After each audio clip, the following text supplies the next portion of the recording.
Nityanandam, welcome to all the Paramashivoham participants. Let's all settle down on our yoga mat.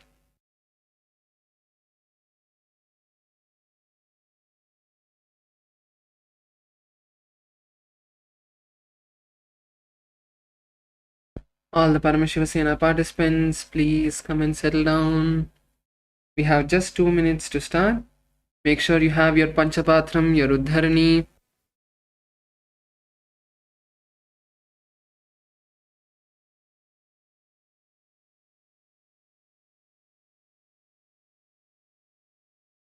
Make sure you have your Vibhuti, Kumkum.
Okay.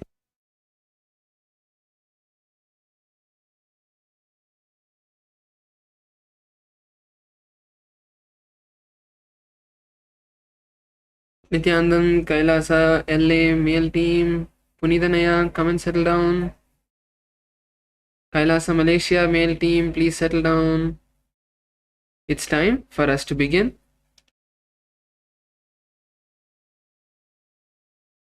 Let's all settle on our mat. Please bring yourself into a comfortable position. Sit with your head, neck and spine in a straight line.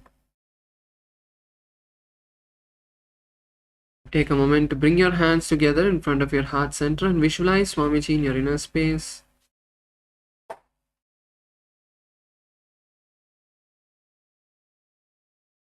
Now let's take a deep breath. Inhale, take a deep breath and let's chant the Sadguru Vandanam. Nityanandam Paramasukadam Kevalam Jnanamurtim Dvandvatitam Gagana Sadrisham Tattvamasyaadilaksham Ekam Nityam Vimalamachalam Sarvadi Sakshibhutam Bhavatitam Trigunarahitam Sadgurum Tam Namami. Next, we'll chant the Shiva Moola Mantra. Om Ham Ham Shivaya Namaha 11 times. Om Ham Ham Shivaya Namaha. Om Ham Ham Shivaya Namaha.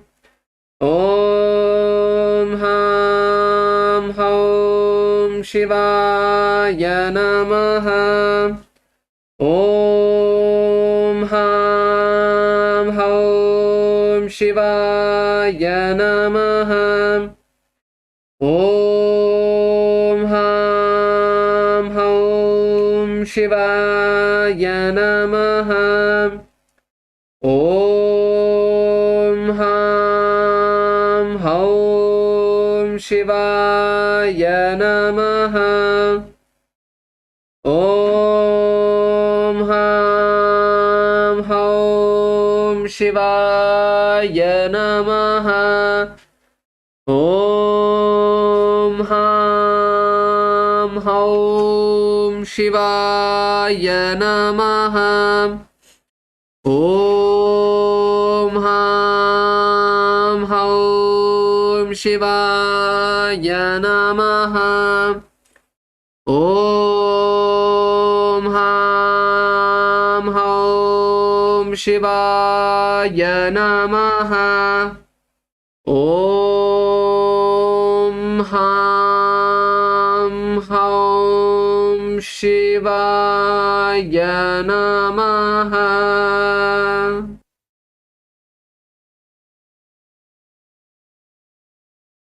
Let us now perform the Tattva-achamanam, which is the ritualistic cleansing.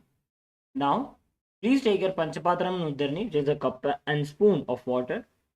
Keep your right hand in the Gokarna Mudra in a cupped position with your index finger bent and your little finger, ring finger, and middle finger pointed out. Take an Udharni of water into your right palm. Sip the water as we chant the following mantras. Om Atmatattvam Shodhayami Swadha. Take another Udharni of water. Om Vidyatattvam Shodhayami Swadha. Take another Udharni of water. Om Shivatattvam Shodhayami Swadha.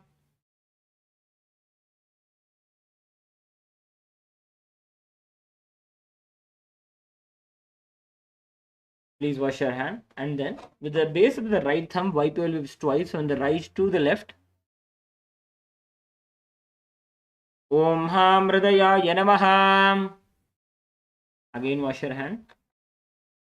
With the tips of the index, middle and ring fingers joined together, touch above the upper lip and below the lower lip. Again wash your hand. With the tips of the index finger and thumb joined together, touch the right nostril, the left nostril. With the ring finger and thumb joined together, touch the right eye, the left eye, the right ear, and then the left ear.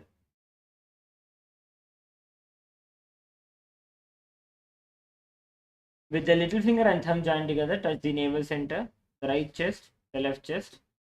The tips of all 5 fingers joined together, touch above the head, the right shoulder, left shoulder, and then the heart center.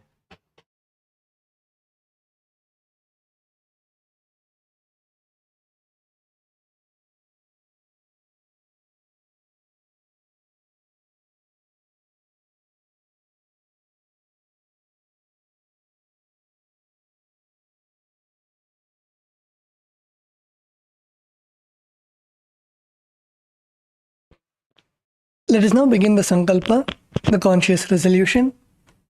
Please close your eyes.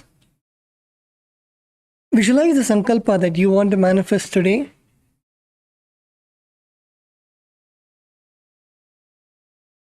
This intention, which you set in the Nityananda Yoga at the beginning of the day, directly enters into your muscle memory and your biomemory.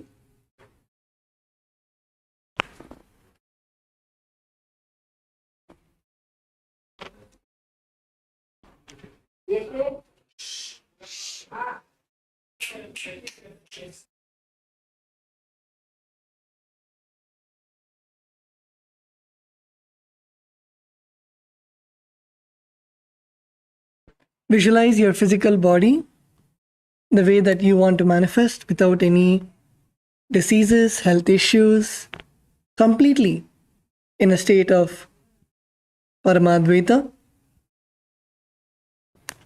And with that, let's now begin the Sankalpa. Om Mamopata Samasta Duridakshayadvara Bhagavat Shri Nityananda Paramashiva Prityartham Shri Nityanandeshwari Paramashiva Shakti Sameta Shri Nityanandeshwara Paramashiva Prityartham Cha Shubhe Shobhane Muhurte Atya Brahmanaha Dvitiya Parardhe Shri Shvetavaraha Kalpe Vaivasvadamanvantare Ashtavimshatitame Nityayuge Prathame Pade Jambudvipe Bharatavarše Bharatakhande Meroho Dakshine Parshve Shakabdhe Asmin Vartamane Vyavaharike Prabhavadinam Shashtyaha Samvatsaranam Madhye Vishwavasunama Samvatsare Uttarayane Lakshmi Venkateshwara Ritu Meshamase Krishna Pakshe Ekadashyam Shubhatithau बुधवासरयुक्तायां Shatabhisha नक्षत्र ब्रह्मयोग भवकरण एवं गुण विशेषण विशिष्टायां अस्यां शुभतिथौ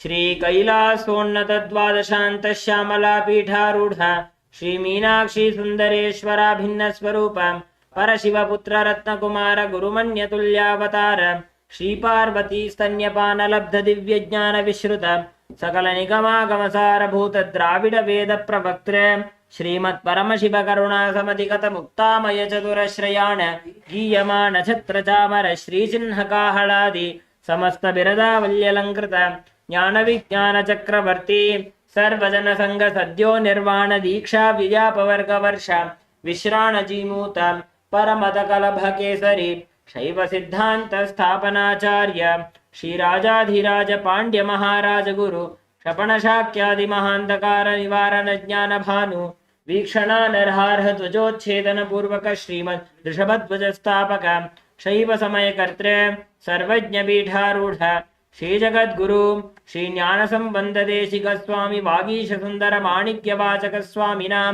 अवतार भूत श्री ज्ञान संबंध स्वामी पुनरुद्धृत श्यामला पीठ सर्वज्ञ पीठ तृणवद्युत्तर द्विशततम गुरु महासन्निधान अरुणगिरि योगीश्वर परंपरागत अरुणाचल सर्वज्ञ पीठ गुरु महासन्निधान कैलास परंपरागत कांची कैलास सर्वज्ञ पीठ त्रयस्त्रिंशदुत्तर द्विशततम गुरु महासन्निधान नित्योत्सव नित्यमंगल नित्य कल्याण नित्यर्जित कैलास परंपरागत आदि कैलास नित्यानंद पीठ महासंस्थान महासिंहासन पीठ कर्त्रे साक्षात् श्री परमशिव समुद्भूत कैलास परंपरागत वैवस्वत मनुइक्ष्वाकु हरिश्चंद्र भगीरथ श्रीरामचंद्र शूरसेन इत्यादि अनवच्छिन्न सार्वभौम चक्रवर्ती परंपरागत चतुष्षष्टि योगिनी मंडित चतुष्षष्टि संप्रदाय प्रवर्तक मनुधर्म शासन सूर्यवंश प्राप्त सर्वज्ञ पीठ सुरांगी साम्राज्य मूर्ताभिषिक्त चूड़ामणि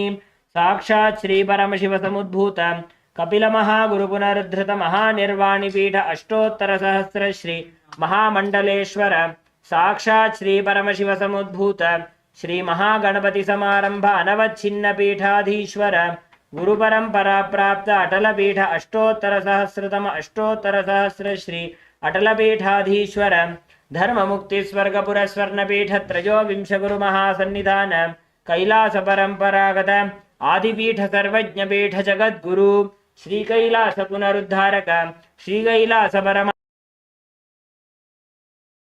परमाचार्य श्रीमत् परमहंस परिव्राजकाचार्य वर्य सच्चिदानंद प्रणव स्वरूप श्रोत्रिय ब्रह्मनिष्ठा श्रीमज्जगद्गुरु श्रील श्री भगवत श्री नित्यानंद परमशिव श्री ज्ञान संबंध देशिक परमाचार्य स्वामिनां प्रीत्यर्थं तेषां पादारविन्दयोः भक्ति सिद्ध्यर्थं गुरुकृपा कटाक्ष सिद्ध्यर्थं क्षेम स्थैर्य वीर्य विजय आयुरारोग्य ऐश्वर्यानाम् अभिवृद्ध्यर्थं धर्मार्थ काम मोक्ष चतुर्विध फल पुरुषार्थ सिद्ध्यर्थं समस्त दुरितोपशान्त्यर्थं समस्त मंगल अवाप्त्यर्थं भगवत् श्री नित्यानंद परमशिव प्रसादेन सकुटुम्बस्य ज्ञान वैराग्य जीवन मुक्ति प्राप्त्यर्थं पूर्ण आरोग्य युक्त दृढ़गात्र यौगिक शरीर सिद्ध्यर्थं परमशिव शक्ति आविष्करणार्थं नित्यानंद योगाभ्यासं करिष्ये. Please wash your hand with an udani of water. Om apa upasprishya.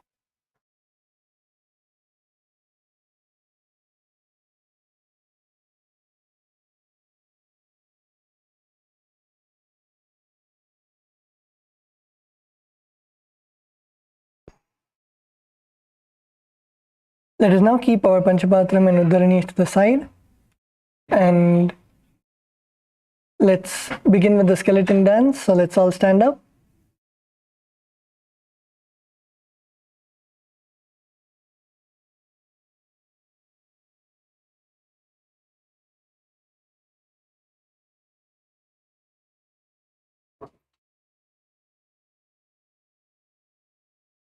Visualize yourself as a skeleton. Only bones, no muscles, no skin, no flesh. And start moving your bones. Start moving your joints, your legs, your hands, your knees, your elbows, your wrists, your shoulders. Intensely start moving and shaking your whole body.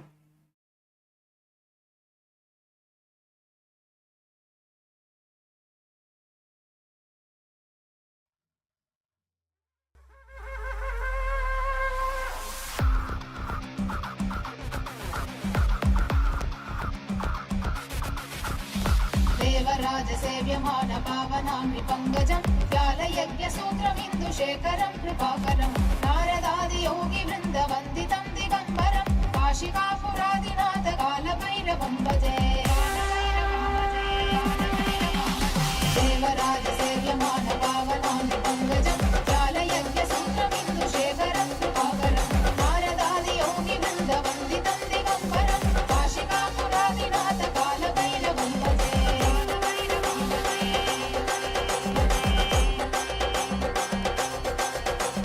भानुकोटिभास्वरं भवातिदारगम्बरं नीलकण्ठवीक्षितार्थदायकं प्रियोजनं कालकालमङ्कुलाक्षमक्षशूलमक्षरं काशिकापुरादिनाथ कालभैरवं भजे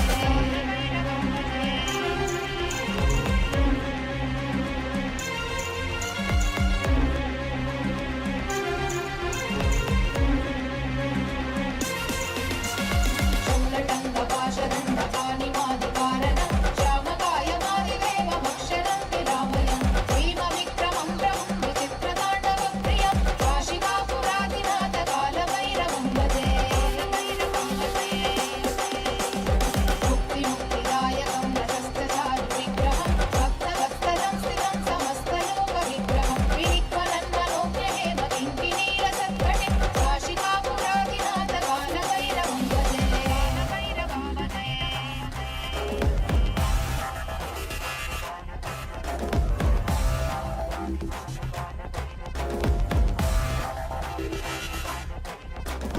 धर्मसेतुपालकं धर्ममार्गनाशकं कर्मपाशमोचकं सुशर्मदायकं विभुं कर्णवर्णदेशपाशशोभिताङ्गमण्डलं काशिकापुरादिनाथ कालभैरवं भजे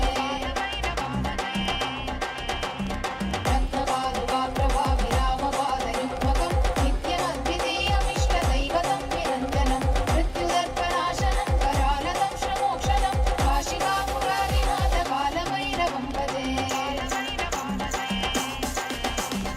अट्टहासभिन्नपद्मजाण्डकोशसन्दतिं दृष्टिपादनष्टपापजालमुग्रशासनम् अष्टसिद्धिदायकं कपालमालिकाधरम्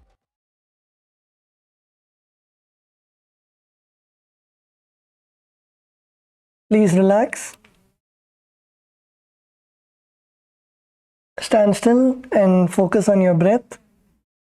Inhale and exhale deeply. Inhale deeply and exhale deeply. Feel your breath all the way till your knees. Inhale as deep as possible and exhale as deep as possible.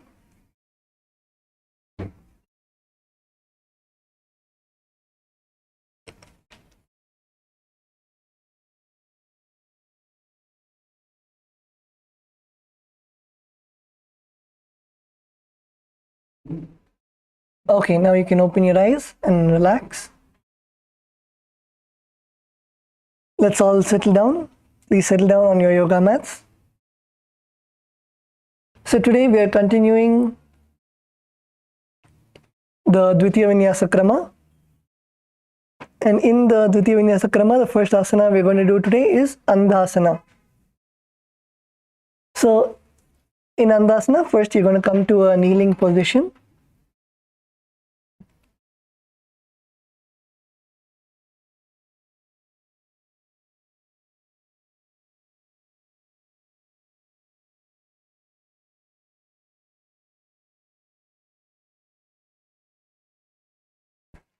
You're going to come to a kneeling position.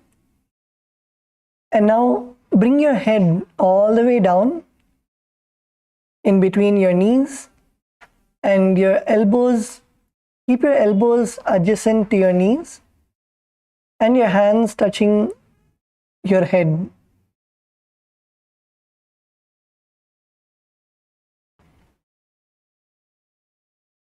So completely curl your back.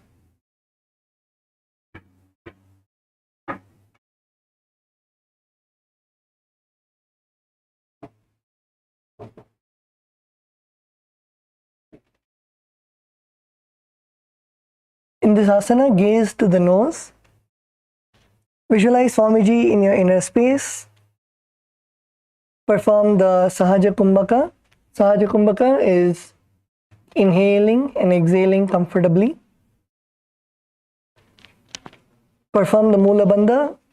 Mula Bandha is contracting your perineum, and the internal japa Om Nityananda Paramashivoham.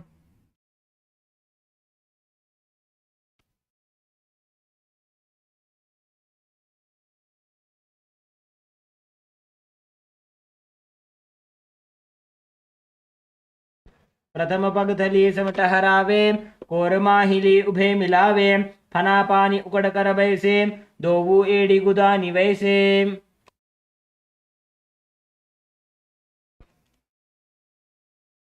Now relax. You can come up. The next asana is Viparita shalabhasana. So in this asana, you're going to first lay on your stomach.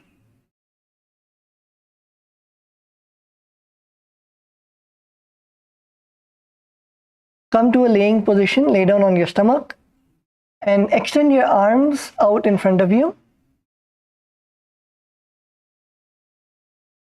And now what we're going to do is we're going to lift our arms, our upper body, and our thighs off the ground. And we're going to hold.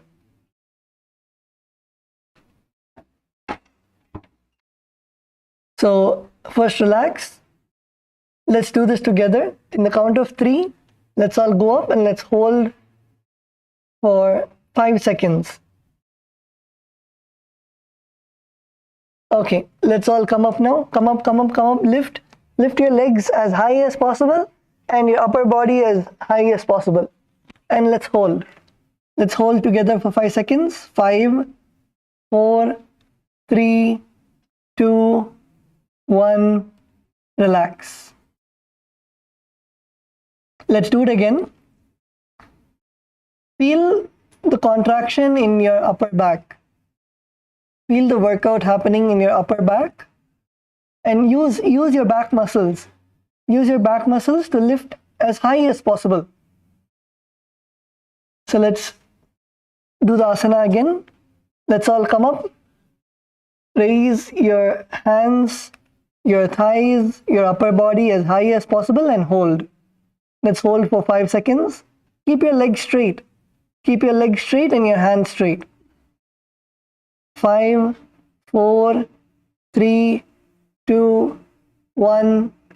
Okay, relax. So in this asana, you will visualize yourself as a locust, the insect, and perform the Sahaja Kumbhaka, that is inhale, hold your breath and exhale comfortably. Perform the Mula Bandha, contracting your perineum, and the japa Om Nityananda Paramashivoham. सलभासन भेदाश्च नटभेरुण्ड नामके गण्डभेरुण्ड सहिते शीर्षदण्डासनं तथा.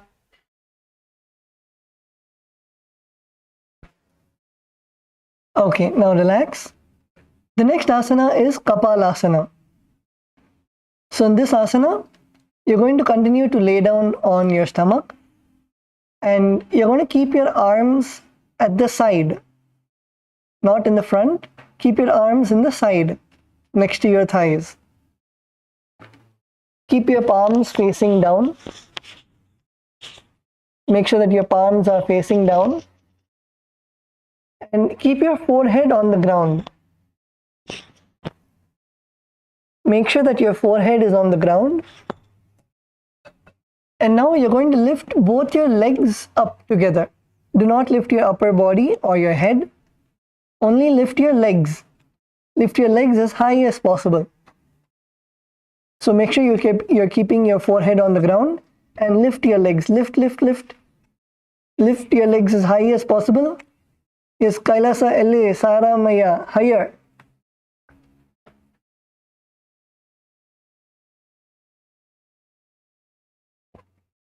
Ma Karuna, lift your legs higher. Kailasa LA.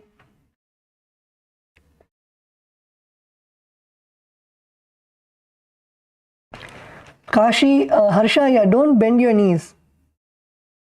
Don't bend your knees. Raise your legs without bending your knees. Yes.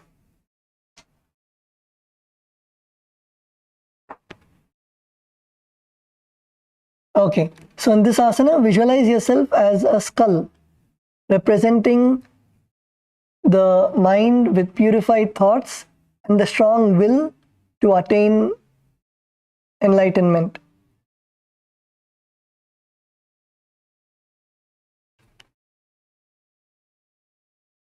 And perform the Sahaja Kumbhaka, that is, inhale and exhale comfortably. Perform the Mula Bandha, contracting your perineum, and the Japa Om Nityananda Paramashivoham. कपालं भूमो निधाय ऊर्ध्वं पादो नयेत् कपालासनं भवति.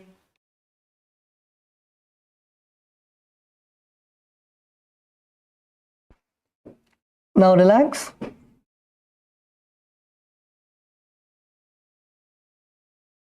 The next asana is Akasha Kapottasana. So now in this asana, first requesting all the participants to see the Acharya on the screen. So in this Akasha Kapottasana, what you're going to do is you're going to lay on your stomach and again hands by your sides. And what you're going to do is you're going to slowly tuck your toes and bring your hips up. Tuck your toes and bring your hips as high as possible. And then you're going to kick your legs all the way up. You're going to kick your legs up and slowly you're going to bring your legs all the way down to the ground. This is Akasha Kapottasana.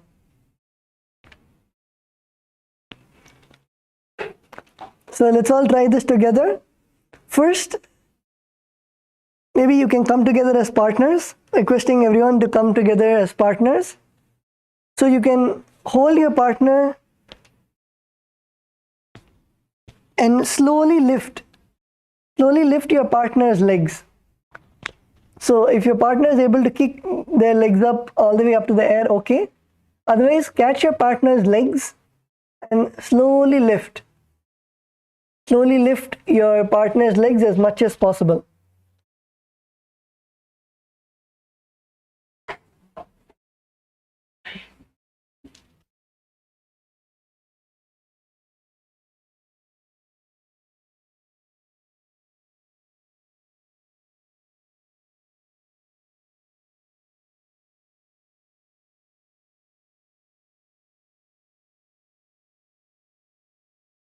Yes, come on, Kailasa, Malaysia male team.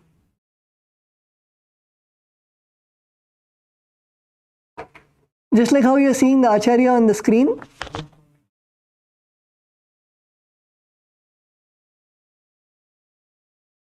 Just like you're seeing the Acharya on the screen, catch your partner's legs and slowly push it up.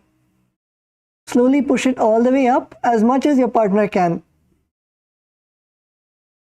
Yes, Kailasa LA. Ponidane Ayya, you can help Saira Maya. Catch Saira Maya's legs and slowly push it up.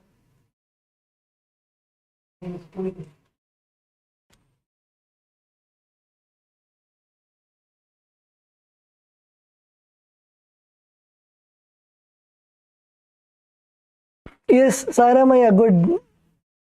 Kailasa, Malaysia, you can support each other.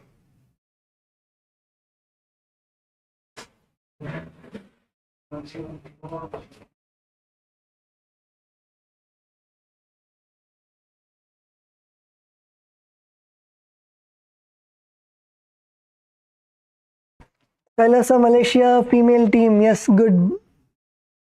Good, ma. You can raise her legs a little more higher also. And slowly breathe. If you're doing the asana, you can slowly breathe and slowly loosen your back. Slowly loosen your back so your back muscles are loose and they start becoming flexible.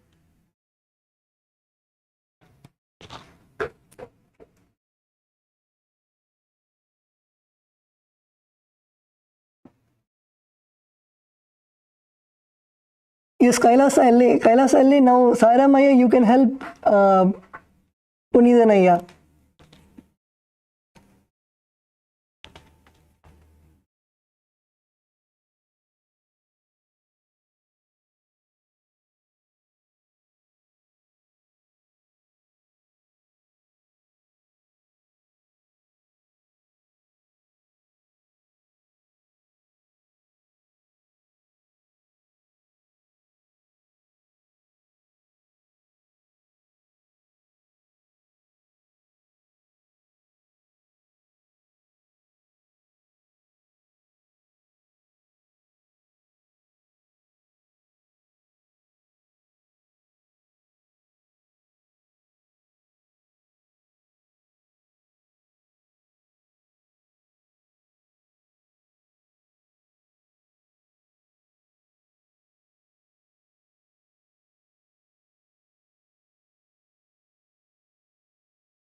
In this asana,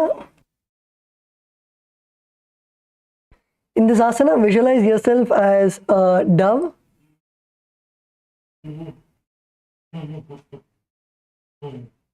and perform the Sahaja Kumbhaka, that is inhale and exhale comfortably. Perform the Mula Bandha, contracting your perineum, and the japa Om Nityananda Paramashivoham.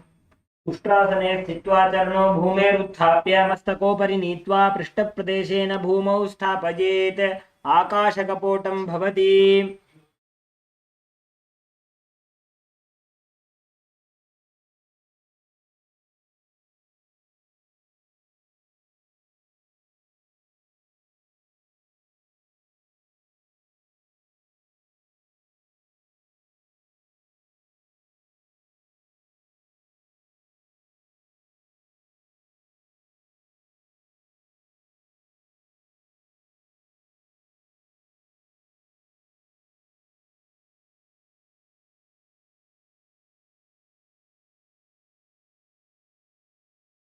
Okay, now relax. Let's do the counter pose for this asana. The next asana is Chhattakasana.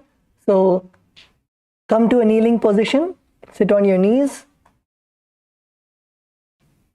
and slowly bring your upper body down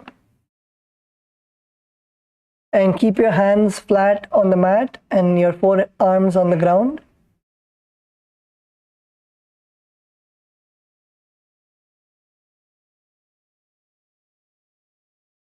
Make sure that your navel center is touching your knees.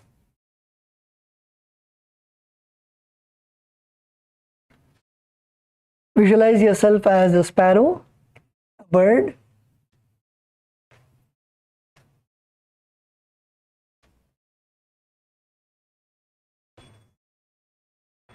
Perform the Sahaja Kumbhaka. Inhale, hold your breath and exhale comfortably.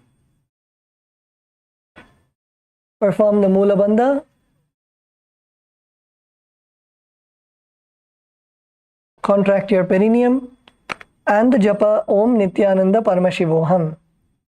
पूर्वपर्यन्तौ हस्तौ धरामवष्टभ्य जानुनीनाभौ संकुञ्च्य तिष्ठेत् चटकासनं भवति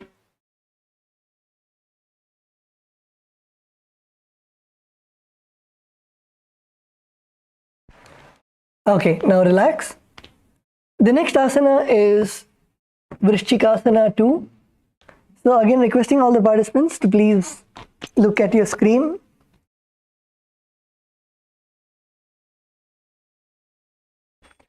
So in this asana, you're going to begin with coming to Chhattakasana. So keeping your forearms on the ground. Keep your forearms on the ground. And now you're going to raise your hips. You're going to raise your hips and come onto your toes. And then you're going to kick your legs up. You're going to kick your legs up and bend your legs as much as possible, trying to touch your legs to your head.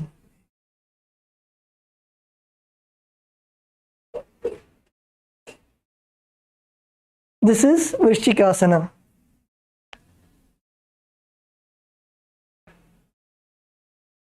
So let's all do this asana together.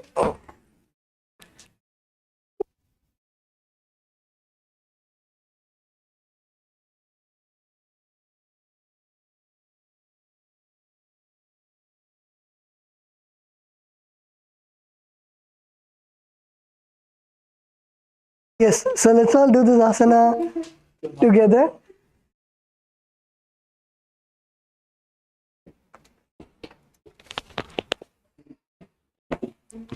Okay. You can come together as partners again. Come together as partners.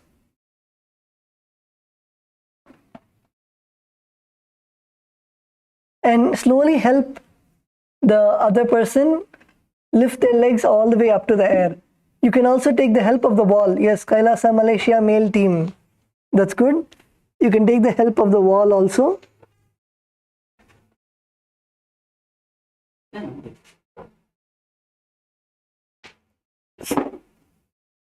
So first, begin with keeping your forearms on the ground, keeping your elbows on the ground, and then slowly lift your hips. Lift your hips all the way up to the air. Let's begin with this position. Lift your hips all the way up to the air. And then when you're comfortable, you can come together with your partner, and your partner can help lift your legs all the way up to the air. Slowly kick up. Do not have the fear of falling. Many of us only have the fear of falling, and it is not really that you cannot do the asana.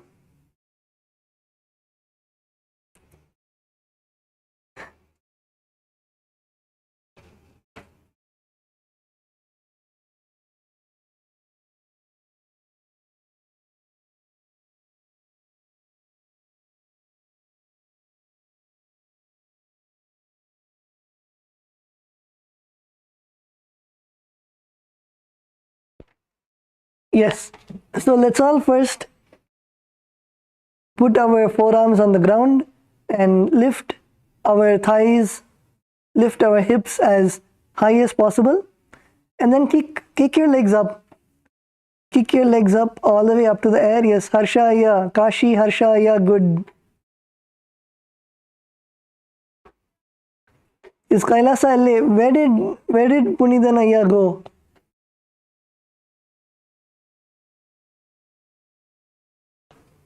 Okay.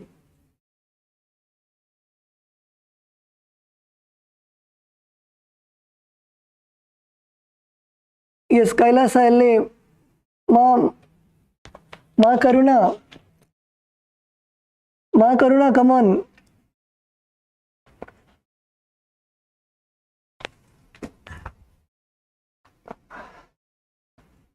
Yes, Ma, good. Now slowly, maybe Ma Sakala can help. You can slowly lift your legs all the way up to the air.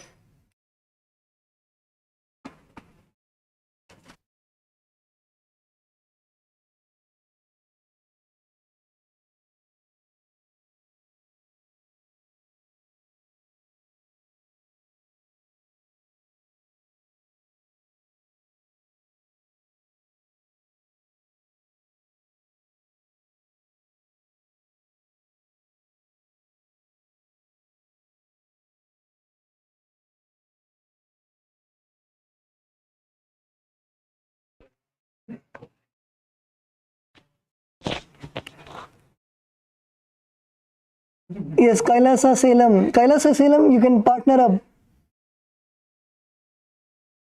Yes, Ma, good.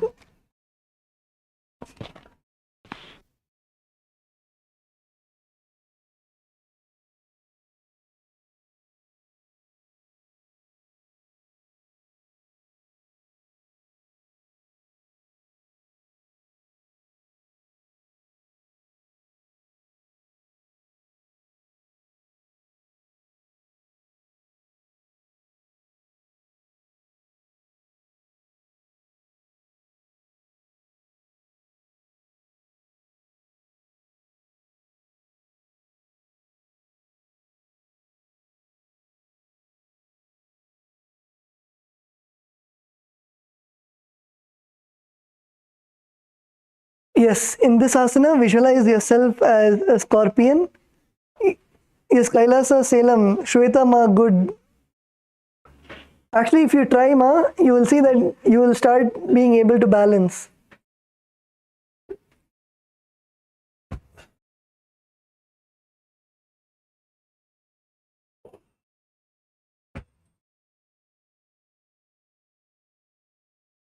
In this asana, visualize yourself as a scorpion. Yes, Kailasa, Malaysia male team, good.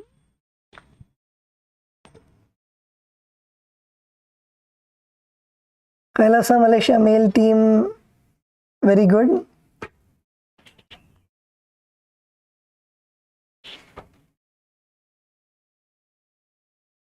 So in this asana, visualize yourself as a scorpion and perform the Sahaja Kumbhaka, that is inhale, hold your breath and exhale comfortably. Perform the Mula Bandha, contracting your perineum, and the Japa Om Nityananda Paramashivoham. विच्छेव पुच्छ प्रतिमाङ्घ्रिपार्श्वे धृत्वा स्वशीर्षे जिबुकं विधार्यको यत्रेति संतिष्ठति साधकस्त्वं विशावहं वृश्चिकसंयमासनम्. Yes, you can now relax.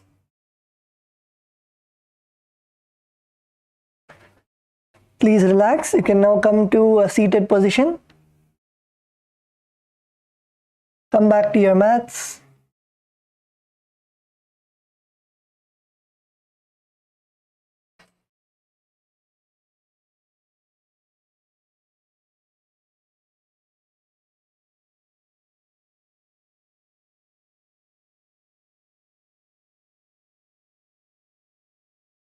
Okay, so the next asana is Vishasana. So in this asana, first place your perineum on your right heel and keep your left foot outside of your hip. Keep your left foot outside of your hip and your ankle to the side. Place your hands on the mat in front of you, resembling a bull. Tattva Maharaj will repeat again. So first place your perineum down on your right heel. So sit on your right heel. Sit on your right leg and keep your left leg outside of your hip. Keep your left leg outside of your hip. And then place your hands in front of you on the mat. Visualize yourself as a bull. In this asana, we are going to do the Antaranga Kumbhaka. So that is, inhale forcefully. Inhale forcefully and retain it for a short period and exhale. And again, inhale forcefully. Hold your breath for a few seconds and then exhale. Exhale slowly. This is the Antarangaka Kumbhaka.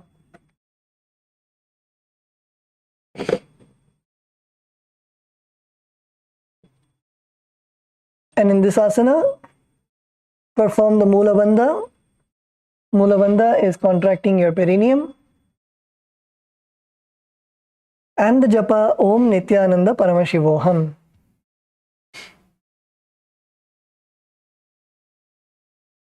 याम्यगुल्फे पादमूले वामभागे पदेतरं विपरीतं स्पृशेत् भूमिं वृषासनमिदं भवेत्.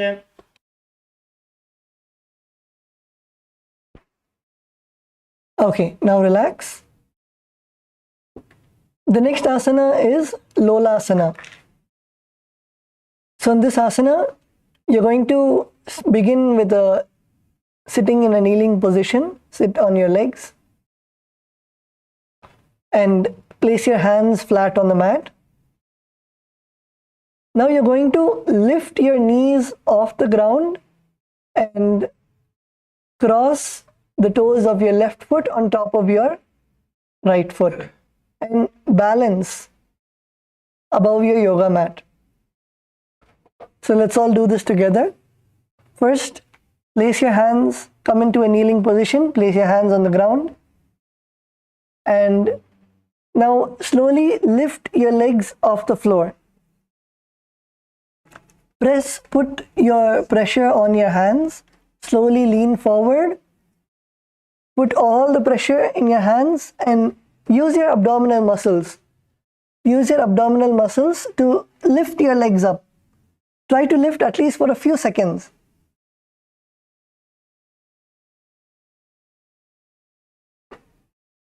Yes, the Ma in Kailasa, Malaysia. Good. Now slowly lift your legs. Try to lift one leg and then lift the other. Lift both your legs off the ground. Put your whole body weight on your hands. Nicely spread your fingers. Place your hands on the floor and nicely spread your fingers. And now put your body weight on your hands and slowly lift.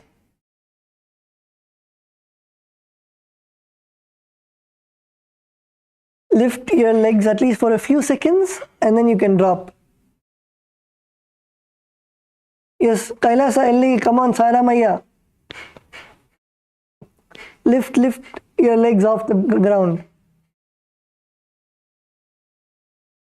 Yes, Punithanaya, you also. You already got tired. Yes, Punithanaya, come on. Place your hands on the ground, nicely spread your fingers and put your whole body weight and try to lift. Use your abdominal muscles and lift your legs off the ground.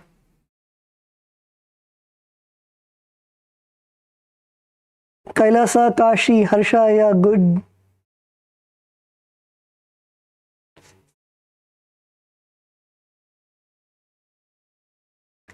Kailasa, Malaysia, come on.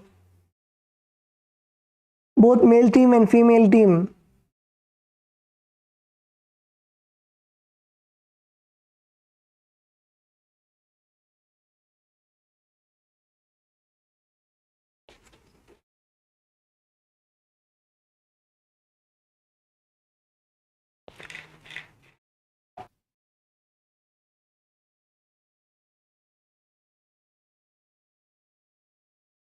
Yes, Kailasa, Salem, Shwetama, put your pressure on your hands and try to lift both your legs.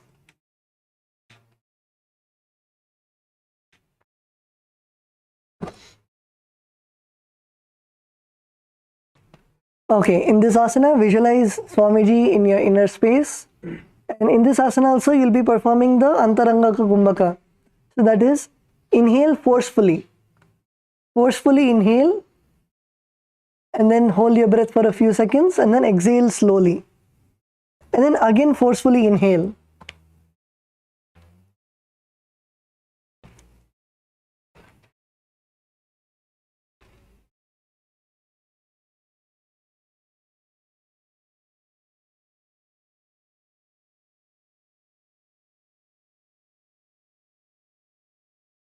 Perform the Mula Bandha, contracting your perineum, and the japa Om Nityananda Paramashivoham.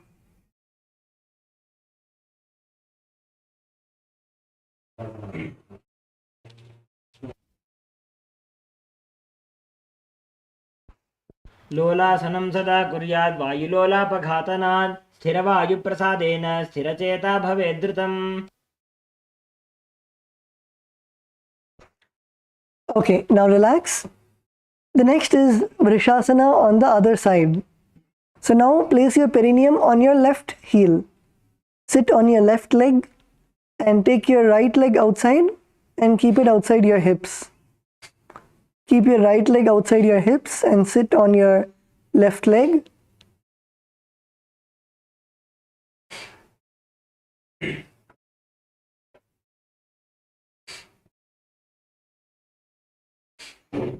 And now place your hands on the mat. Place your hands on the mat.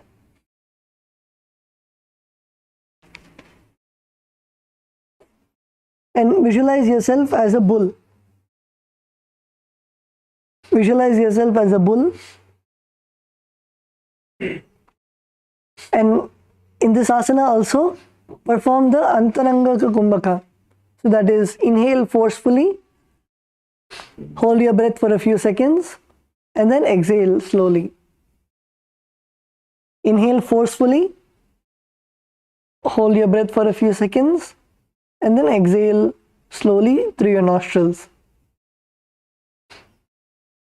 Perform the Mula Bandha, contracting your perineum, and the japa Om Nityananda Paramashivoham. याम्य गुल्फे पादमूले वामभागे पदेतरं विपरीतं स्पृशेत् भूमिं वृषासनमिदं भवेत्.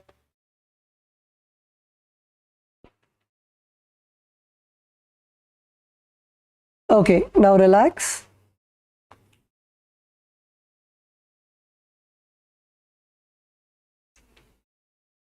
The next asana is Balagonasana. So in this asana, you're going to place your left toes on the ground and sit on the heel of the left foot. And then bring your right foot flat on the ground with your knee raised towards your chest. So place your left toes on the ground and sit on the heel of your left toe.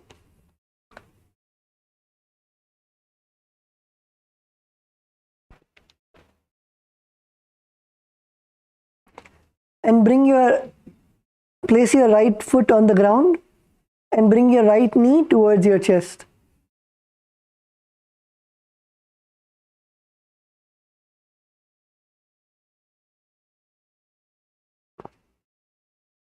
Maintain an upright position, so keep your back straight.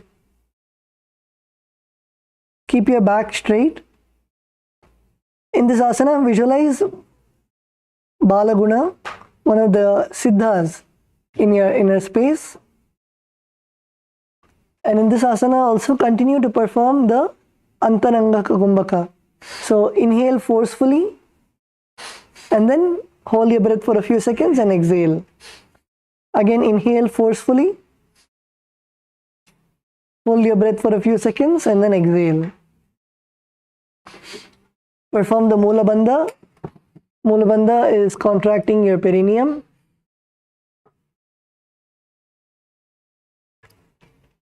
And perform the japa Om Nityananda Paramashivoham. आसन को गुण जल विकार जायी.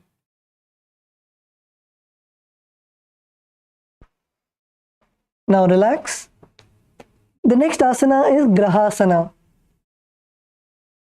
So in this asana, you're going to squat, come to a squatting position with your feet flat on the mat. And now bring your elbows under your thighs. Bring your elbows under your thighs and wrap your arms around your shin.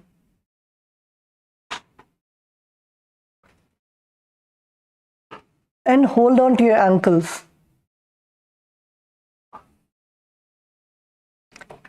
So first, come to a squatting position and bring your hands inside of your legs. Bring your hands inside your legs all the way and then wrap your hands around your legs and hold on to your ankles. Yes, Kailasa LA, Saira Maya, good. Ma Karuna, good. Kailasa Malaysia, male team, good. Kailasa Malaysia, female team, good. Kailasa Salem, good. Kailasa Kashi, Harsha, yeah, good.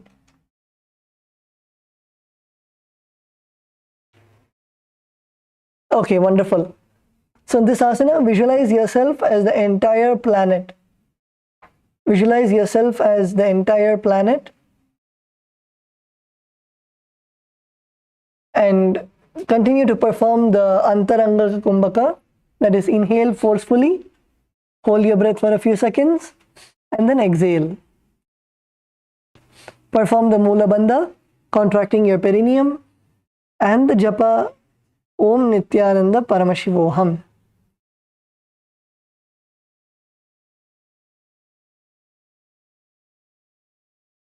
पादतले भूमौ संस्थाप्य जानुमध्ये कूर्परौ स्थाप्य हस्ताभ्यां गुल्भप्रदेशो धृत्वा तिष्ठेत् ग्रहासनं भवति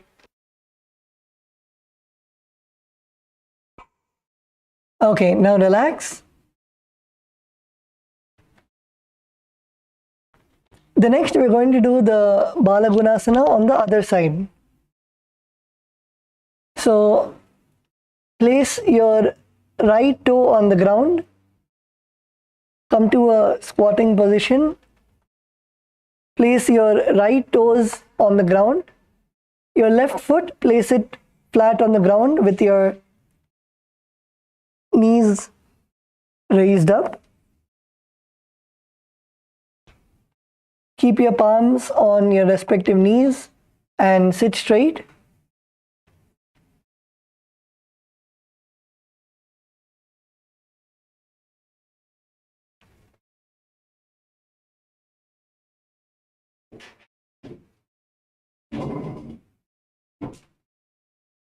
In this asana, visualize Balaguna, one of the Siddhas, and continue to perform the Antarangaka Kumbhaka.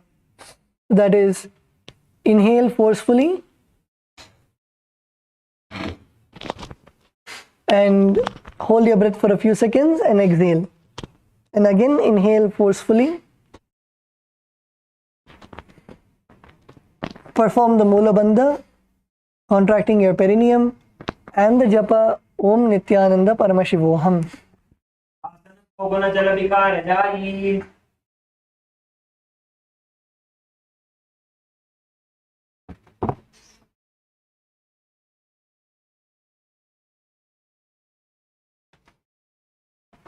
Okay, now relax.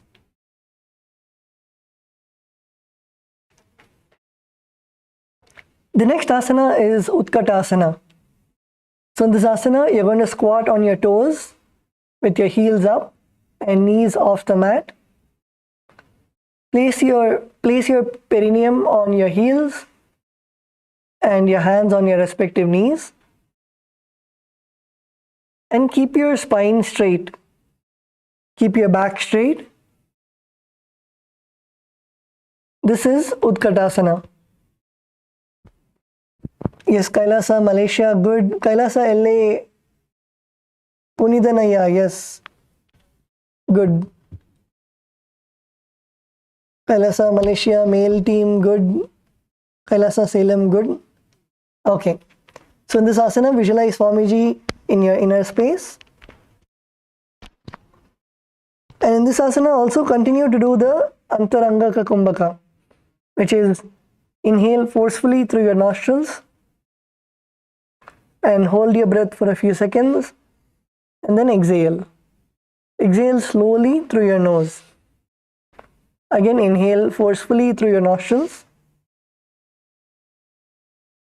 Hold your breath for a few seconds and then exhale. Perform the Mula Bandha, contract your perineum, and the japa Om Nityananda Paramashivoham.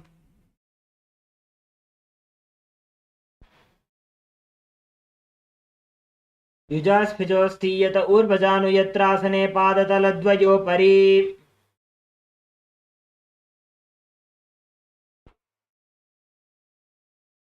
Okay, now relax. The next asana we are going to do is Vajra Sangarasana. So in this asana, you're going to continue to sit on your toes. Continue to sit on your toes. Your perineum on your heels.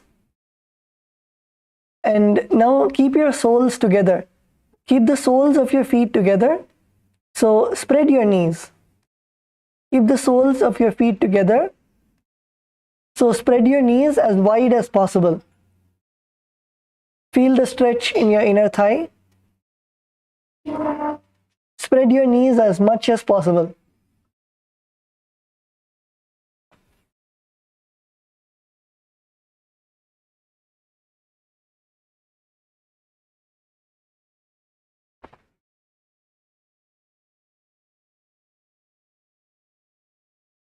Keep your knees as wide as possible and keep your knees off the ground. Make sure that your knees are not touching the ground. Yes, Saira Maya, good. Kailasa LA. Kailasa Malaysia, good. Kailasa Malaysia female team, good. Kailasa Malaysia male team. Balance. You should not fall down. You should balance comfortably in the asana.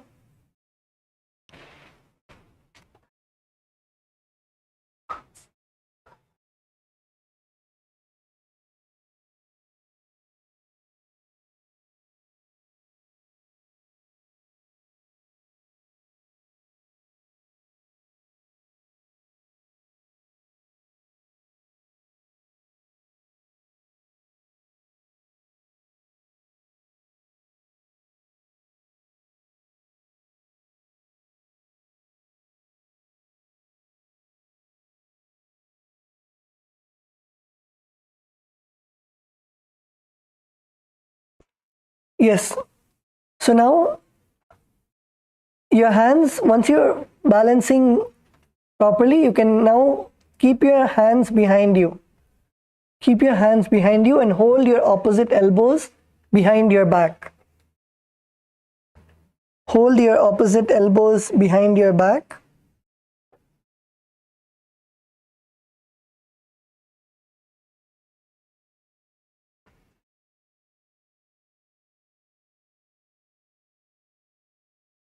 And at the same time, make sure that you're keeping your knees wide and sitting on your heels.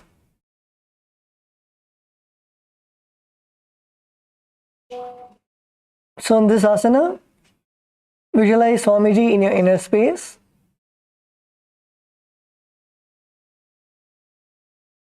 Perform the Antaranga Kumbhaka. That is, inhale forcefully.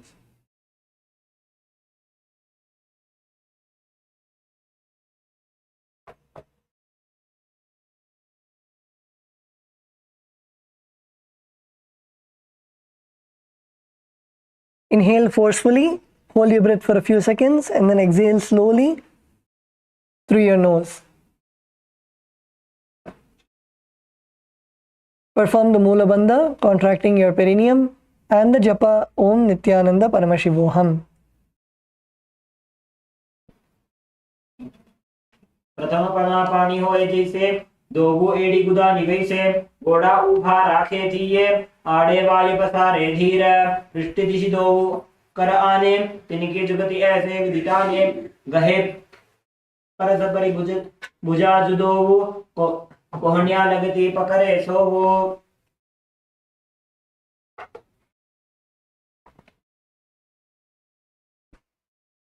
Okay, now relax.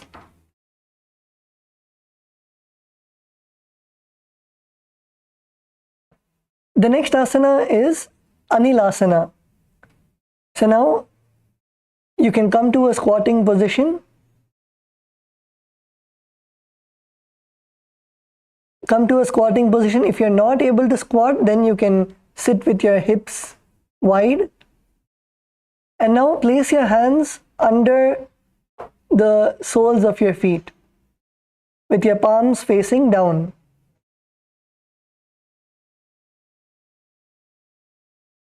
Place your hands under your feet with your palms facing down.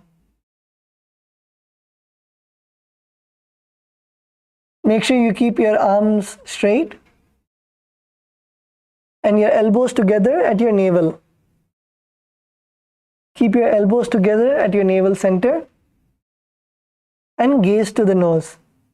This is Anilasana.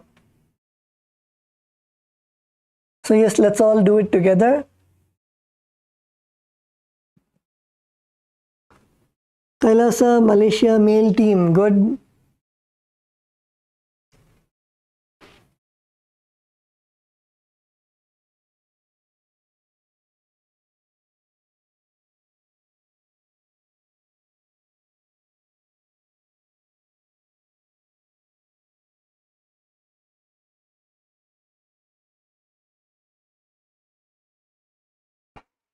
Yes, Kailasa LA, good. Kailasa Malaysia, good. Kailasa Kashi, Harsha, yeah, good. Kailasa Salem, good.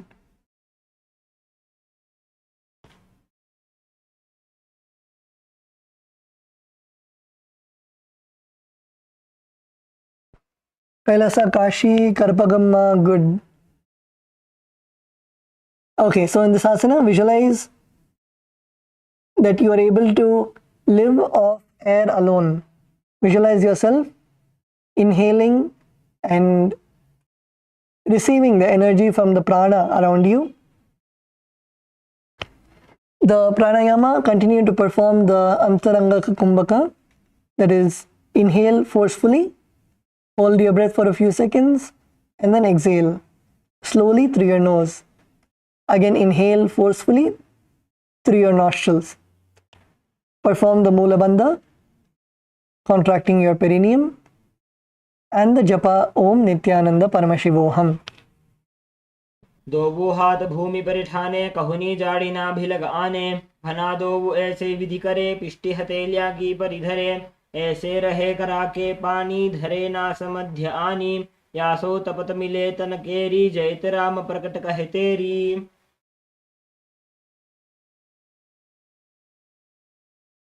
So now let's all stand up on our yoga mats. Please stand up. We're going to be moving into the next asana, which is Padukasana. So now from a standing position, let's all lean down and forward. Bring your hands to the ground. You can bend your knees a bit. Bend down and place your hands underneath the foot. Place your hands underneath the foot like you would be wearing a shoe. How you would put on your sandals. Place your hands underneath your legs. Now we are going to walk back and forth in our mat like we are wearing a padukas or the sacred sandals. So if all of you have seen the padukas of Swamiji, you can visualize that in your inner space. Visualize you're wearing sandals that look like the padukas and walk back and forth in your mat. You can keep your knees slightly bent if you need. Walk back and forth in your mat. Continue to perform the Antaranga Kumbhaka. Inhale forcefully and exhale through the nostrils. Let's perform the Mula Bandha, tightening the perineal muscles, and chant the japa Om Nityananda Paramashivoham. हस्तकलयोः पादतले कृत्वा तिष्ठेत् गच्छेत् पादुकासनं भवति. Yes, relax, stand up. So now we are moving into the next asana, which is Kukkutoddana. So in Kukkutoddana, we are going to place our hands on the ground. Sairamaya, I want you in particular to perform this asana as much as you can. Okay? So this is a good time to practice, to kick your legs up. And for all the participants also, if you want to practice how to kick your legs up, this is the asana. Now, placing your hands on the ground, you're going to kick your legs as high as you can and lower them down to the ground. When bringing your legs down, don't crash your legs. Try to control your legs as much as you can, landing them slowly. So make as less sound as possible when you're landing your legs. This is Kukkutoddana. Yes. Come on, Sairamaya, kick your legs as high as you can. You don't need to do a handstand. This is not a handstand asana. This is just kicking your legs as high as you can.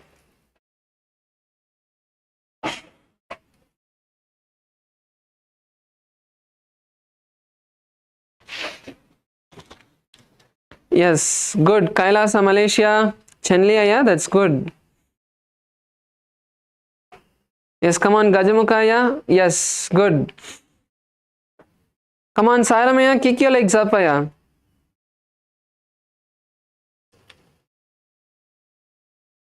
Yes, Punidanaya, that's good. So in this asana, we're going to visualize a rooster in our inner space. Visualize a rooster jumping in your inner space. Yes. And continue to perform the Antaranga Kumbhaka. Inhale forcefully through the nostrils and exhale once again through the nostrils. Perform the Mula Bandha and chant the japa Om Nityananda Paramashivoham. हस्ततले भूमौ कृत्वा पादतले च ऊर्ध्वमुड्डानं कृत्वा भूमौ पतेत् इत्थं पुनः पुनः कुर्यात् कुक्कुटोड्डानं भवति. Let's stay there. Let's stay in the same position. We are now going to perform Vipitanuttasana. So Vipitanuttasana is where you're going to once again kick your legs as high as you can, and you're going to dance on with your hands down and your legs up. So this is Vipitanuttasana. So once again it's similar. It is lifting your legs as high as you can. Basically, if you are able to perform a handstand, you can stay in the handstand and dance. Move your legs, move your hands, walk back and forth. But otherwise, for rest of us who are still practicing to get into that position, let's kick our leg as high as we can and lower it down. This is Viparitannrittasana. Come on, Sai Ramaya, kick your legs up. Yes, Aya, that's good. That's good. See, even if you're taking, even if you don't bring both of your legs together, that's fine, Aya. Even if you're kicking one leg at a time up, that's fine. Yes, Chenli Aya, that's great. That's really good. Harshaya. So in this asana, we are going to visualize ourselves free from all the incompletions or anything that's binding us, that's holding us down. Yes, come on, Sai Ramaya. Kick your legs as high as you can. Perform the Sahaja Kumbhaka. Inhale and exhale through the nostrils comfortably. The Kumbhaka is changing, the Pranayama is changing. And chant the japa Om Nityananda Paramashivoham. हस्ततलाभ्यां भूमिं पश्चाभ्य ऊर्ध्वपादाग्रे कुर्वन् हस्ततलाभ्यां नर्तनं कर्तव्यं विपरीतनृत्यं भवति. Yes, relax. Let's all stand up. Stand up. Take a moment to catch your breath. Inhale and exhale comfortably as we are performing the Sahaja Kumbhaka. Inhale and exhale. Take a moment to catch your breath.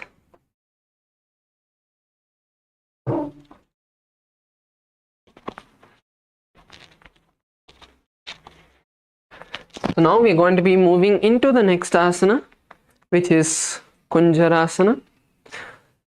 So in Kunjarasana, let's now lower ourselves down, widen your legs. First widen your legs, lower yourself down, bring one hand onto the ground and the other hand on the ear. So let's start with bringing our right hand to the right ear. Keep your left hand on the ground. This is Kunjarasana.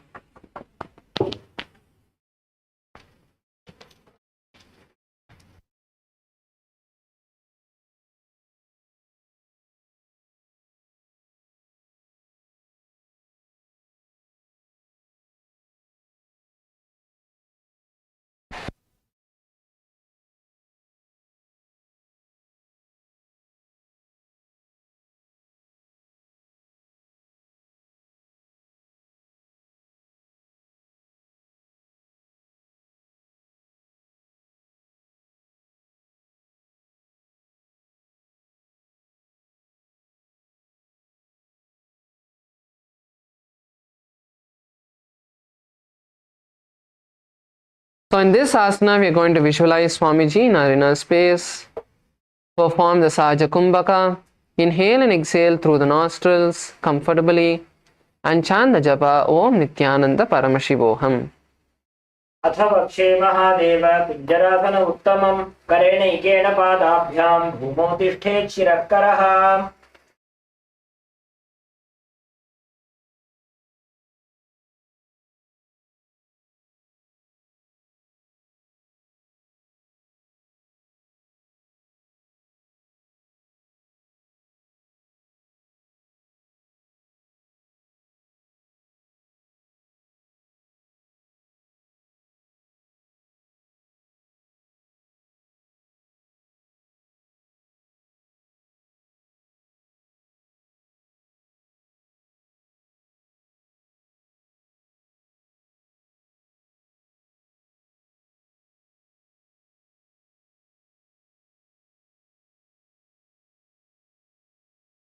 Yes, sorry for the technical glitch.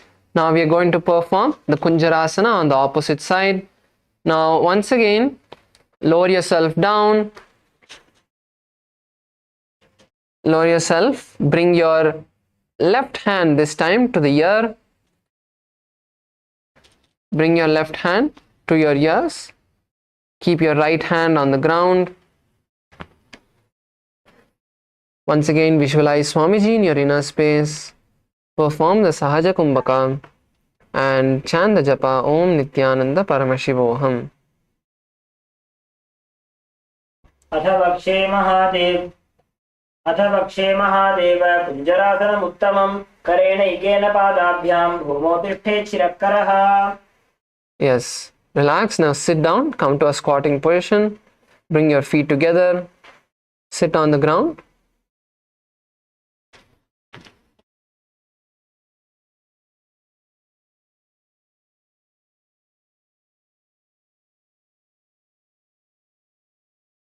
Now we are moving to Kadambasana. Now come to a seated position on squatting position. Sit on with your feet flat, and now you're going to hold on to your ankles. Bring your knees together, hold on to the ankles, and now you're going to try to lift the toes as high as you can. Try to lift your toes as high as you can. This is Kadambasana. Hold your ankles, lift your toes as high as you can. So if it's difficult, you can be on your toes and slowly try to bring that flexibility into the ankles. Don't sit down and try to lift your legs up. Don't try to sit down and then lift your toes up. You stay on your toes and slowly push yourself down so that the ankles slowly get flexible and is able to where you're able to sit comfortably on the heels. Visualize a Kadamba tree. So a Kadamba tree is a tree that lives for a long time, a tall tree that lives for a long time. Perform the Sahaja Kumbhaka. Inhale and exhale through the nostrils. Perform the Mula Banta. Tighten the perineum muscles. And chant the japa Om Nityananda Paramashivoham. पाशनिभ्यां भूमिं वैष्णव्य हस्तद्वयेन कुल्भौ धृत्वा तिष्ठेत् कथं भवति. Yes, now let's sit down on the ground. Keep your knees by your chest. Sit down. We are entering into Utkatasana. Now wrap your legs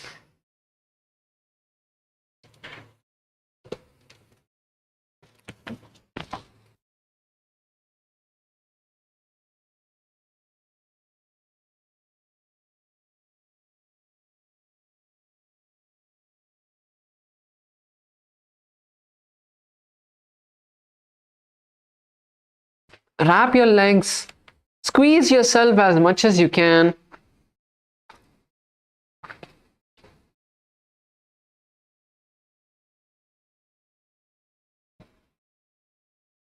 In this asana, you're going to visualize your body is balancing all of the vata energy in your system.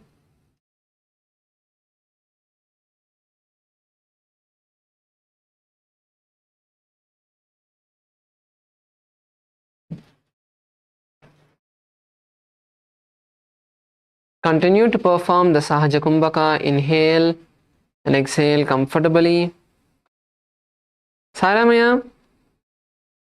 This is a very easy asana. Yeah? Sit in a position. Yes.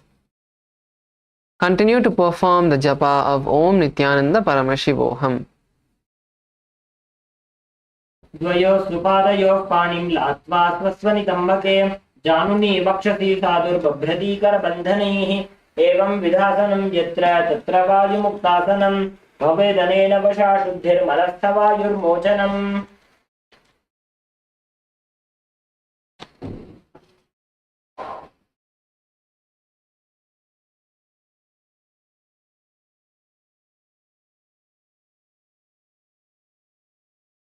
Yes. So now we are moving into the next asana, but actually before we move into the next asana, we need to stretch our legs a little bit. So let's first start with stretching each leg. Let's bend one leg towards the perineum, lower ourselves down, hold the foot with both your hands, lower yourself down.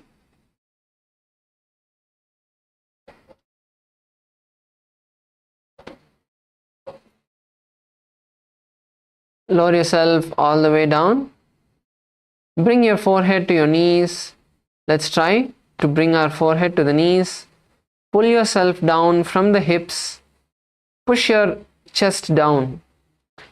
Not just bringing your head down, but also try to bring the chest down.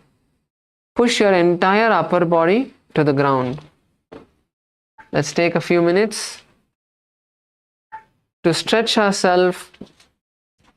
Whichever position you may be in, get into that position.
Push yourself down, breathe in and breathe out nice and deeply. Let's stay here for a few more moments. Unless we stretch ourselves nicely, we won't be able to do the Chakorasana. So let's give our legs a nice stretch over here. Focus on the breath. Just a few more moments. Stay there. Push yourself as much as you can. Yes, now let's slowly rise up. Slowly raise up. And now we'll perform the same stretch on the opposite leg. So switch your legs.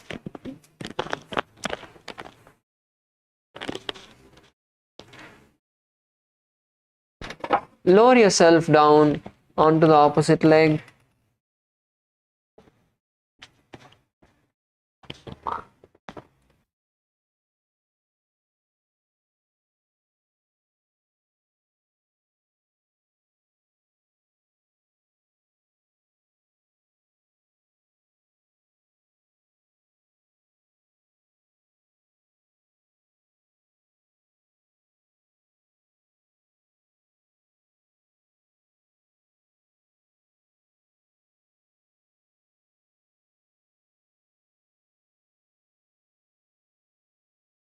Breathe in and breathe out nice and deeply.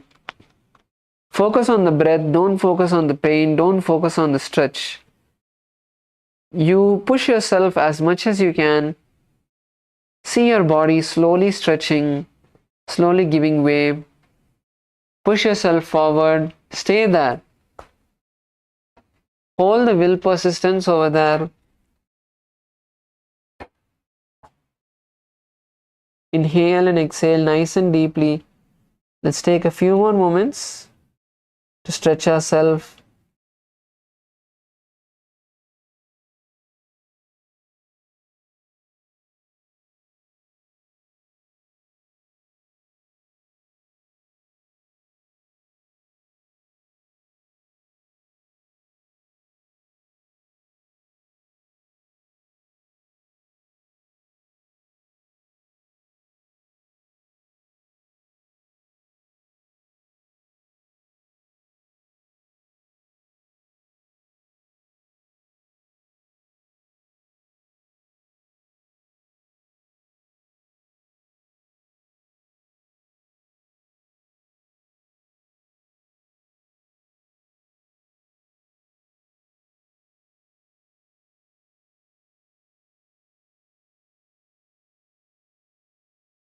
Now slowly raise up.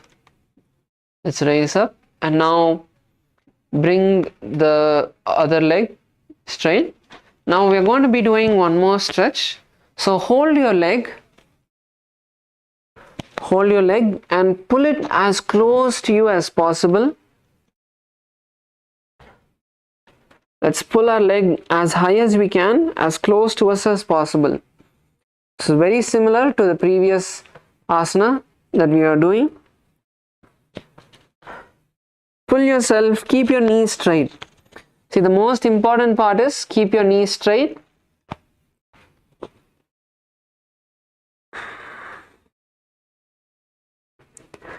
Pull your legs as high as you can.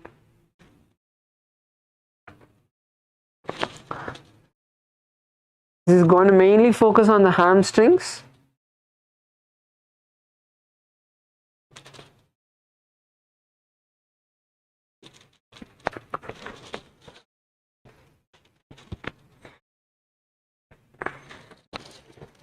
So for this, if you're able to even touch your head to your knees, that's great. Don't need to try to focus on bringing the thighs to the chest. That is also good. But try to first bring your forehead to the knees. So once you do on the right side, you can switch to the left. If you're doing on the left, you can switch to the right. Let's take a few moments to push ourselves.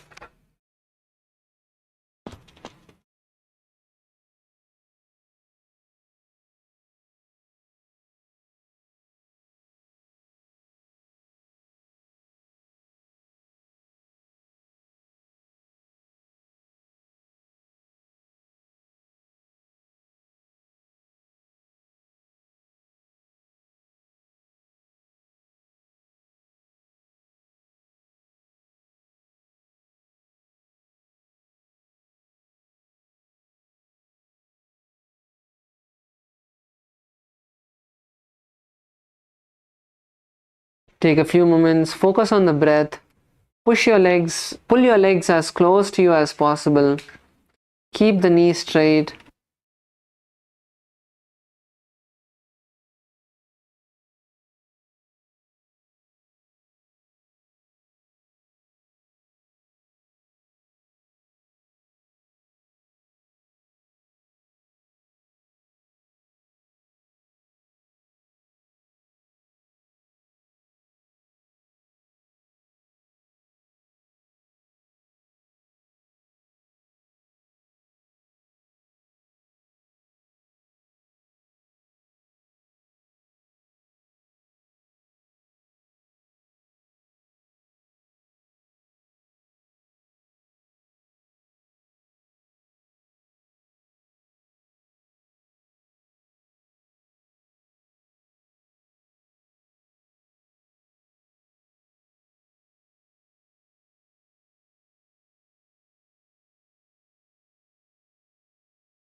Okay, legs down, and let's enter into the asana itself. So now we are going to perform Chakorasana. So Chakorasana is where you're going to be seated. Bring your right leg above your neck, behind your neck, and you're going to keep your hands by your side and lift yourself up. So this is Chakorasana. Let's take step by step. Let's take this step by step. Let's first start with bringing our legs behind the neck. So let's start with the right side. Let's bring our right leg behind our neck. Raise your right leg as high as you can.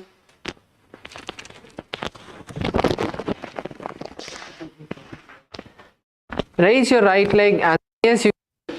Try to bring it behind your neck.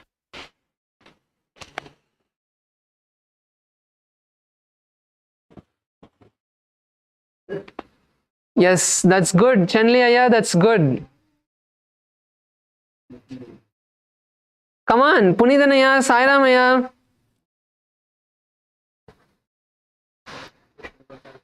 Let's try. Bring your legs up.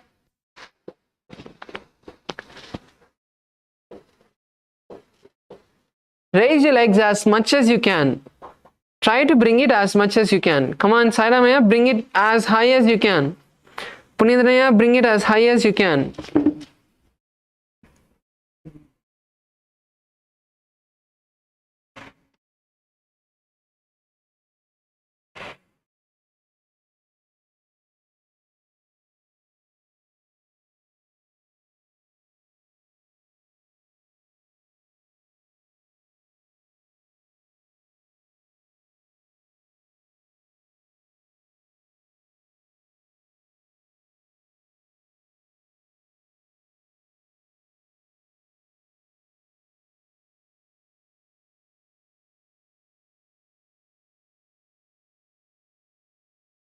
Come on, legs up.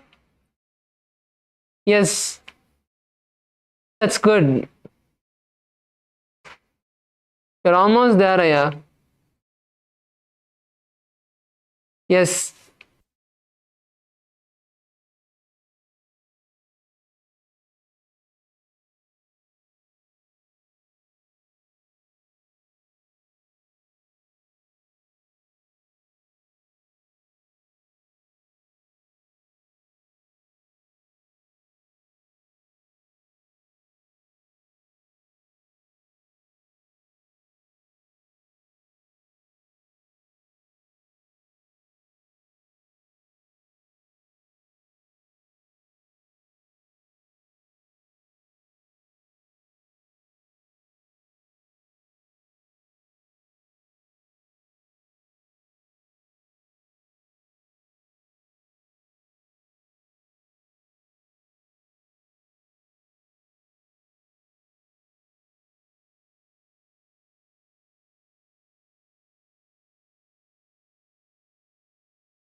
Yes, that's good, Ma Govinda Rupini, that's good.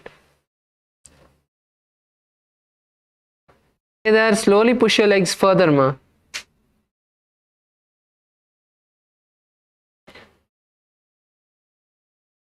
Sweta Ma, come on. You're almost there. நீங்க காலை போட்டுட்டீங்க பின்னாடி. Super. இப்போ கையை பக்கத்துல வச்சுட்டு உங்க உடம்ப தூக்க பாருங்க. ஸோ கால் பின்னாடி கொண்டு வந்துட்டு கையை உங்க பக்கத்துல வச்சுட்டு ஓ பரவாயில்ல, திருப்பி எடுத்துட்டு போங்க. சூப்பர் சுபாஷினிமா, நீங்களும் ஆல்மோஸ்ட் பண்ணிட்டீங்க. இன்னும் கொஞ்சம் தள்ளினா உங்க கால் பின்னாடி போயிடும். உங்க கழுத்தை கொஞ்சம் மேல தூக்க பாருங்கம்மா ஸ்வேதாமா. எஸ், இப்போ உங்க கையை வந்து கொஞ்சம் முன்னாடி வச்சுட்டு அதுக்கப்புறம் உங்க உடம்ப வந்து தூக்க பாருங்க.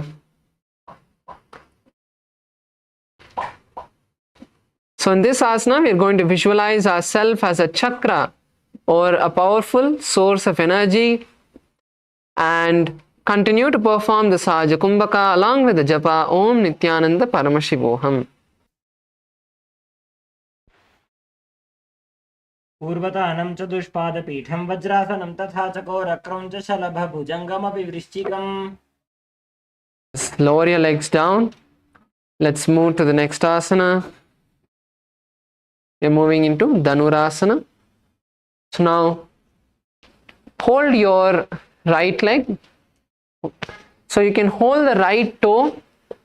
If you want, you can hold the right toe, or you can hold your right foot itself. So whichever is easier for you, you can try that. So hold your foot, either the toe or the foot, and pull your leg. So bring your hand inside, pull your leg as much as you can, all the way, bringing your foot to the ear, and then hold the opposite leg.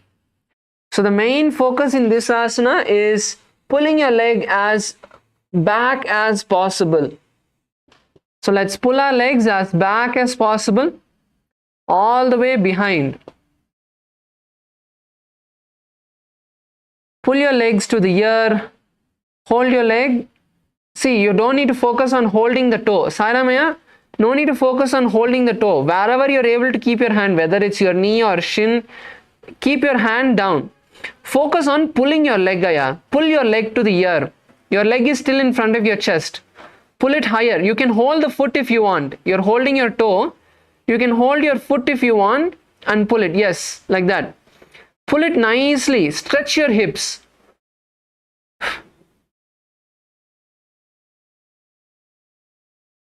Yes, come on, Harshaya. Yes, that's good. So in this asana, we are going to visualize ourselves as a bow of Paramashiva. Ma Govinda Rupini, come on, pull your legs, ma. Yes, pull it back, further back. Yes, that's good. So in this asana, we are visualizing Paramashiva's bow. Perform the Sahaja Kumbhaka, chant the japa Om Nityananda Paramashivoham. पादाङ्गुष्टौ तु पाणिभ्यां गृहीत्वा श्रवणावधि धनुराकर्षणं कृत्वा धनुरासनमीरितम्. Now let's move into the next asana, which is Ashtavakrasana. So now let's place our right leg on the right shoulder. Place your right leg on the right shoulder. Kailasa, Malaysia, male team, your camera has turned off. Kailasa, Malaysia, male team, can you just check? Ma Yoga Jnana Rupini, can you check ma if what the issue is?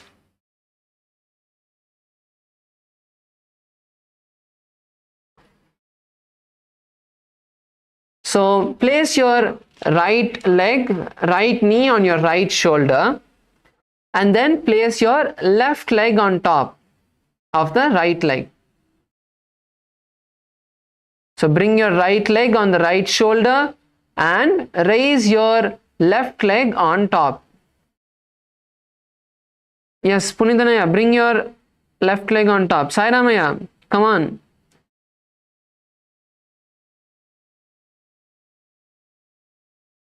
Yes. Now once you bring your legs into this position, slowly stretch them to the side. So lower yourself down, lower your chest down so that you don't straighten the right elbow, and stretch your legs to the side. And then slowly lower yourself down and then raise your legs off the ground. So this is Ashtavakrasana. Yes, Sairamaya, now slightly, see, place your right hand on the ground. Place your right hand on the ground and lean down. Lean down, Aya. Your right hand has to be bent into a 90 degree almost 90 degrees. Only then your hand will stay. So first bend your, see, keep your leg down itself, no issues. Keep your leg down, bend your elbow. Bend your right elbow, Aya. Bend your right elbow. I want your right elbow to come into a 90 degree. Bring your right elbow into a 90 degree position. Yes, that's good. That's good. Lower yourself down. Yes. Now raise the hand up. Yes. Lower yourself a bit more down. Yes. Lower yourself down and stretch your legs to the side now. No need to lift your legs up. Try to stretch your leg.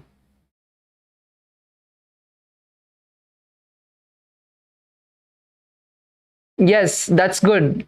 Now try to slowly lift your legs up. Lift your hips up. So bend both your hands. Bend both your hands and try to lift your legs up.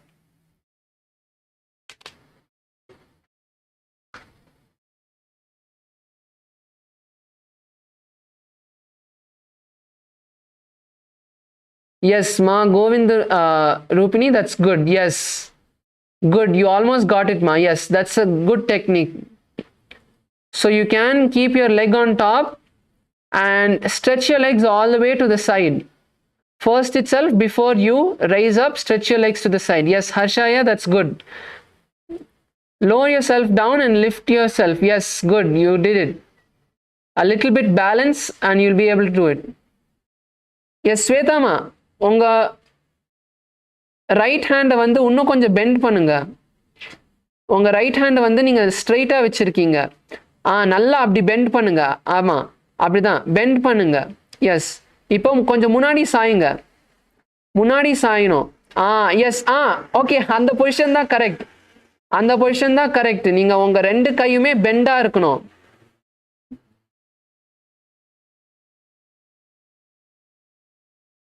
Yes, super, super. Yes, good. So in this asana, we are going to visualize a crane in our inner space. Continue to perform the Sahaja Kumbhaka and chant the japa Om Nityananda Paramashivoham.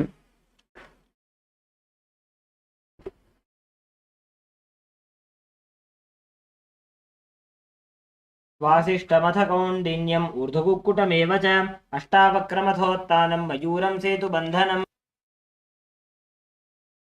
Now, let's enter into next asana, Pranasana. Keep your right leg bent. Bring your left leg onto the right leg. Now place your right hand underneath the right leg. Place your hand on the ground, right hand on the ground and left hand on the left knee. This is Pranasana.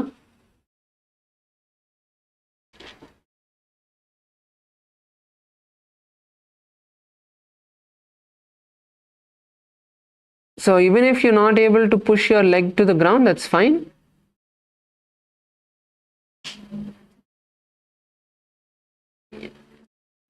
So if it's very difficult to perform with the leg on top of the right thigh, if it's hard for you to keep your left leg on top of the right thigh, keep it down and perform the asana. Yes, Ma Govinda Priya, it will be easier for you to do like this.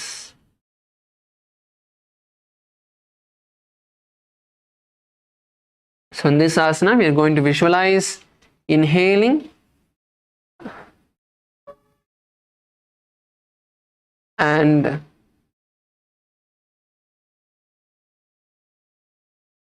being able to pull the energy just by breathing for your body.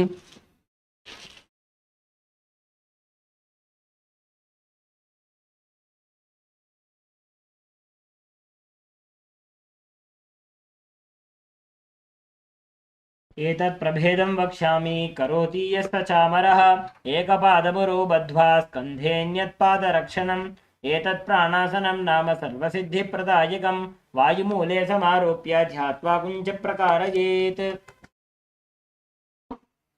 Let's move into the next asana, which is Parshvamatsendrasana.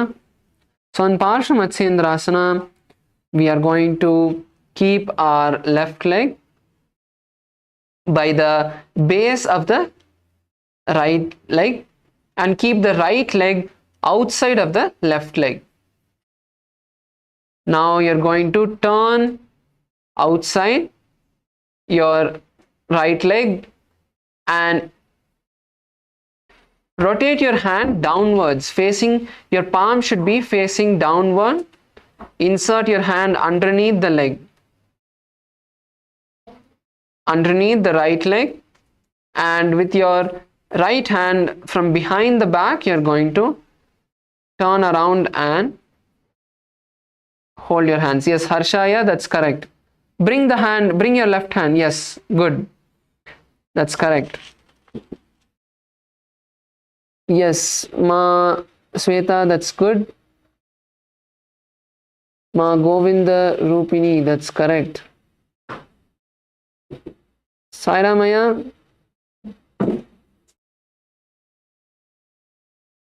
you can do a easier variation, Aya. So instead of bringing your yes, so from that position now you can just, yes, that's good. So in this asana we are going to visualize the great sage Matsendranatha and perform the Sahaja Kumbhaka chant the japa Om Nityananda Paramashivoham.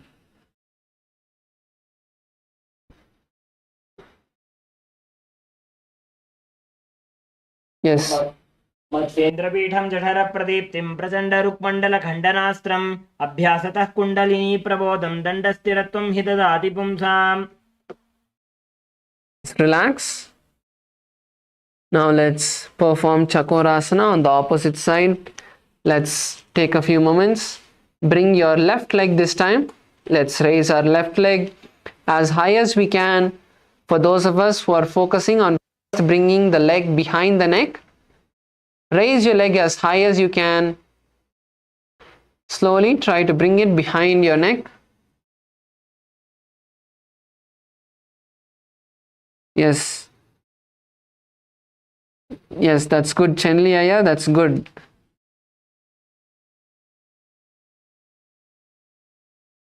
Yes, Gajamukaya, that's good. Pull your legs as high as you can, Aya.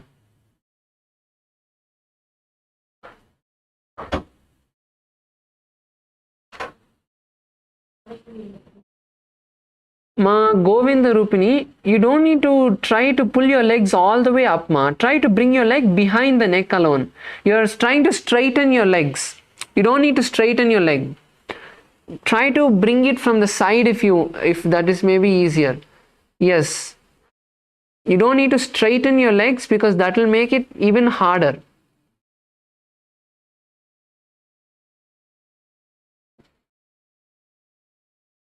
Yes, Punidanaya.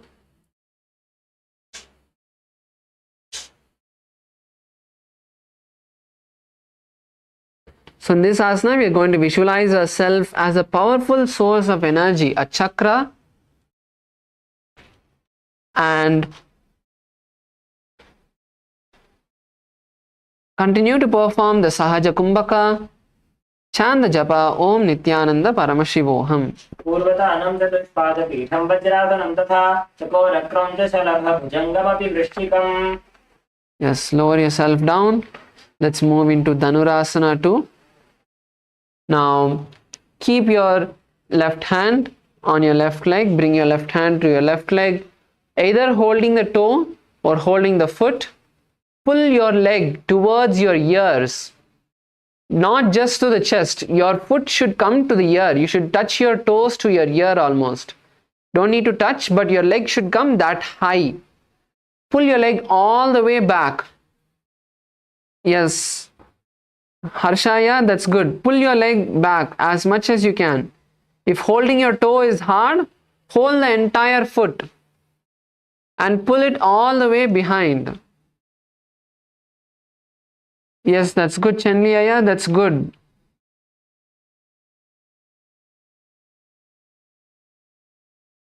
So with your other hand, you can, if you can, hold on to the toe of the right leg. Otherwise, just keep your right hand on the right leg wherever you can. But focus mainly on stretching the leg behind. Visualize Paramashiva's bow in your inner space. Perform the Sahaja Kumbhaka and chant the japa Om Nityananda Paramashivoham. पादाङ्गुष्ठौ तु पाणिभ्यां गृहीत्वा श्रवणावधि धनुराकर्षणं कृत्वा धनुरासनमीरितम्. Now let's move into Ashtavakrasana. Let's bring our left leg onto the left shoulder. Bend your left hand. Nicely bend your left hand, lean forward. Bend your right hand, bend your left hand, lean forward and down.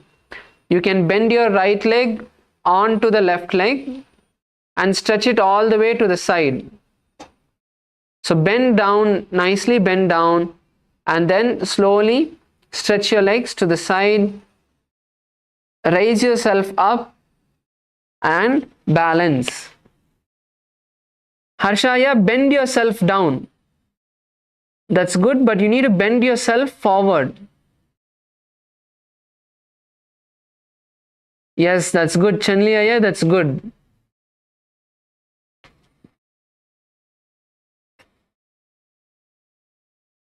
Yes, Gajamukaya, bring your legs, stretch them out and bend yourself forward. So your elbows have to be bent. Bend forward and down and then stretch your legs on top. Yes. First put your leg on top and then raise yourself. Yes. First put your leg on top and then raise yourself up. So in this asana, we are going to visualize ourselves as a crane. Yes, Ma Govinda Rupini, lean forward first. Before you raise yourself up, lean forward. Bend your elbows. You're almost there. Bend your elbows first and you lean down and then you can raise yourself up. Yes, that's good. Perform the Sahaja Kumbhaka and chant the japa Om Nityananda Paramashivoham. स्वादिष्टमथ गौण्डिन्यम् ऊर्ध्वकुक्कुटमेव च अष्टावक्रमथोत्तानम् मयूरम् सेतुबन्धनम्. Yes. Now let's move into the next asana, which is Pranasana. Please bring your left leg onto the right thigh. Sorry, your right leg onto the left thigh. And then place your left hand underneath the left leg, right hand on the right knee. Visualize yourself being able to pull the energy just by breathing. Continue to chant the japa Om Nityananda Paramashivoham. एतत् प्रभेदं वक्ष्यामि करोति यत्र चामरः एकपादमुरो बद्ध्वा सन्धेन्यत्पादरक्षणम् एतत् प्राणासनं नाम सर्वसिद्धिप्रदायकं वायुमूले समारोप्य ध्यात्वा कुञ्जप्रकारयेत्. Now rise up and we are going to perform Paramashivoham. Bring the right leg to the base of the left leg. Bring the left leg outside of the right knee. Turn outside of the left leg. Bring your right hand underneath the left leg and bring your left hand from behind the back and wrap yourself, hold on to the fingers. This is Parsha Matsyendrasana. Visualize the great sage Matsyendranatha in your inner space and chant the japa Om Nityananda Paramashivoham. मत्स्येन्द्रपीठं जठरप्रदीप्तिं प्रचण्डलुक्मण्डलखण्डनास्त्रम् अभ्यासतः kundalini प्रबोधं दण्डस्थिरत्वं हि ददाति पुंसाम् पार्श्वाभ्यां नृत्यवेजासु पार्श्वमत्स्येन्द्रमुत्तमम्. Yes, now let's all enter into Shavasana. Please lay down on your back. Let's enter into Shavasana. Bring your legs, your back, your hands into a comfortable position.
Clutch.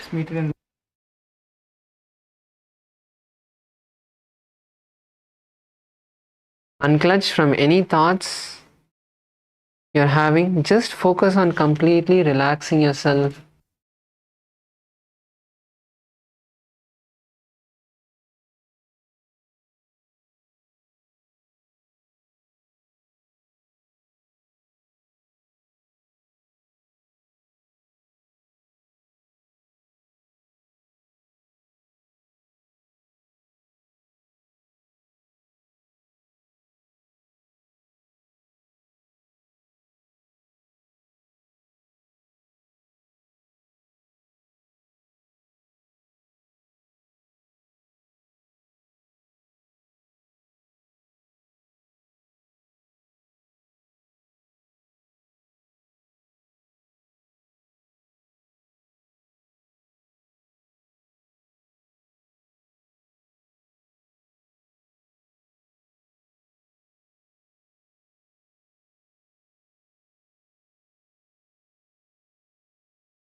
Now, slowly come back to your body.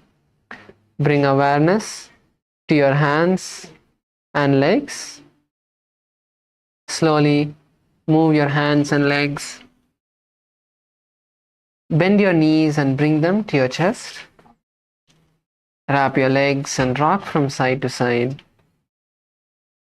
Slowly raise up and come into a seated position. Bring your hands together in front of your heart center and visualize Swamiji in your inner space. Let's take a deep breath and chant the Purna mantra. Om Purnamadav Purnamidam Purnat Purnamudachyate Purnasya Purnamadaya Purnamevavashishyate. Om Shanti Shanti Shanti Harihi Om Tat Sat Sarvam Bhagavat Shri Nityananda Paramashiva Padukarpanamastu. Om Nityanandam. Thank you all. Hope all of you enjoyed today's Nityananda Yoga session, and the next session timings will be announced by the hall volunteers. Thank you all. Nityanandam.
नित्यानन्दं परमसुखदं केवलमानमूर्तिं द्वन्द्वातीतं गगनसदृशं तत्त्वमस्यादिलक्ष्यम् एकं नित्यं विमलम् Sharvari साक्षिभूतं भावातीतं त्रिगुणरहितं सद्गुरुं Namami.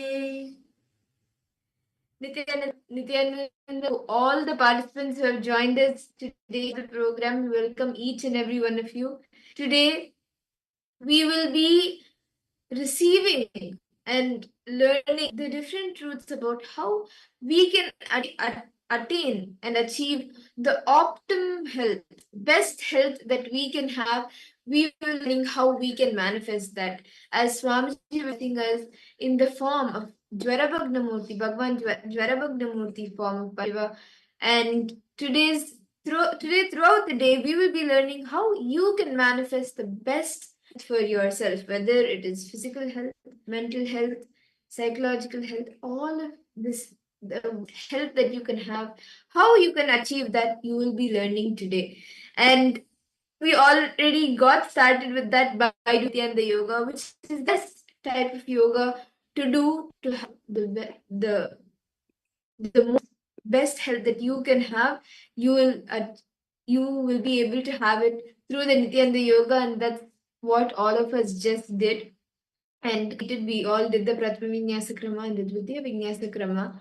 And yoga, our body is prepared, is getting prepared for that enlightenment science, that science of power manifestation and enlightenment that Swamiji, and even the deep truths that Swamiji is revealing to all of us. So, shall we all begin our day with the power of third eye? How many of you are excited?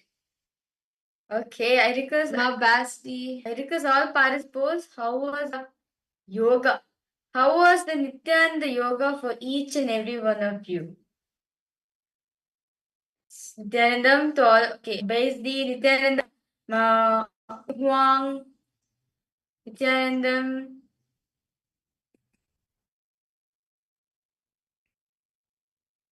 I request all participants to post. How was the yoga for every single one of you?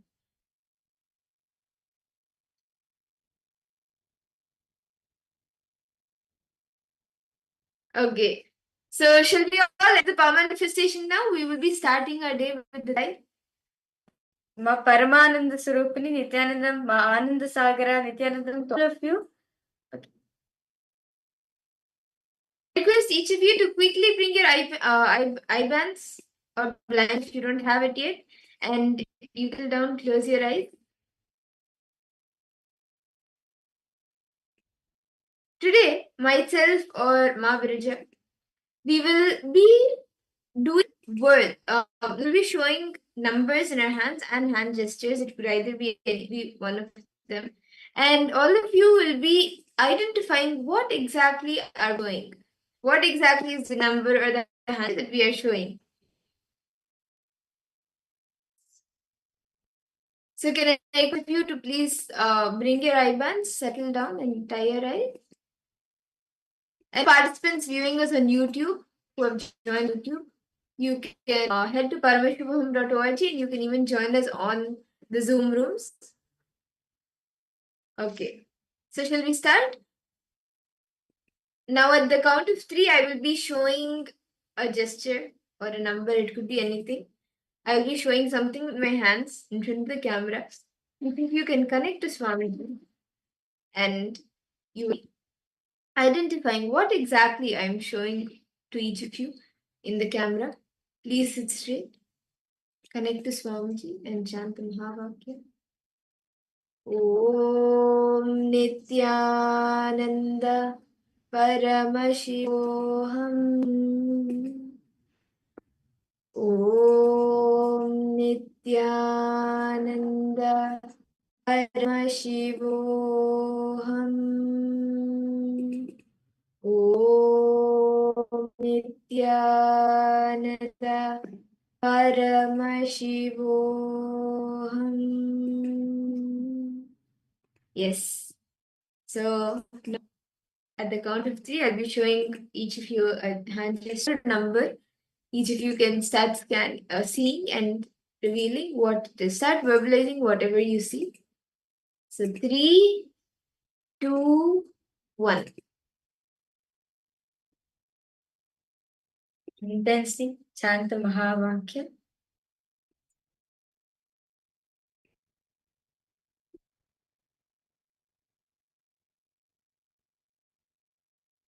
What am I showing to all of you with my hands?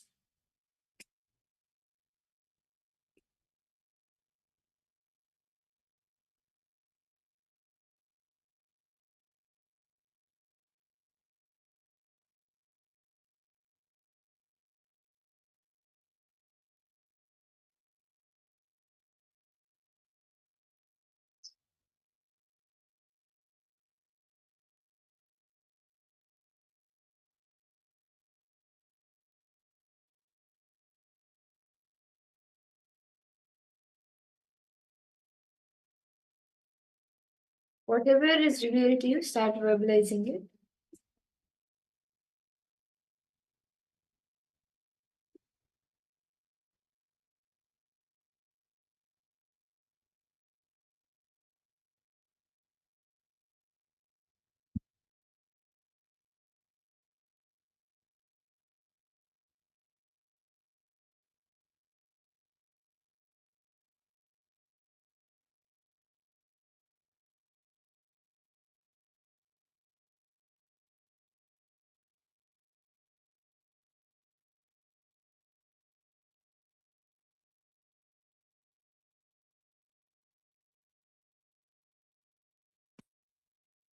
That chant Mahavakya. As all of us intense Nityananda Yoga, just connect to Swamiji. Swamiji is right there for all of us.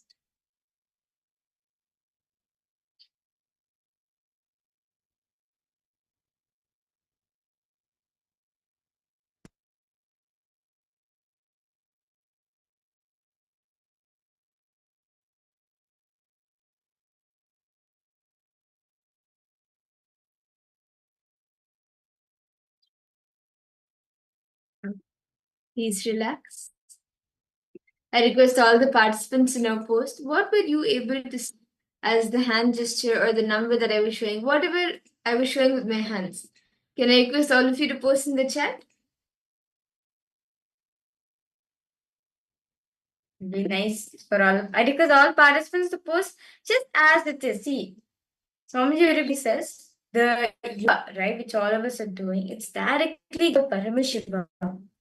So, when you do yoga as per Paramashiva, naturally we manifest him. We radiate his quality, we become him. Our body experiences that. So, can I request all of you to post a new experience? What did Swamiji reveal to you? Nityanandam, Mahalin, Gomez, you have joined at the right time. We're doing the power manifestation now. So, you can join us in the fifth round. Ma Ananda Lakshmi, Ma Basti, what did each of you see?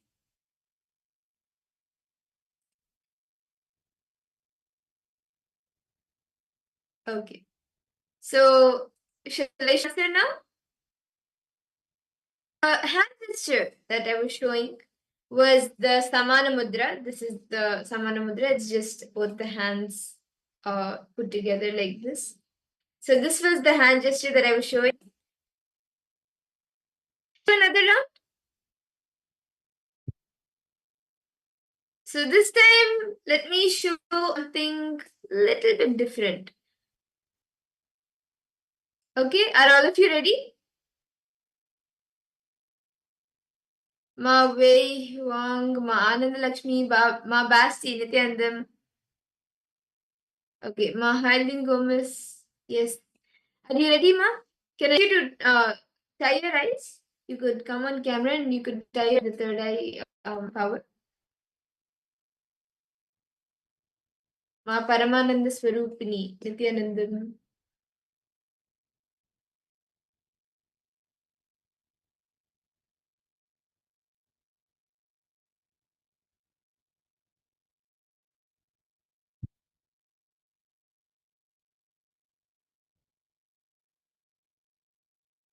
So, shall we do another round?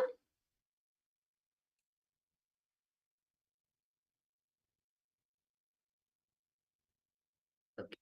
So, 3, 2, 1. So, I'm showing a mudra for all of you, a hand gesture. See as much as in detail, even if you do not know the name or if you do not know how to say it, it's okay. Whatever you are able to see, you can describe.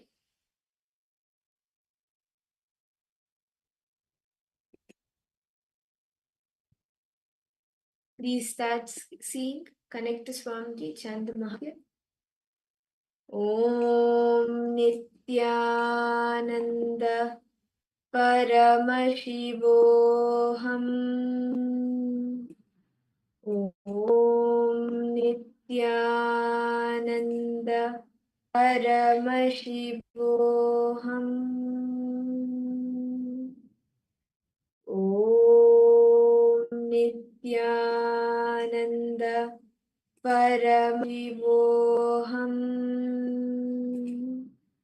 Om Nityananda Paramashivoham. Om Nityananda Paramashivoham.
I was one towards everything.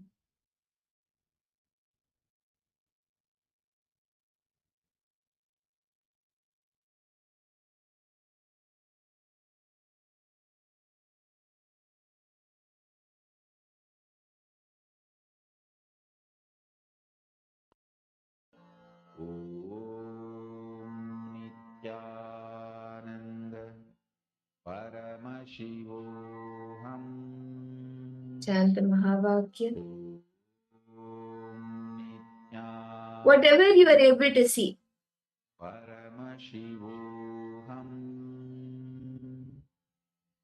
Om Nityananda Paramashivoham. Om Nityananda Paramashivoham. Om Nityananda Paramashivoham.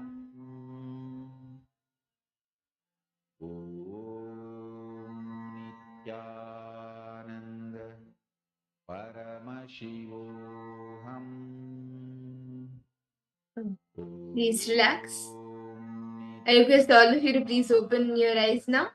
And you can start posting in the chat what the exact hand gesture I was showing. Okay, so my Helen Gomez is 39 degrees here. Okay. Why Hua? I request you to post what you're able to see. Arindra, Paramananda Surupini, Arindra Lakshmi. I request all participants to post what did Swamiji show for each and every. Nityananda Masaralananda. How ma? Nityananda Paramashivoham.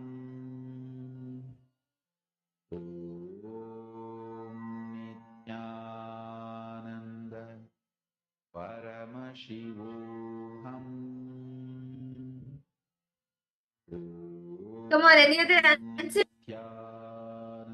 What did each of what did Swamiji reveal to you, and how did you experience them?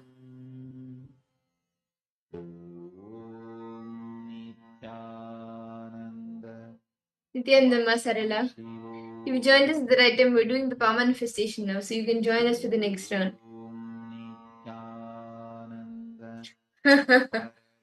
Paramananda Sarupani. Okay. Fine, you can join us in the next round also.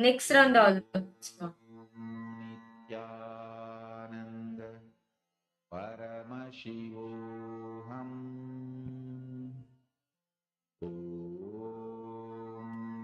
Nityananda Paramashivoham. Because all participants to share whatever you're able to see. So just close your eyes.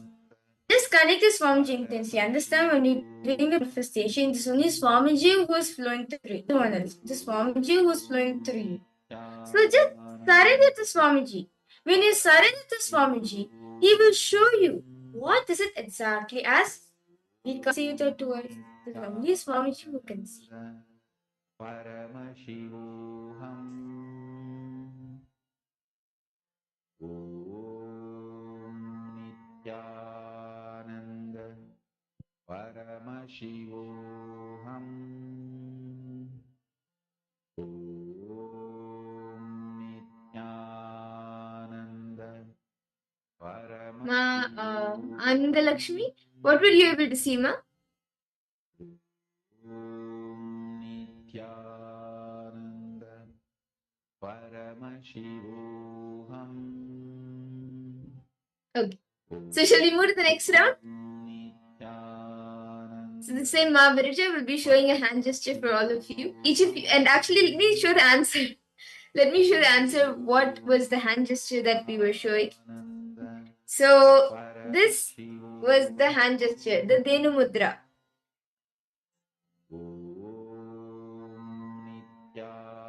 This hand gesture that was being shown. Okay. So now shall the next round?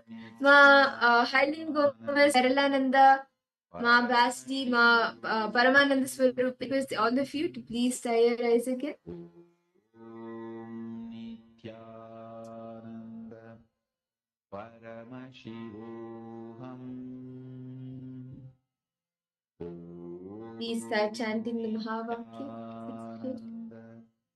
Paramashivoham. Om Nityananda Paramashivoham. Om Nityananda Paramashivoham. Om Nityananda Paramashivoham. Okay. So now Ma Virja will be showing a gesture for all of you. And all of you can start seeing what is the hand gesture that Ma Virja will be showing. So shall we all start? Please start seeing what is it that Ma Virja is holding. Paramashivoham. Om Nityananda Please chant the Mahavakya. Paramashivoham.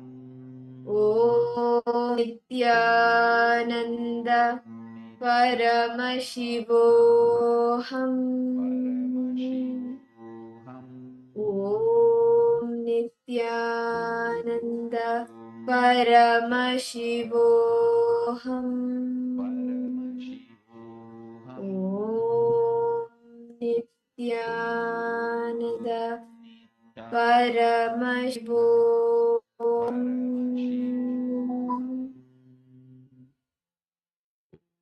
Om Nityananda Paramashivoham. Om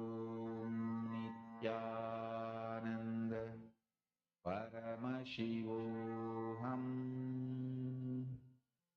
Om Nityananda Paramashivoham Om Nityananda Paramashivoham Om Nityananda Paramashivoham Om Nityananda Paramashivoham Om Nityananda Paramashivoham Om Nityananda Paramashivoham Mahamahavakya, spiritual lullaby for samadhi, and Suprabhatam, wake up call, wake up song for Paramashiva. This Mahamahavakya is spiritual lullaby for you to fall into samadhi. Suprabhatam, wake up song. Please relax. All the participants, please relax. You can open your eyes. And you can post in the chat what were you able to see as the hand gesture that Ma Birja was holding. This Mahamahavakya Ma Harlin Gomez, Ma Saralananda, Ma Paramananda Swarupini, Ma Basti, Ananda Lakshmi, Ma Wei Huang. Each of you can post. Suprabhatam, wake up song for Paramashiva in me. For Paramashiva to manifest. With this one spiritual powerful cognition, chant this Mahamahavakya.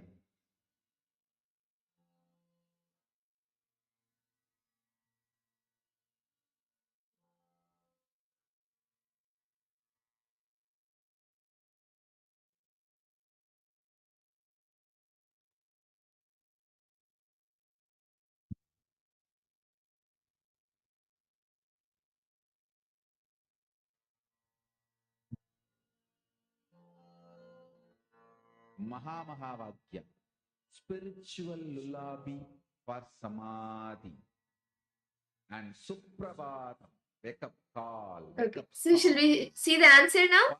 Paramashiva. Ma Harlin Gomez, do you want to post, Ma? Ma Saralananda? What did Swamiji reveal to you? How did you experience the power? With this one spiritual powerful cognition, chant this Mahamahavakya. Om Nityananda. Okay, I request all participants to post whatever Swamiji showed all of you.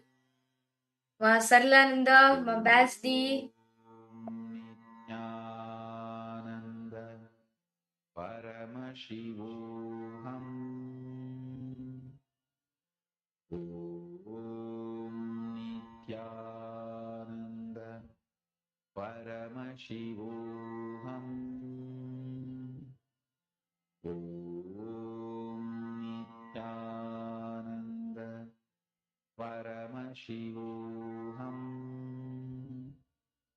Om Nityananda Paramashivoham Om Nityananda Okay, show the answer now. Okay, so the mudra, the gesture which was holding for all the participants, thumbs up. It's the thumbs up. Is it this the thumbs up? What is the thumbs up hand gesture? Any I was showing for all the participants. So yes, that's wonderful. So let's now enter into the first session. See, understand. All like to give an example, all of us cherish goals, right? We care so our health. For example, like we care for our skin, where our skin is healthy, there's no blemishes, the pimples, there's no wrinkles. We just not look old, we have to look young. We do so much skin care within ourselves just for our body. But Swamiji says very beautifully, you need to awaken the dimension. You need to express, you need to become a mind for your own body. Health is one of the biggest thing which all of us are trying to manifest, right? Like having the ability to manifest good health in our life. But Swamiji shares very deep that health can be simply manifested as you are Paramashiva. Even though you are sick, you can command body to come out of it. You can manifest life as you want, as very beautifully Paramashiva says, so the Shabda Yudam Kantam Suprasannam Svitanidam. Let us all remember a Paramashiva who's ever 16. And by remembering him, we experience the youth within us. We become that Paramashiva who's eternally 60. And that is the science, like the science of Jiva Samadhi, one important science that Swamiji first reveals for all of us how we can have optimum health. Science of Jiva Samadhi is a very science that is rooted in Hinduism. And in the first session that we will be into, we will be learn about the Jiva Samadhi science. And all of, like, as Mahaprabhu was sharing, all these, like this these days,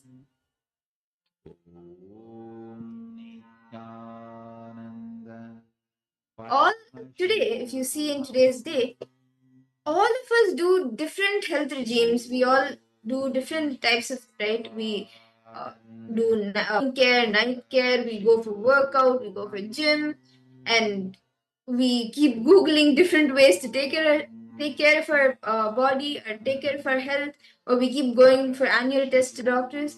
But the science that Swamiji is teaching us, if you just do that, you manifest the best health for yourself. And in the first session that we will be entering into, we will be learning the science of Jiva Samadhi.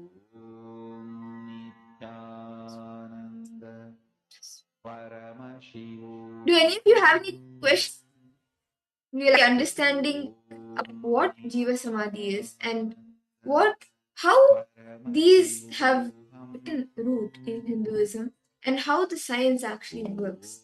How as a living being itself be in that space of samadhi.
See, fundamentally, you all have happened on this planet Earth not to pay bills or to die with a bunch of documents of ownership. And the amazing conclusions with which you operate and continue to operate is the benefit. See, the conclusions with which you operate, if it exceeds the boundaries of body, you will continue to operate. Listen, this is what is amaratva, aksharatva. The conclusions with which you operate, if it is not limited by your body, you will continue to operate even after the body stops operating. That's what is Jiva Samadhi. So the conclusions with which you operate is all matters in the life.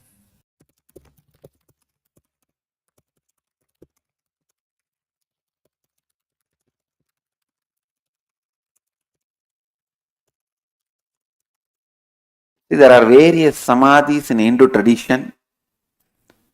Jiva Samadhi is a place where the enlightened master enters into samadhi while he was breathing. Nobody took his body and put it in that. He himself went and sat. That is called Jiva Samadhi, like Raghavendra Swami.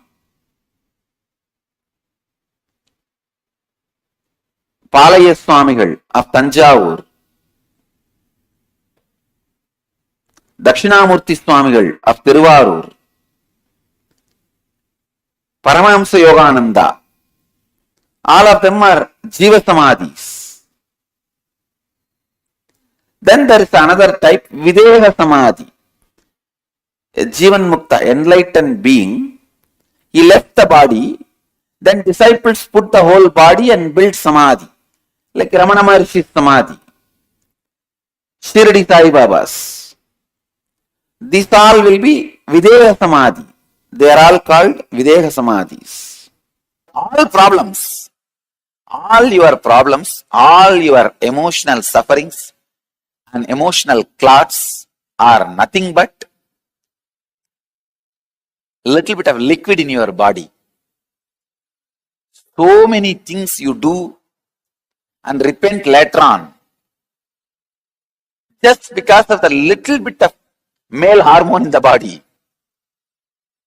So many decisions you make when the hormones are high in your body, just that little bit of liquid, when it is removed from your body, your whole strategy is different now. Your whole concept of life is different now.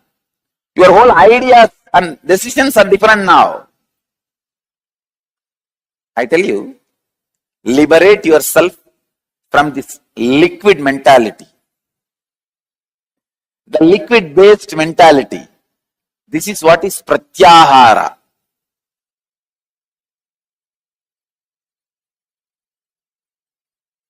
Understand? Pratyahara means not being forced to take any decision by body fluids.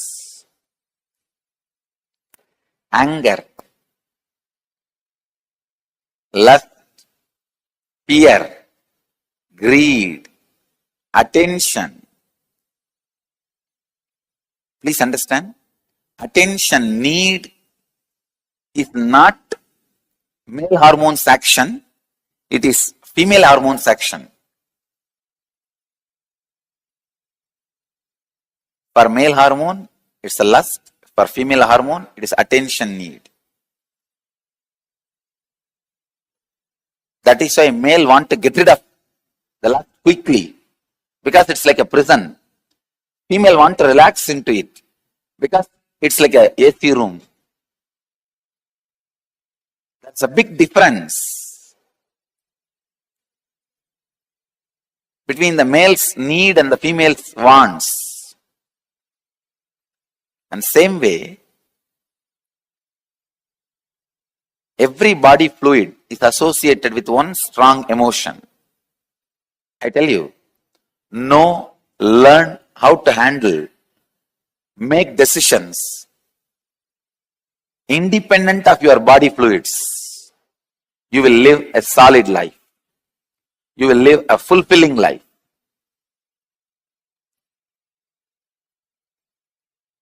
You will live a powerful, fulfilling life. I know with just simple anger, frustration, people make big decisions.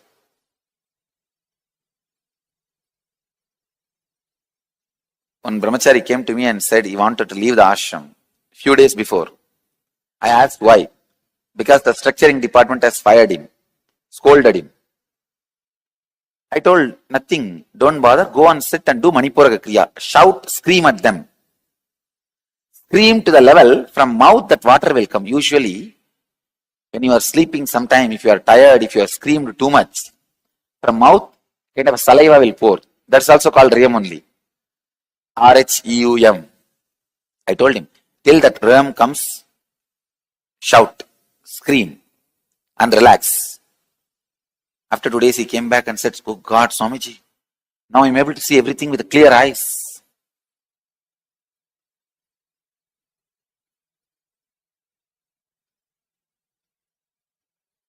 When you clear the body fluids, you make stable decisions. Man who makes stable decisions, not influenced by body fluids, are the mental patterns and setups created by body fluids, is yogi. This capacity is pratyahara.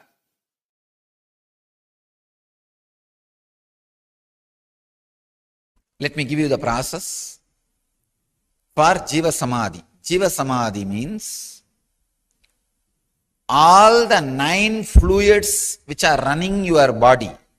See, there are 9 fluids as per the Siddha tradition, yogic tradition. There are 9 fluids, body fluids, responsible for running your body. They are called Navapashana, 9 poisons. Please understand, in Siddha tradition, the word Pashana not just means poison which kills you. It's like a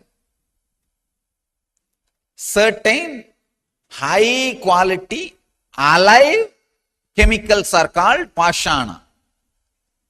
But the Pashana word is unfortunately translated as poison. In English, we don't have any other word. So I am just allowing that word. Maybe I can use the word catalyst agent. Instead of the word poison, I can translate catalyst agent. The word for Pashana means these 9 body fluids, if it is properly handled, will keep you alive. If they are imbalanced, will kill you. Blood and the water in the eyes, saliva, and the kaba in the nose, the 9 body fluids, the seminal fluid, these 9 body fluids are called Navapashana, 9 poisons. If you are able to, instead of the word poison, let us use the word catalyst agents.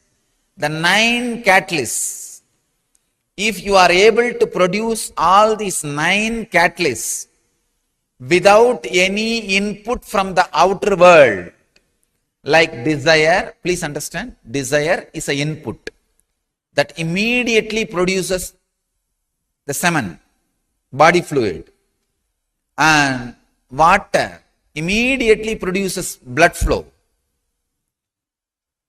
Each input from the outer world immediately produces certain catalyst agent in your system. Without any input from outer world, if you can produce all these 9 catalyst agents in your body, you are a Siddha who can sit in Jiva Samadhi. Means your body can be buried, but you will be alive forever. Even without your body, you will be alive forever. Understand this science? Now let me continue on this samyama. So any catalyst agent of your body, if you are able to produce without any input from the outer world, please understand, then you are liberated from that sense. For example, a man whose seminal production or the egg production, in the woman's body the egg production, or in the men's body seminal production, is independent of the desire, fantasy. He is liberated from the urge to reproduce, and his love becomes such pure, his love is not controlled by the hormones.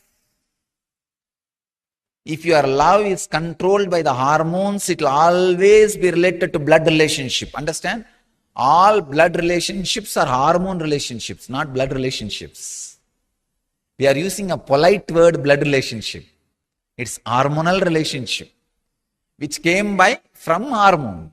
Whether you are your wife or the son or the daughter, or all the relationships happened because of the hormones. Then his love is beyond the hormonal relationships. Only he can radiate universal love. Understand? When your body seminal production activity is liberated from the outside desires and fantasies, you are free from the urge to reproduce, and you are now free to install energy into anything. You can give life to anything. You don't need another womb to create a life. You don't need another human body to give life. You can just make a statue and touch that, and that will become alive. That is the science of prana pratishtha. Normal human life, he is not only free from the urge to reproduce, he is liberated from the normal body physical actions which is necessary to infuse life into something. He can infuse life into anything just by look. Just a look is enough. He infuses life. Just if he touches, that's enough. A stone will be filled with prana, life. This is the science how the deities are installed by enlightened masters. Just their sparsha diksha, when they touch, the energy is infused into it. They don't even actually need to touch. Touch is like one more act to satisfy the people that it has been energized. Otherwise, just a look is enough. Look is enough to infuse energy into the body or a stone or a metal or anything. Now, this technique, the samyama on the Vishuddhi chakra, can liberate you from all the 9 catalyst agent production inputs. Please understand. For all the 9 catalyst agent production, whatever input you need from the outer world, you can be liberated from all that input. You can be liberated from all that input. Understand? That's the important thing. And you can go on be producing it so that your body is, I can say that you are alive. Like Raghavendra Swamigal of Vrindavan, a great yogi. He is still alive, sitting. Don't think he is dead. It is Jiva Samadhi. He is there alive. Still his beats roll. Please understand. If you go in the silent night times, put your ears on that Samadhi, you can very clearly listen the beats rolling and that sound of the Ramanama, that mantra, that some murmuring. You will not be able to hear exact Rama sound, but that somebody is sitting there and humming or uttering some words in rhythmic way, that can be heard very clearly. I am not promoting any superstitions. I am not telling you lies. I am telling you from my experience. If you have intelligence, go and check it. Still, he is there counting the beats. He is in Samadhi, Jiva Samadhi. And the beats are moving just to prove he is in Jiva Samadhi. Patanjali is one of the greatest inner scientists.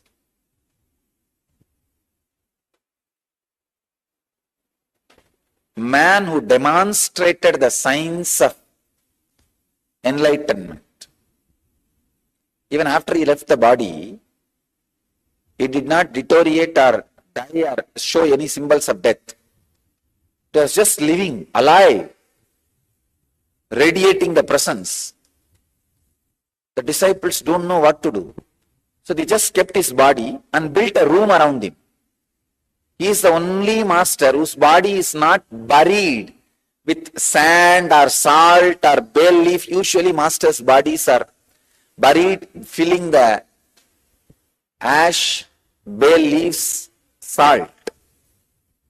His body is not buried at all. His body is just kept and a big stone room is built. He is living there. His Jiva Samadhi is there.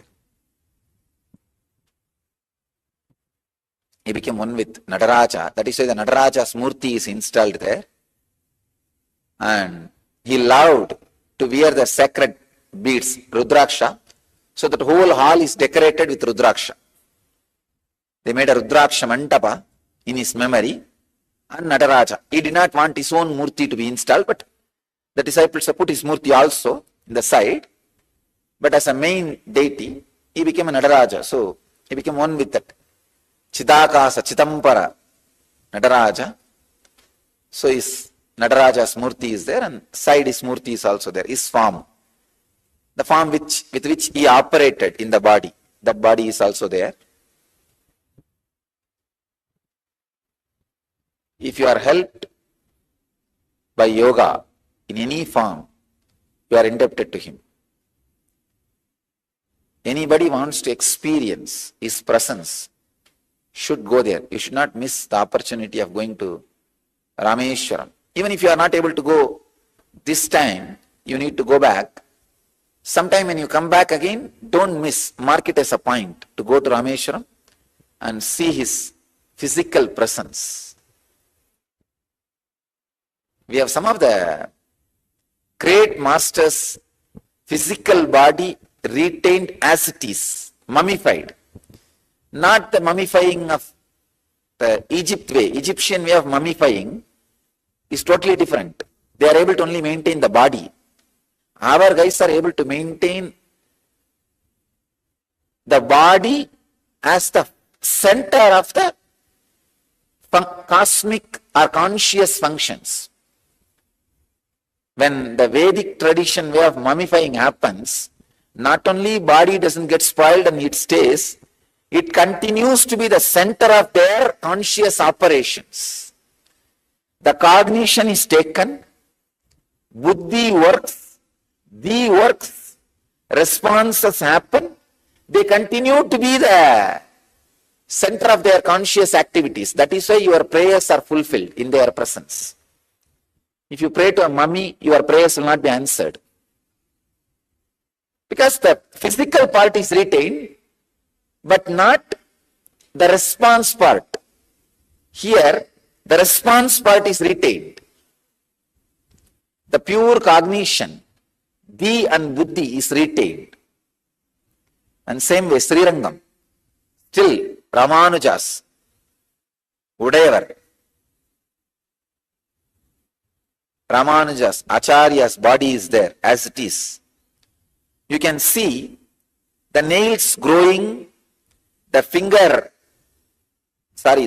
hand lines, the palm lines, the eyebrow hairs, all that you can see even now.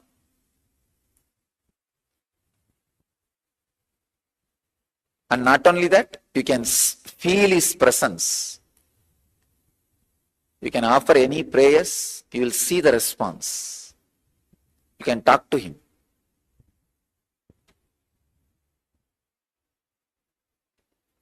I am telling you from my experience, because I have been helped, I am telling you this.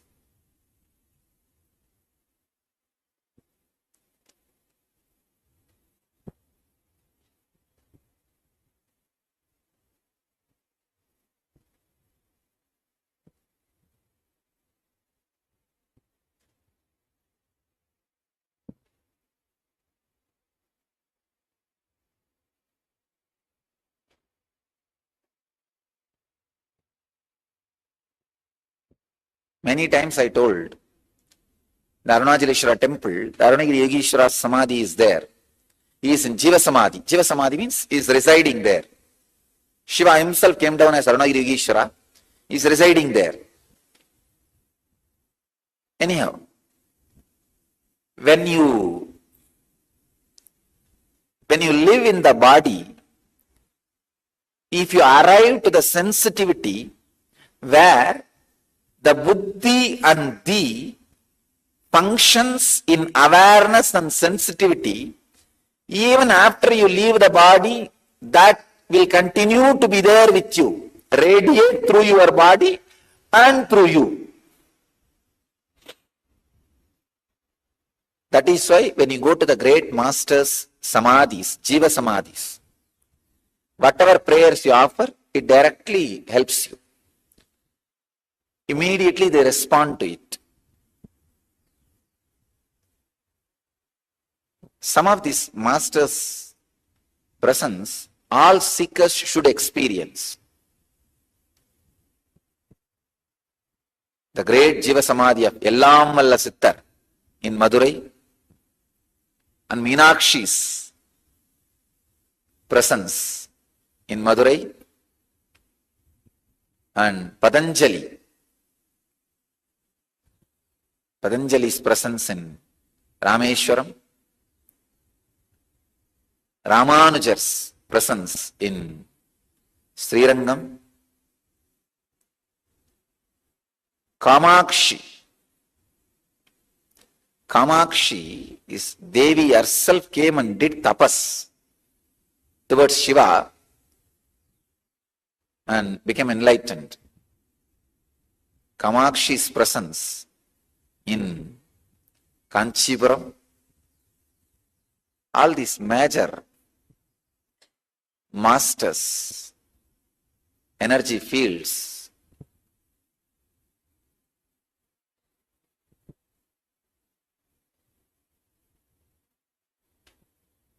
they all radiate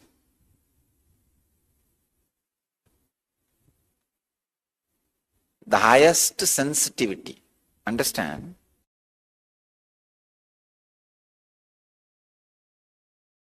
Understand, it is not that in those days, even now, so many beings achieved the space of Mahadeva is just moving around here and there. They are all available. Kinaram Baba is one of the great Agori, lived in Varanasi. His recorded biography goes to 440 years. Please understand. And another one, Trailinga Swami. His recorded biography goes to 370 years. Kinaram Baba and Trailinga Swami, both of them are seen even by recent day people. Ramakrishna has seen Trailinga Swami, and even Rajendra Prasad, he has seen the Trailinga Swami. They were all just in last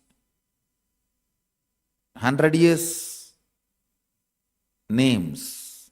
Bikinaram Baba may be a little older, but historical figures, not legendary figures or mythical figures who lived here now. In reality, Kinaram Baba used to have a cart. Whenever he wants to go and give darshan to some devotees, wants to see somebody, he will just tap the cart and it will fly. It will fly wherever he wants to go. He will go and bless people, then he will come back. Using the physical body, he will go. And Trailinga Swami beyond. He will not even move. He will be sitting here and appearing in 10 places. Trailinga Swami is the second being who had directly the mother's milk from Parvati, Meenakshi. First being is Jnana Sambandar. The second being who received the Meenakshi's prasada and sitting here among all these beings, millions of people who radiated Mahadeva's space walked in this city.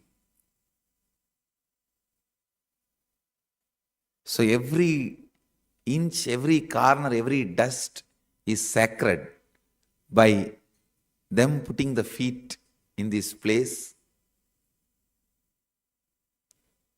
The very air which they all breathed. This Trailinga Swami will sit in Samadhi.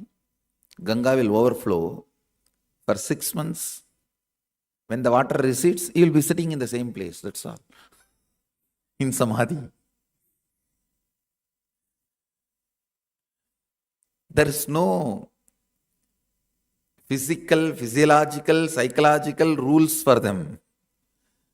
Just breaking everything.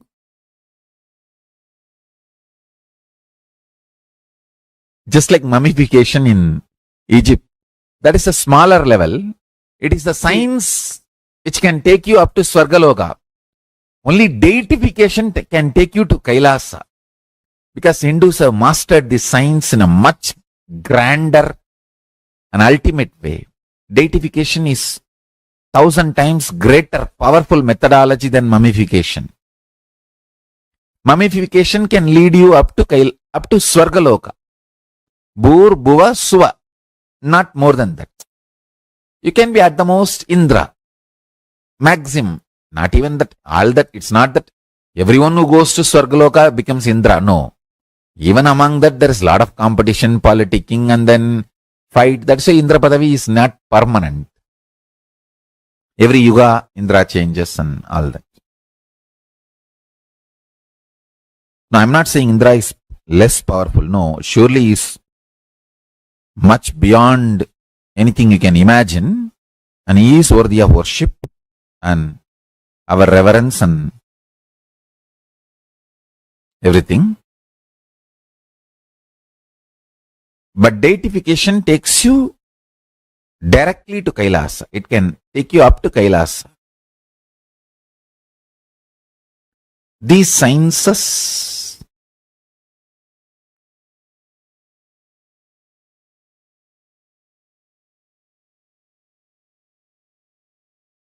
will be revealed more and more detailed from Kailasa. And also there is another one level of deification, like Kaya Kalpa, making your body so pure and detox that even after you stop using your body, you are not dead. The body doesn't stink or go through any of the symptoms of death, like Paramahamsa Yogananda in the modern day, and my own Guru, Isaki Swamigal, Raghupati Yogi, none of their body showed any symptoms of death. I think in Tamil Satsang I revealed how after 3 days his body automatically locked itself into Bhatmasana when we were about to give Jiva Samadhi for him. And there are eyewitnesses. I am not telling you stories. Many elders of Tiruvannamalai are eyewitnesses because he passed away very recently, just maybe 25-30 years before.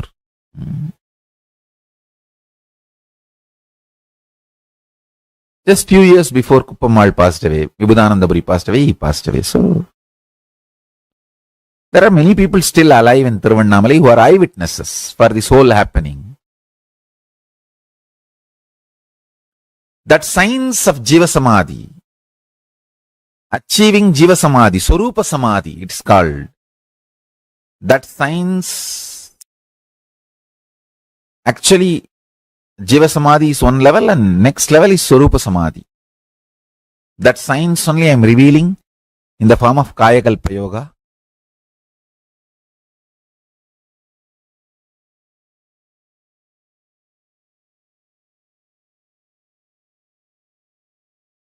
The Kailasa where this body is going to be in Jiva Samadhi, Swarupa Samadhi, I'm going to have 10,000 Samadhis built all around. Any of my sannyasi, once he leaves the body and if the body does not show any symptom of death, means it proves itself that it has achieved Jiva Samadhi. He will have Samadhi next to me, along with me. If the body shows any regular decay, okay, take it to cremation ground and burn it as early as possible. Get rid of it. But if your body shows no decay after death, like Paramahamsa Yogananda's body, you will be given Jiva Samadhi. All these 11 orders, Rudra, Rudraganya, all these 11 orders will have Jiva Samadhi if you achieve the space of Jiva Samadhi and Swarupa Samadhi.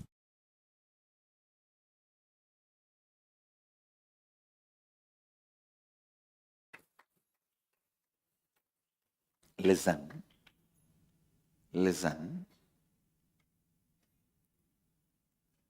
Deciding for life.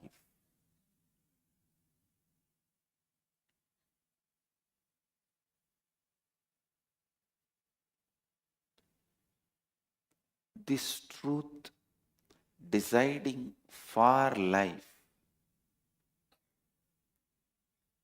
need to be internalized from multiple angles, and you need to complete from multiple angles. I have seen whenever people get pain, they say, Swamiji, death is much better than this pain, please. People come and tell me, I tell them, no, this pain itself is because you decided many times earlier to die. Now stop. Stop deciding death. Decide life. You will walk out of this pain. You will burn this pain, melt this pain and get out. If you decide always for life, even if your body is not functioning, you will be in Jiva Samadhi, eternal life.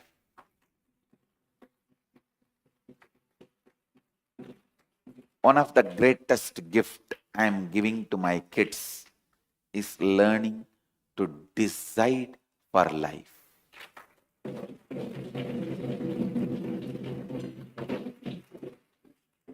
I will create the pure biomemories, muscle memories, which decides only for life, never taken a single decision against life.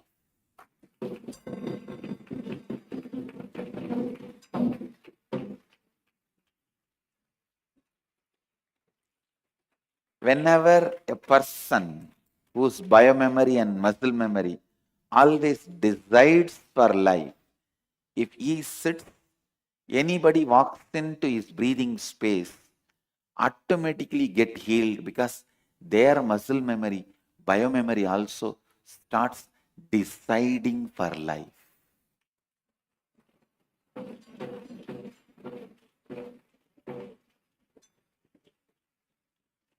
Last few days, one drama is going on. One devotee came for healing.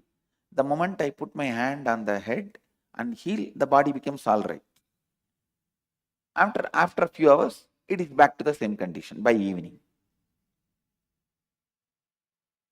I was wondering what is going on. Why? Then I saw so many thousands of decisions she made against life. When I am putting the hand, the biomemory loves life and it comes back to life.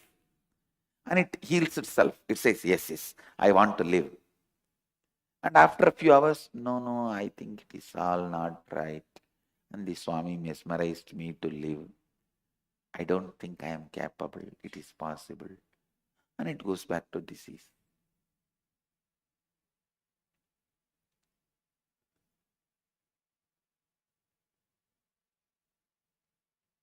I am neither mesmerizing nor hypnotizing. I am just reminding you to live. Ishavashyamidagum sarvam yatkincha jagatyan jagat tena tyaktena bunjitamakridakasya sviddanam. From that context, one should decide to live forever. I tell you, the moment you decide to live, complete with all your decisions not to live and drop, your very DNA changes. Just few days before, I read an article in the internet. One monk's mummified body was found, which is something like 200 years old, and Dalai Lama's personal physician, he is also a monk. He went and checked the body and declared that monk is not dead. He is still in meditative state. He declared that monk is in the state of duktam. In Sanskrit, we call it turiyam. In Pali, it is duktam. So he declared that monk is in the state of turiyam. And please understand, the body was mummified monk, found preserved in Mongolia, and I do accept what this Buddhist doctor declared about this monk. Seeing his body, I related with his consciousness. And I saw what this doctor, physician of Dalai Lama, who is also a Buddhist monk, what he declared, that monk is not dead. I accept that, and it is true, he is not dead.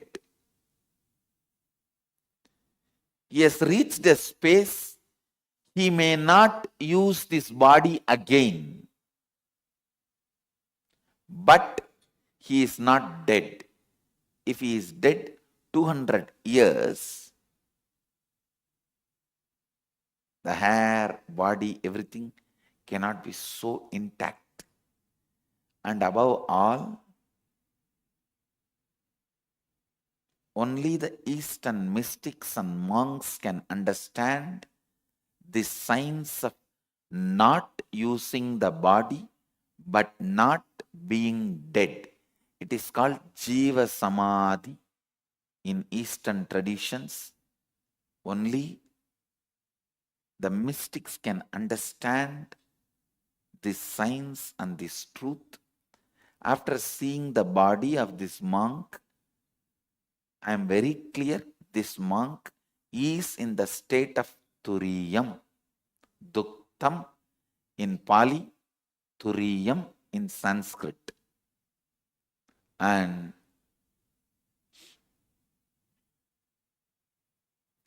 I am so happy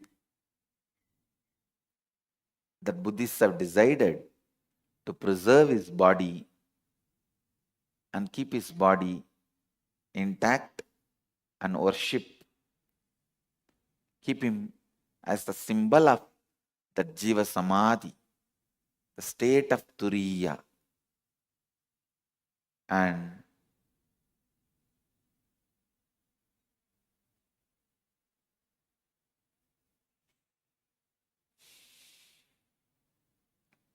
it is just clear decision to live. See, any of you want to achieve this state, I tell you, all you need to do is only one. Just complete with all your incompletions, your decisions made consciously, unconsciously against life. Nothing should make you powerless. Nothing can make you powerless. Life is available to you eternally. Eternal life is available to you. Always decide for life.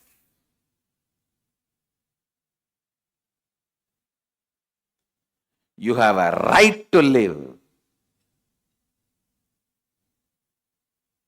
With this context of Ishavasyam idagum sarvam yatkincha jagatyam jagat. Even if you have not achieved that context, decide to live and align that context to you more and more. Because you have not yet achieved that context, don't decide not to live or against the life. No. Decide to live. Declare. Decide. My DNA, I have the authority to reprogram, deprogram, program as I want. Decide to live. And even if one corner of you has self-doubt, I have decided many times not to live, what to do? I don't care. Now I am deciding to live. And whenever those decisions against life comes up, I'll clean it up, but I am declaring and deciding to live. You need to know an important fact. Even after your so-called death, for 3 months your hair and nail continues to grow. Your hair and nail continues to grow even after your so-called death. That is why whenever the Jiva Samadhis are created, they have the habit for till 3 months they will open again and again and shave it and cut the nail. When the masters leave the body in Jiva Samadhi, means they just keep the body and the Samadhi is built all around. They don't fill the Samadhi with any other material. Just body is kept. So the Samadhi is opened and cleaning the hair and cutting the nail is done for next 3 months.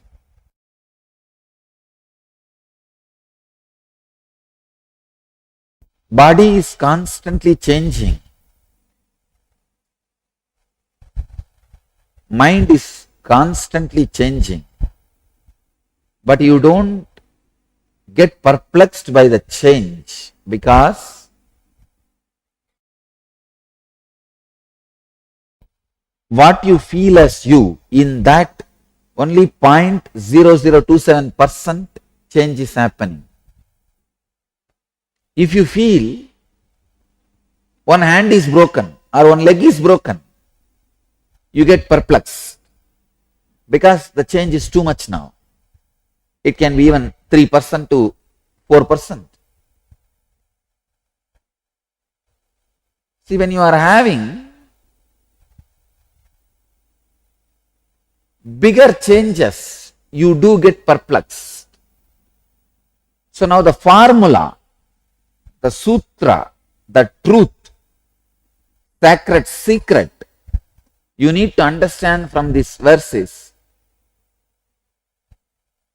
If you awaken your inner self, means if you understand with a simple understanding, you are not just body, mind, you are body, mind and spirit also. Your body is just a sheath, kosha, covering of your consciousness. Your body is just a sheath, covering of your consciousness.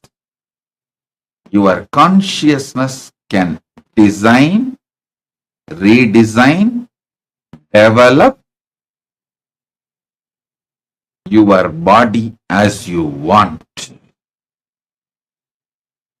Decide to remember your consciousness. You are the supreme authority. Declare your supremacy over your will, your mind, your body,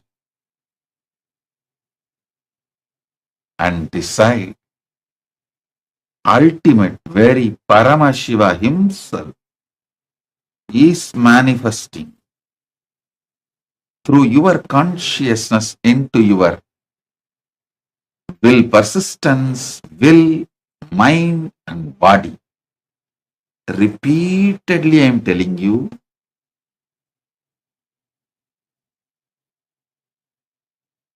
decision is enough.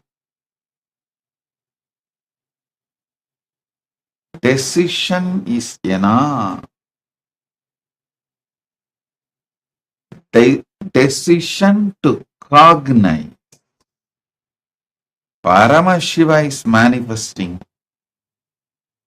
as you, through you, in you, your very body. This simple decision, will, persistence, repeatedly standing up. I tell you,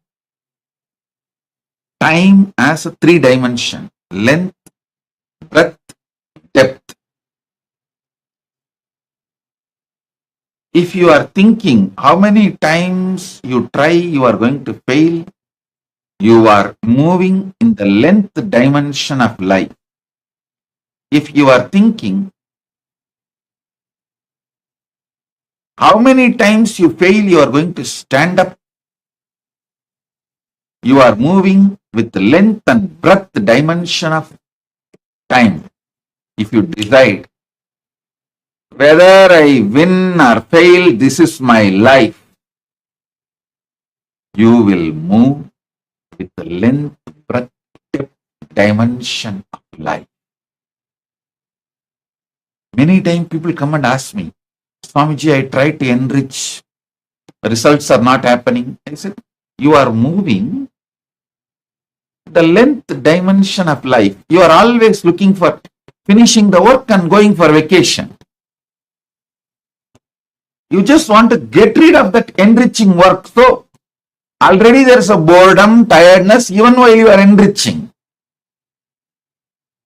How will you be successful in enriching? You decide whether I succeed or fail. This is my lifestyle. You will simply be successful.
Nityanandam to all the participants.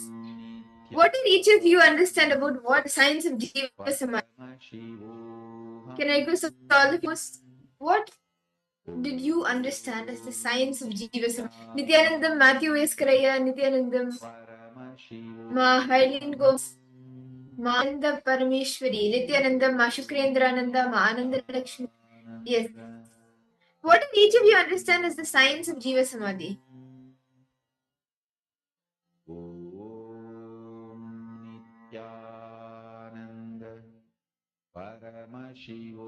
What did every one of you understand cognitive Jiva Samadhi? It's very beautiful session Swamiji gave, right? On where Swamiji expanded on the science of Jiva Samadhi. What exactly is Jiva Samadhi? So all participants, suppose what each and every one of you understand, it's fine. You can post that.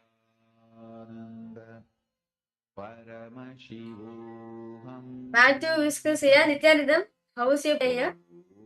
Will you do the yoga today?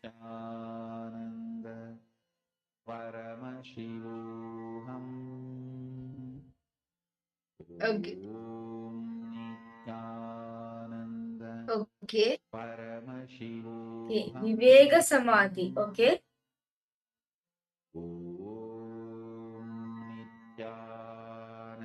Then, okay, what else? Very beautifully, Swamiji gave the example of Ramanuja. Right? In Sri Rangam, actually, this science of Jiva Samadhi is what? Living. But you're living in the higher realm. See, this body is up to certain. This body is it up to certain number of years, right? This science of Jiva Samadhi is being having the ability to live ever for eternity. Having the ability to live for eternity. That is the science of Jiva Samadhi is. See, actually, they don't die.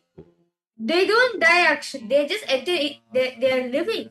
It is just that we cannot perceive them. We can't perceive that science.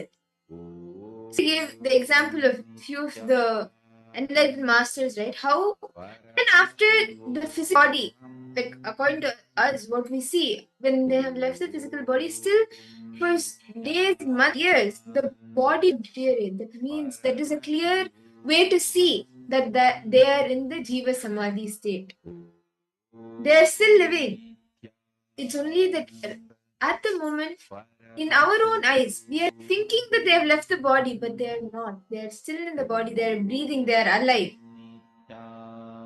So very beautifully, Swamiji gave examples such as Kiraram Baba, Trailinga Swami, Ramanuja. Actually, too, like there's videos like for all the in fact, you also go and Google it also. This is a great saint Ramanuja, who is a saint where he's a Vaishnava devotee. He's a Vaishnava devotee, and he actually Jiva Samadhi is there in Sri Rangam.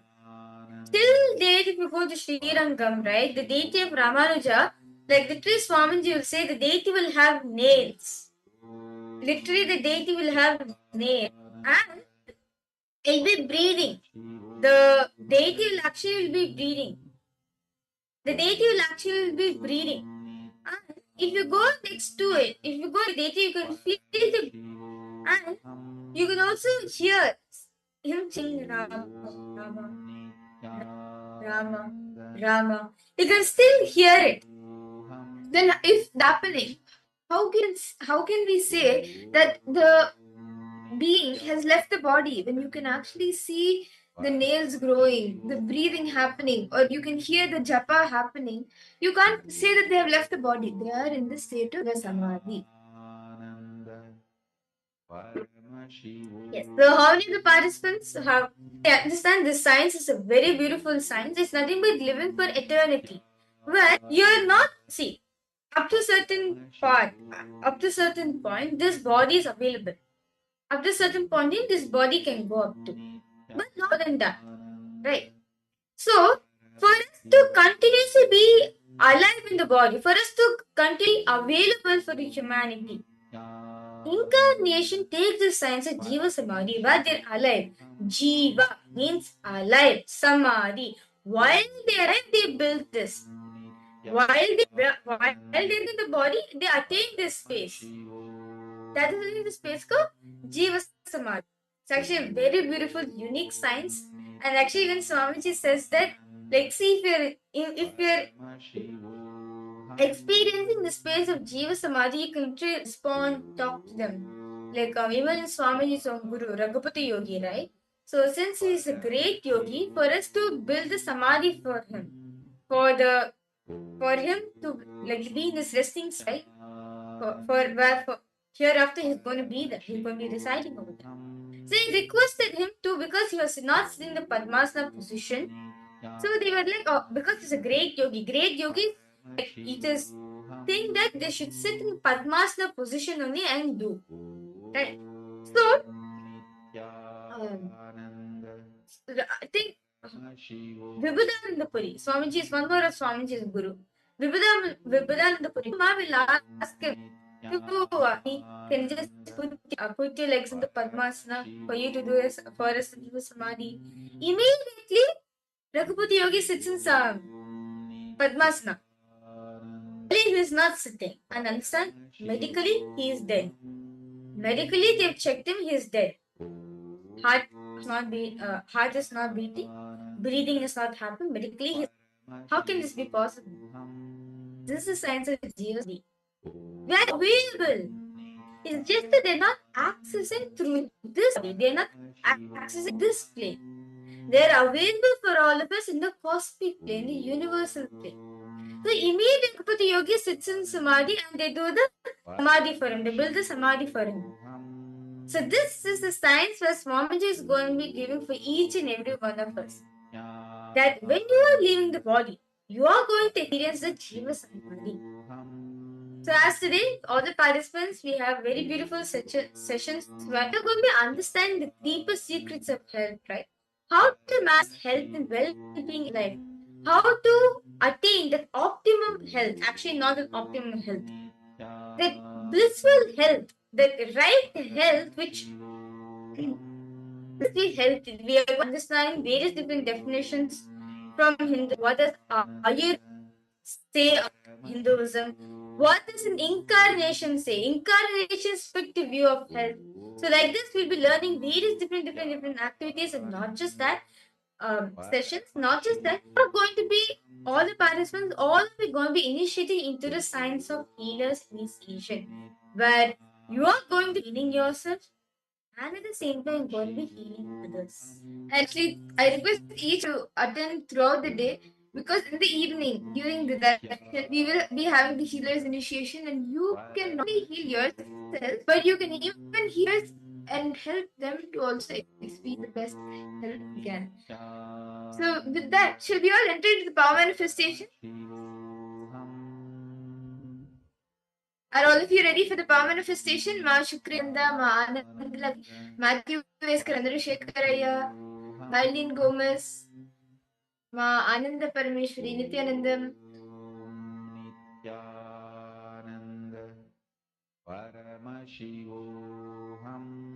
yes, Nityanandam, Ma Gabriel Harris. Welcome for the program. Okay.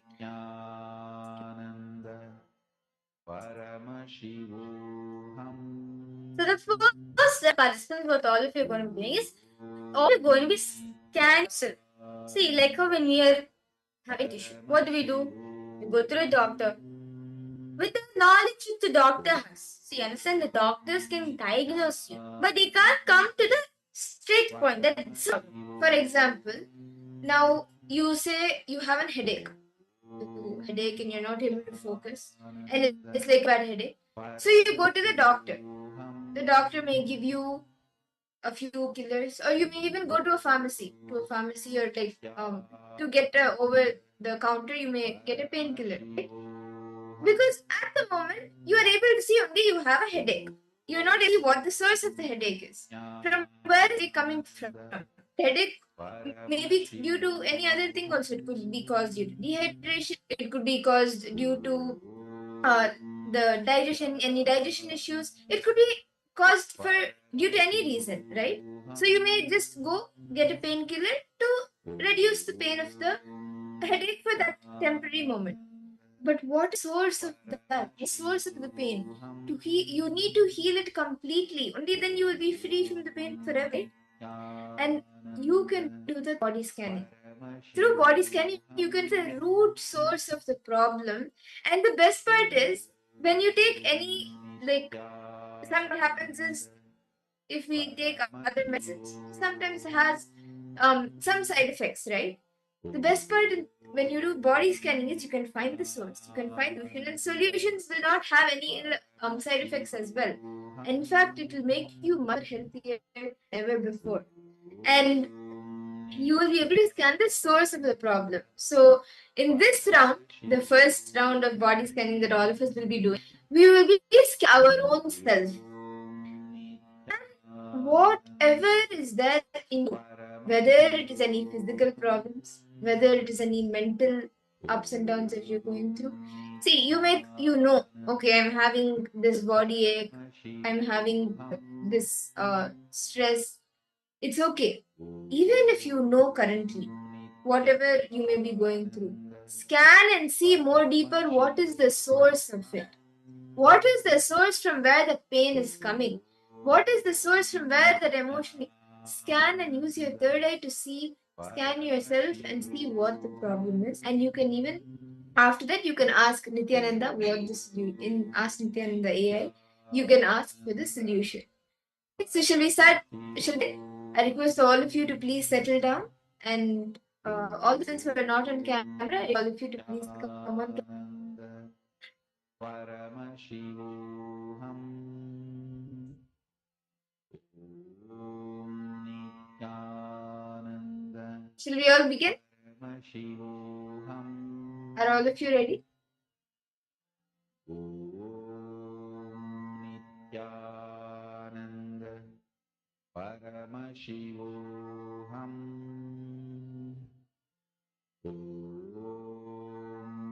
Nityananda Paramashivoham Matthew Veskaraya, Chandrasekharaya, Mahaldin. Shall we start? So the first step is now all of you are going to be doing a self body scanning for yourself. So I request all of you to please close your eyes. Remember Swamiji in your third eye. Please chant the Mahakyam. Paramashivoham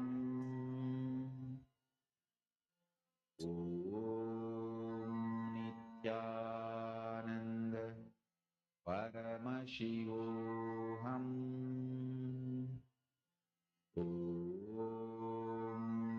Nityananda Paramashivoham. Start scanning whatever is the source of the problem each of you faces. Nityananda Paramashivoham Let's see each and every single part in our body. Let's start with our brain. Paramashivoham How does the brain function? Paramashivoham How is it received information? And how it sends the signals, neuron, throughout the whole body. Nityananda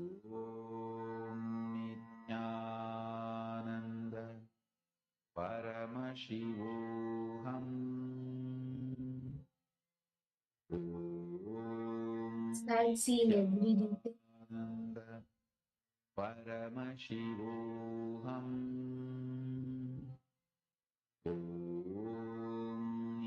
Nityananda Paramashivoham Nityananda Paramashivoham As I move head to our eyes, nose, mouth, how they function. How does the eyes see? How they the signals to the brain?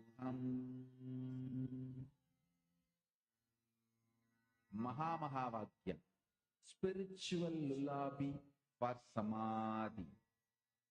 And How Suprabhat, is the sound wake-up reaching the call, wake-up brain? song for Paramashiva. How is This this that you Mahamahavakya, comes to your mouth? How the does spiritual that go to lullaby your for brain? you How is the fall into saliva samadhi. generated? Every detail Suprabhat, wake-up starts song seeing, for starts scanning, Paramashiva chant the Mahakya to wake up intense. in you. Om Remember this one powerful Nityananda cognition.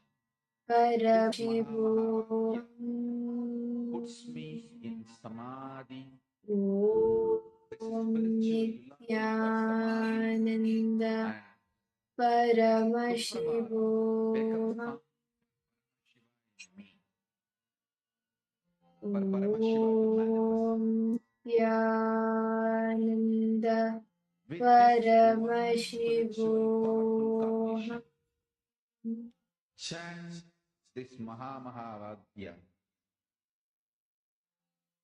Slowly start even seeing how your heart is functioning, how your lungs are functioning, how oxygen is going in, the breath is going in, being filled,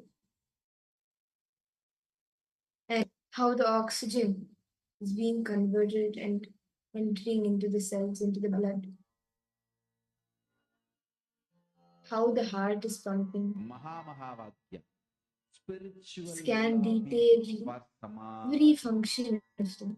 And Suprabhat, wake up call, wake up song for Paramashiva. For Paramashiva to manifest. With this one spiritual powerful cognition, chant this Mahamahavakya. Om Nityananda Paramashivoham. Om Nityananda Paramashivoham. Om Nityananda Paramashivoham.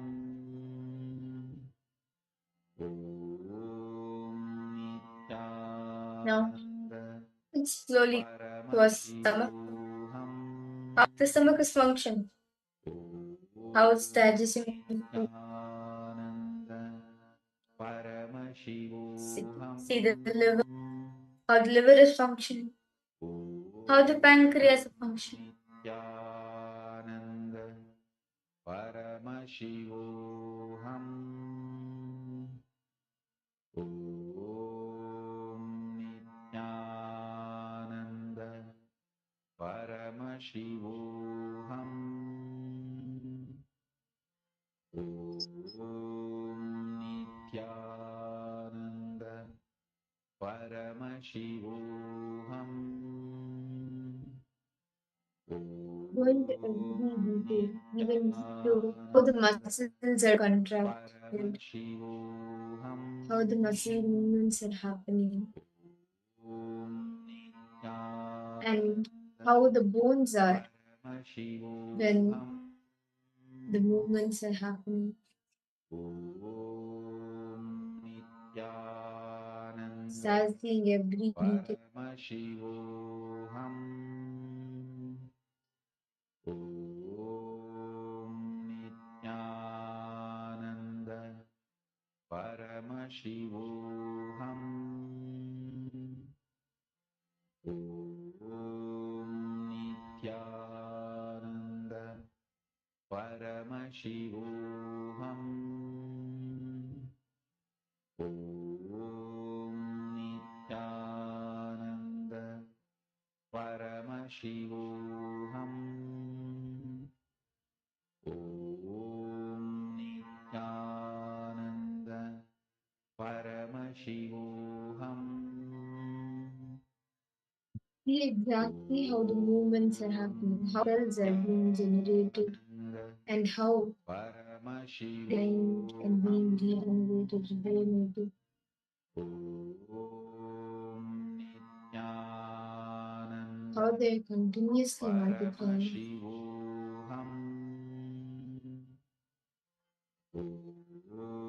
Seeing every detail. Paramashivoham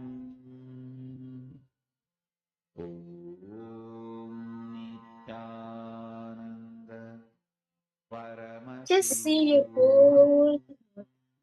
Give life to every single part of your body. See whether is there any discomfort, is there any healing needs to be done, is there any pain, is there anything wrong? Just look and observe the full body. Let's just see how our body functions. Nityananda Paramashivoham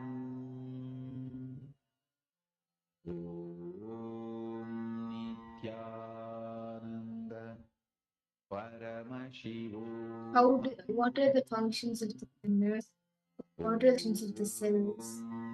How does the bones function? What is there apart from the structure of the bone that we see? Is there anything more to it? How exactly are the organs there? What are their functions? Nityananda Paramashivoham Continue to chant Mahavakya. Nityananda Om Nityananda Paramashivoham.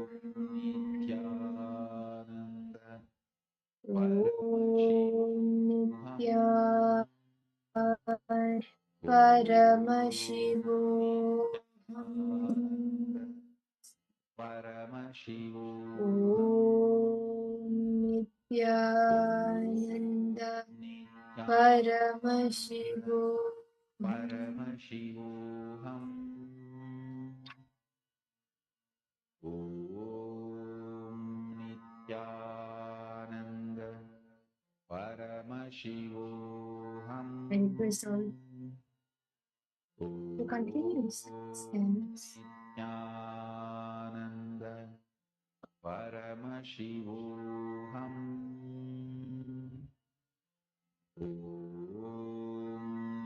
Nityananda Paramashivoham Om Nityananda Paramashivoham Om Nityananda Paramashivoham Om Nityananda Slowly, Paramashivoham very slowly. Please open your eyes. I request all participants to pose. How is it for all of you? What did Swamiji show for all of you? What do you see happening in your own body? How did you experience it? How was the experience? Looking into your own body, scanning your own body, seeing how each and every part of your body functions. See, actually, the human body is one of the most complicated structures, like one of the most advanced and evolved beings are the human beings. So, if you are able to scan yourself and see how your own body is functioning, that itself is a great manifestation. Like, it's not everyone can do that. So, can I request each of you to please post what you experienced while scanning your own body? Matthew S. Karaya, Ma Saralananda, Ma Haydin Gomez, Chandrasekharaya, Ma Shukrendra, Ma Ananda Lakshmi. Nityananda Paramashivoham Om Nityananda Paramashivoham How was it for each and every one of you? We just saw a full body, right? Sometimes we also don't see. Swamiji says that we are so unaware that we don't even see what's happening in our body. We are not that involved in life. And unfortunately that translates into insensitivity towards our own body. We become so used to being the way we are living that we won't understand where exactly we are actually being insensitive to our body. But with this power, you can see where how your body is functioning, where you need to address what is good, what is bad for you. You will be able to understand that much, much more deeper, and you will be able to experience the best health and even heal yourself. Can I request all of you to pose? Matthew Iskray, what were you able to see? Chandrasekhare, what did Swamiji show you here? Paramashivoham Om Nityananda Paramashivoham Yes, Daya. Yes, Nityanandam. Om Nityananda Mahalin Gomez? Paramashivoham Listening. Okay. Om Nityananda Okay. Paramashivoham Whenever you can, try doing the power manifestation. You'll have a breakthrough, like especially today, because as you were saying, you are having some issues with the health. Today you will have a breakthrough. Yeah. Today we are learning the science how you can experience the best health. Ananda Paramashivoham Om Okay. So now, Nityananda shall all of us enter into the next session? What can I request all of you to post? Take a few minutes and post what you were able to see. What is health for you? What you were able to see right now as you scanned yourself? And what is health for you? What do you understand as health? And how do you want to manifest health? What is the best health that you want to have, that you want to manifest? Ananda Paramashivoham Can each of you post what you understand as health? What is your understanding as the best health? Is it just like looking fit, or is it being energetic, feeling active throughout the day 24/7, or is it like internally, externally, everywhere, just completely being completely fit and healthy, all your organs operating, functioning the best that they can? What is health for you? Can I request all of you to post? And even if you had any understandings while scanning yourself now.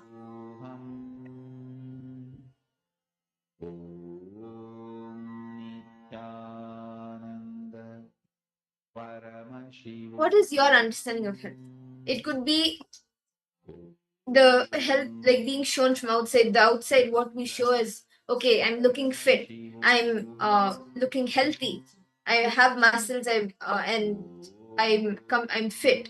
Or it could even, for some of us, it could be the internal health, like more than what is seen externally. It is taking care of what is there internally, what we like ensuring that the stomach is clean, the eyes are healthy, and the entire body is getting detoxed from all the toxins.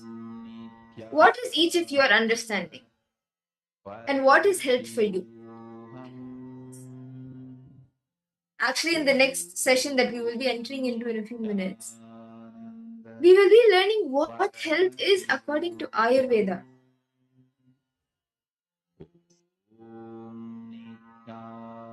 And throughout the day, we will be seeing, according to Ayurveda, according to Siddha, how each thing defines health, how each aspect of Hinduism defines health, and how we can experience that health for ourselves. So, today is actually a very beautiful day where we'll be learning deeper secrets from Swamiji from Hinduism on how to manifest the health for us, like many dimensions. Like, for example, What we know as health is for being healthy, being happy.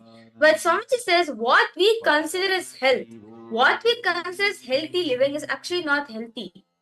It's much more beyond that. And this can only be decoded, these can only be told by Hinduism. As we know, as Swamiji said, so because we were advanced in every single science we were in. We were advanced in everything, be it biology, botany, or anything. We are advanced in each and every single science, literally to every single thing. Like there's many diseases where modern science does not have a solution for it, right? But Hinduism has a solution for it because Hinduism we always believe that there's a solution for every single thing. Because whatever is put in our body, right? What we consume is exactly what we apply on our skin.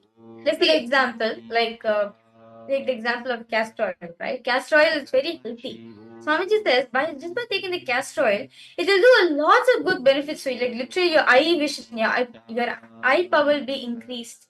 And your eyes will be actually become more shiny.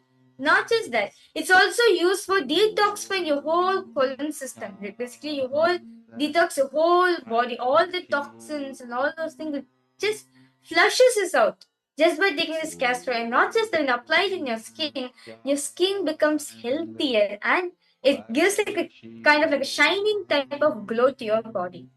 Actually, if you see the Hindu history, thousands and thousands of years ago, even before what we know as medicine today, even before that, the science of making and having plastic surgeries that existed, then even anesthesia, even that was there. All of the medical sciences that we know today already existed in the Hindu scriptures, in whether it's in this text of Ayurveda or in Siddha. In all of these traditions, it already existed, and even in the temples, it has been carved.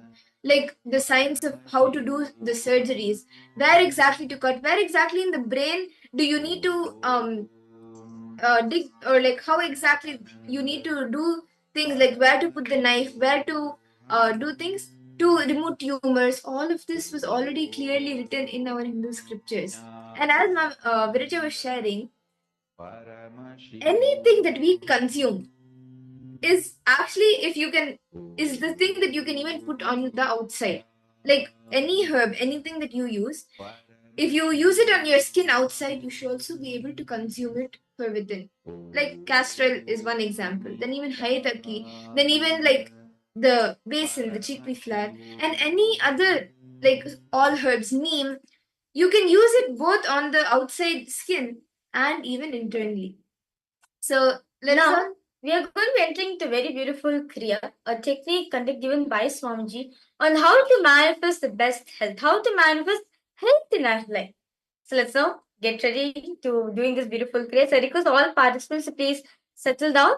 So this is going to be a guided meditation technique where Swamiji is going to be guiding all of us to do this practice. So let's all get ready for this. And Matthew, I request if you could settle down for a few minutes. I understand you were doing something and you were listening, but I request if you could settle down for a few minutes and do the Kriya that Swamiji is guiding us through.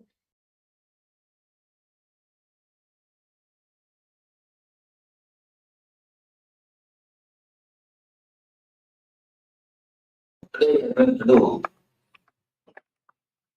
second technique to balance the Vada, Pitta, and Kapha. Today we are going to work on visualization, sound and visualization, light. You are going to add visualization into your meditation technique.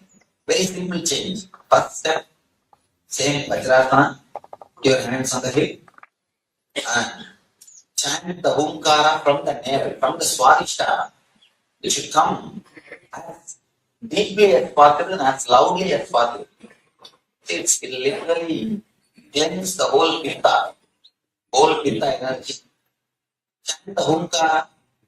Then second step, bend the body and let your forehead touch the ground. Chant the Omkara same way with visualization of white light flowing from your Swadhisthana. So when you add visualization, you don't know how much work you are adding to your inner space. It's workout for your mind. Just like a physical exercise, It's a mental exercise for your mind, so that it will be fresh and alive to go through all the meditation techniques. First step, sitting in Vajrasana, have your hands on the hip and chant the Omkara from the navel. Second step, bend your body, let your forehead touch the ground and chant the same Omkara, H-O-O, Omkara sound, but visualization. Add one more thing. Visualize as if a white light is flowing from your Vishasana towards the whole body, or just towards your head. Visualize light and sound. Please close your eyes. Sit in Vajrasana. Have your hands on your hip. Chant the Omkara as intensely as possible.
Bend your back.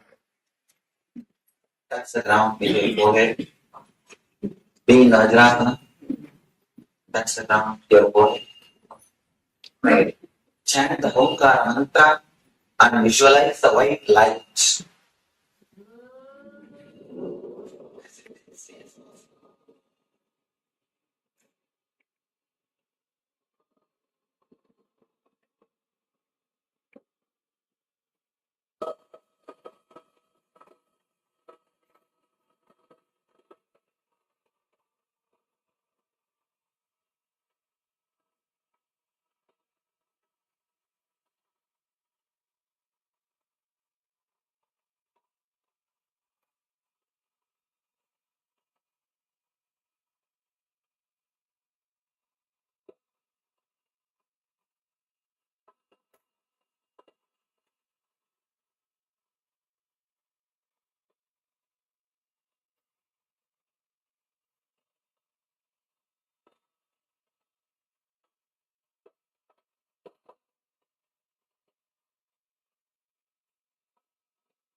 I'll expand on the science of biomemory. Please listen.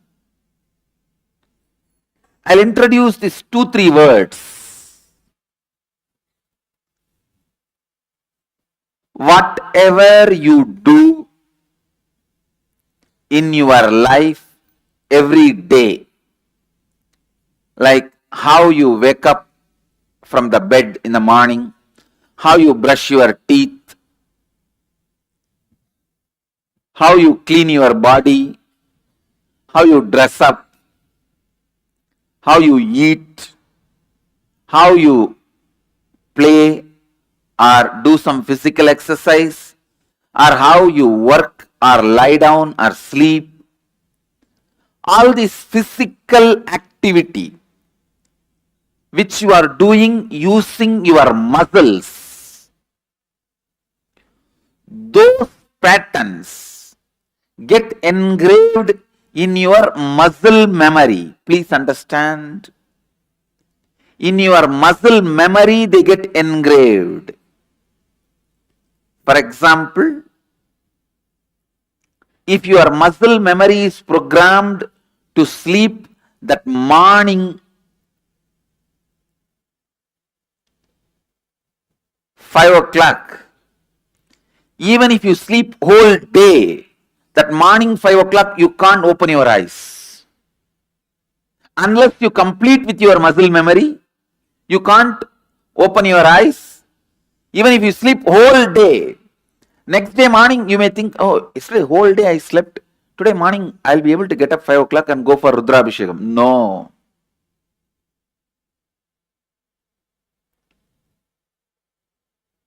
Five o'clock you will see that you can't even open your eyes. Because muscle memory is programmed. Unless you complete with that muscle memory and reprogram it, you can't make. The day-to-day activities done with the help of the muscles get programmed in muscle memory, and the ideas based on which you make this decision,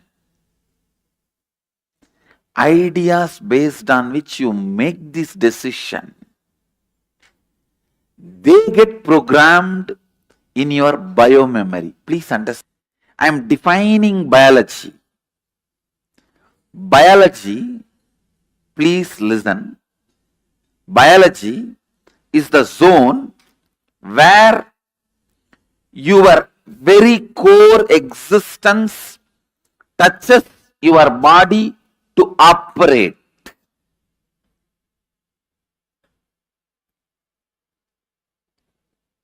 The heart muscles.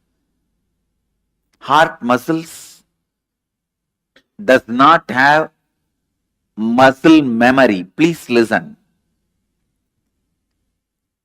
Heart, your physical heart does not have muscle memory. That is why, fortunately, it is running on its own. It does not have muscle memory. It cannot be controlled by your muscle memory. It is controlled by your biomemory. The brain tissues, they do not have muscle memory. It is controlled by your biomemory.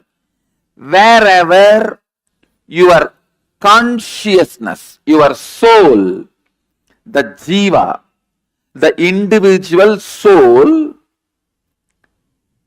connects with your body to operate your body, means the decision making points where the decisions are made, where constantly the decision making mechanism is stored. That point is what I call biomemory. Listen to these terms, because if you understand this, it can really open up the experience of Shivoham in you. Listen. Muscle memory is your actions, pattern of your actions. Biomemory is pattern of your decisions. Cause is biomemory, effect is muscle memory. Listen, cause is biomemory, effect is muscle memory. If this pillow is muscle memory, what is the cause of this pillow? The cotton, source material. That source material is biomemory. Understand? Purifying your biomemory is too easy for me because I am sitting in you as a jiva, antaryami. Your antaryami is my antaryami. When Bhagavan Krishna claims in Gita that I exist as antaryami in all your beings, he is not lying, he is telling the truth, because only in the muscle memory we belong to different caste, different community, different religion, different nation. When it comes to the level of biomemory, the differences get blurred. It is more, the difference is more like a human or animal or a dinosaur or that kind of that differences get blurred. When it goes to the deeper level of biomemory, there is no difference. One cosmic unity. The one cosmic existence.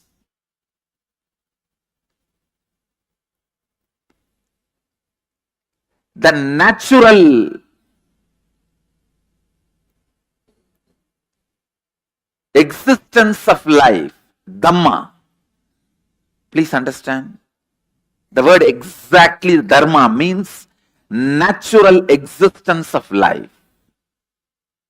If you eat when you are hungry,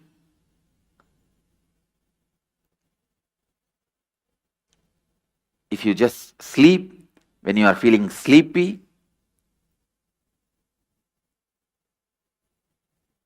if you just be when you don't feel like moving, functioning, if you are active when you feel like acting without the hatred towards being active, you are established in Dharma.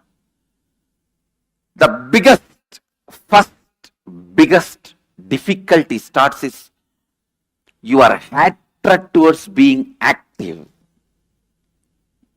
Your anger, violence towards being active. There starts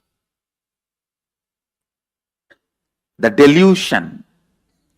Then naturally, you do not know when you want to rest, when you want to be active, when you are feeling hungry, when you are feeling sleepy.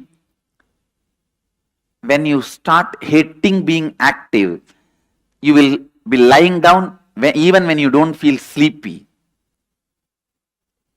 When you have a greed about food, you will be dumping it even when you are not hungry.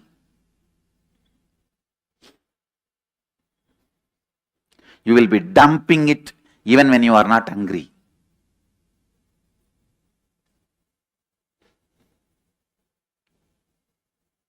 Listen. Muscle memory, biomemory, your consciousness. As far as consciousness is concerned, all of us are one. Slipping from your muscle memory to your biomemory is yoga, lifestyle, completion, all that. Slipping from your biomemory to your consciousness is Shivoham experience. Understand? Moving from your muscle memory to biomemory. How to do that? That is purifying your muscles, like morning yoga, or this haritaki powder, panchakriya, all these lifestyle practices purifies your muscle memory. Shivoham, constantly remembering, being in the space of Shivoham purifies your biomemory. Your decision-making center need to be infected. Understand, I am using this word, infected with the Shiva's DNA.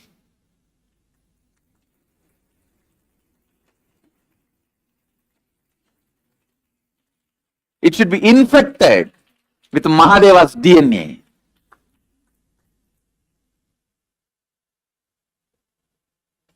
Because usually you visualize infection as widespreading, fast, quick. If I say the seed of Shivoham should be put, you visualize, okay, seed will be put, and then the tree will grow, then leaf will happen, then fruit will come by, then I'll be old. That is why I am not using the word putting the seed. I am using the word infected. Means catch it now, in next 2-3 hours, you will have it. Your biomemory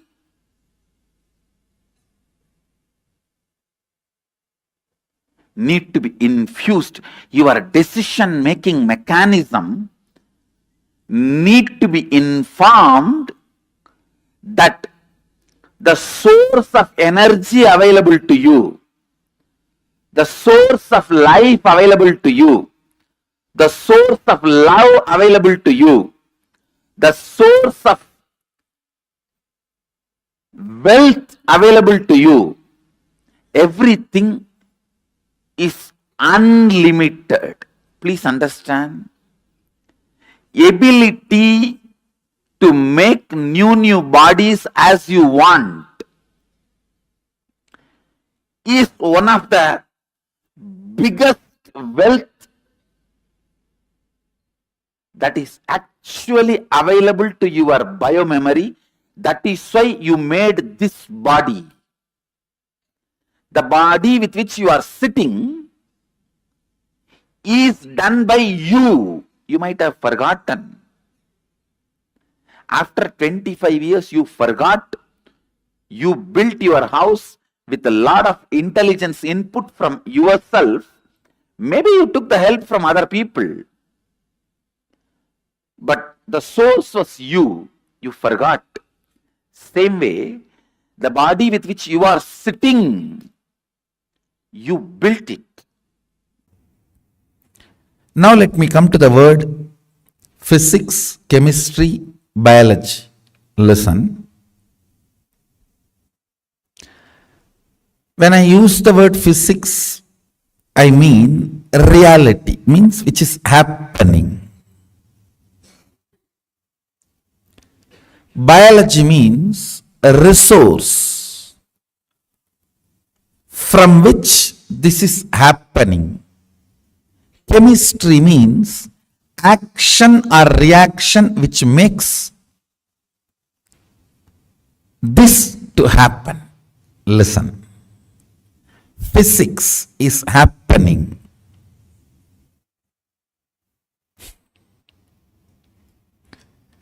Biology is the resource from which it is happening. Chemistry is the action or reaction which is responsible for this happening.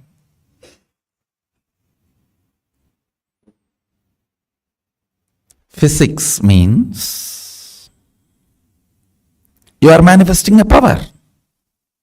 The power is manifesting. That is physics. Biology means the resource the consciousness from which you manifest the powerful cognition, that resource is biology, you. Chemistry means when that powerful cognition manifests in you, the action and reaction which makes this power manifestation happen. Chemistry is the bridge between biology and physics.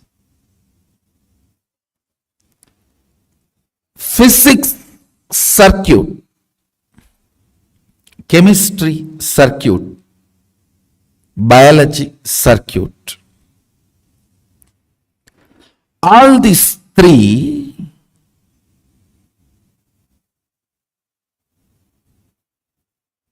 listen carefully. Physics circuit, chemistry circuit, biology circuit.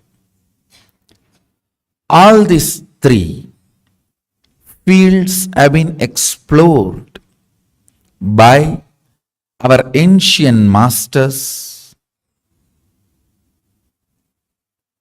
our great visionaries,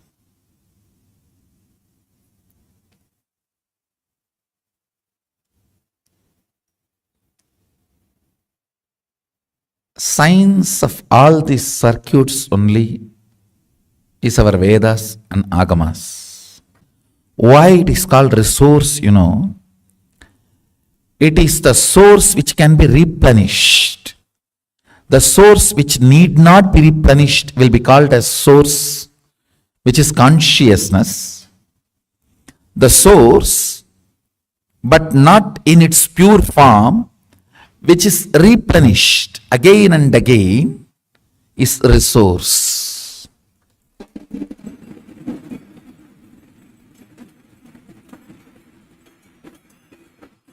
Biology is not pure consciousness. It is like source which need to be replenished again and again, which is replenished again and again.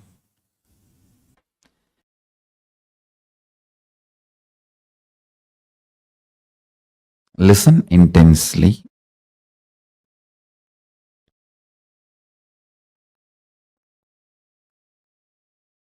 Your body evolved various levels from amoeba to fish, fish to monkey, monkey to man, and still it is evolving. This process is called mutation and natural selection. For example, based on the situation, for your survival need, your body goes through a process called natural selection, and your DNA gets better and better with this natural selection process. Unfortunately, still human beings are not realizing the truth. You are totality of the evolved body and descended consciousness. Please listen. You are totality of evolved body and descended consciousness. You are not just evolved from monkey, just an evolved body. Evolution theory is not wrong, but not complete. Listen to the truth. How the body evolves with the process called mutation and natural selection. That's the words scientists are describing as a reason for our body our system evolving, and DNA having breakthroughs. Just like evolved body, the descended consciousness have its own process. Descended consciousness has its own process.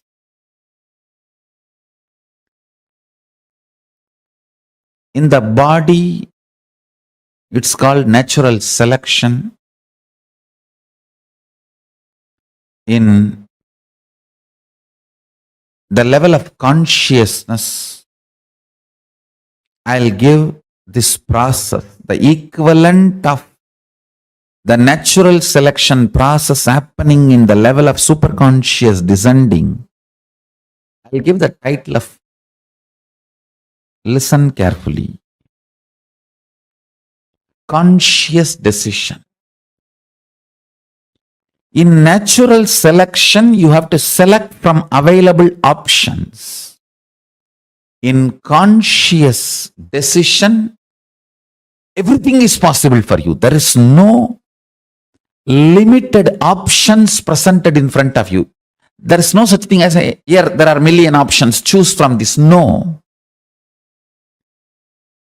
Only in the body level, physical level, million options are presented and you are asked to choose anyone. That is what is called natural selection, based on the situation, survival of the fittest, and multiple reasons you do natural selection. But the descendants of the superconsciousness, it's a conscious decision. The good news is this moment you can decide to be liberated. There is no step by step. This moment consciously you can declare, I am unclutched. Then the pure superconsciousness will just blast your whole body and DNA and alter it to the level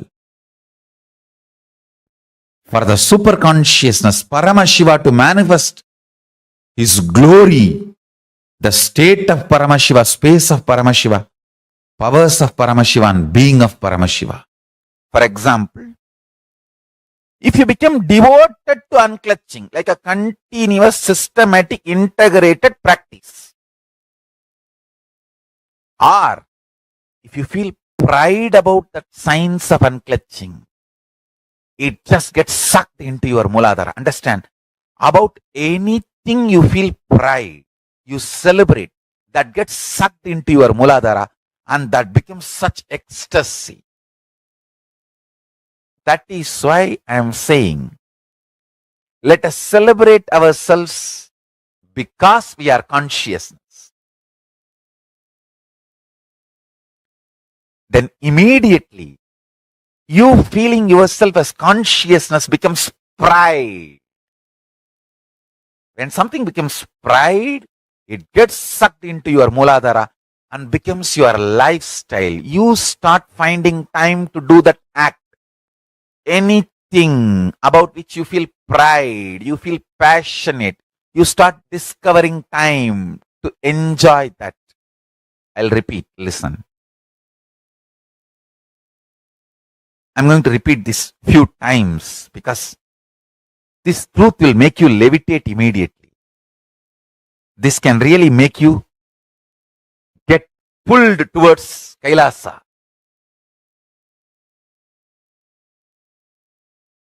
So I'll repeat.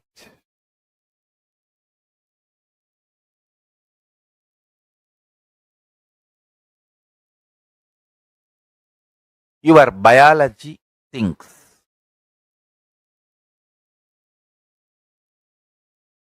It is not only the cognizing parts of your brain that is responsible for your life. Your whole biology. Understand? I'll tell you. As much as your brain and frontal lobe is involved In cognizing process, your nail and tip of the hair is involved.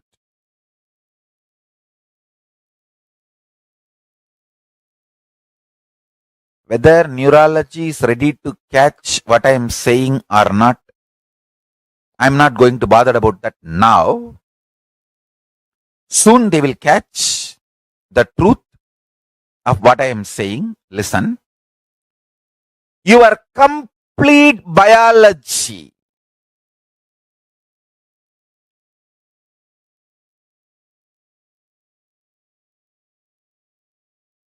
is responsible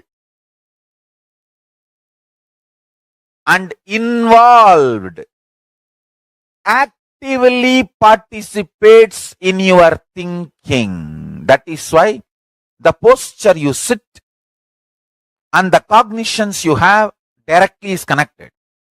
You can never lie down in a relaxed way and get angry. To get angry, to scream, you have to sit up. If you sit straight, you will always have a matured thinking.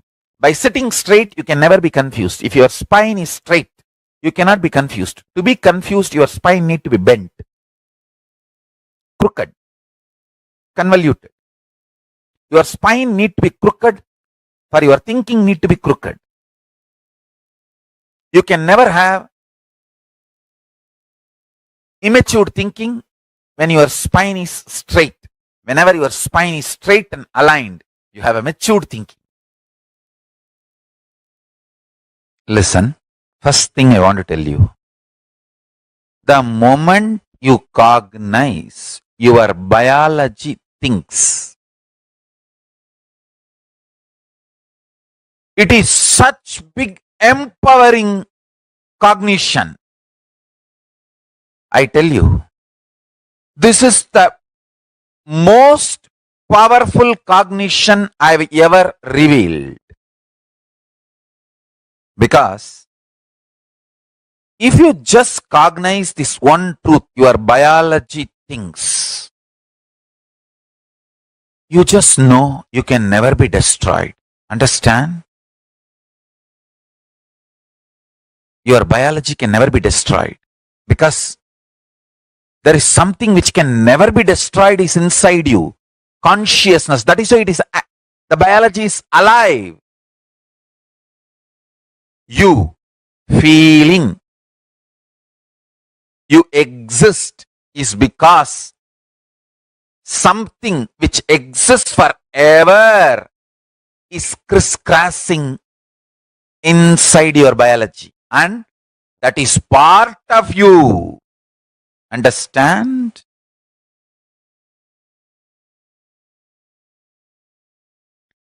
Understand the Sankhya, multi-dimensional logic.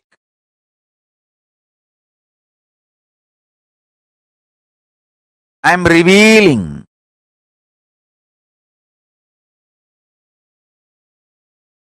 Understand this one truth. Your whole biology thinks this one truth. If you internalize, cognize, first thing, all your fears will collapse. Understand one thing.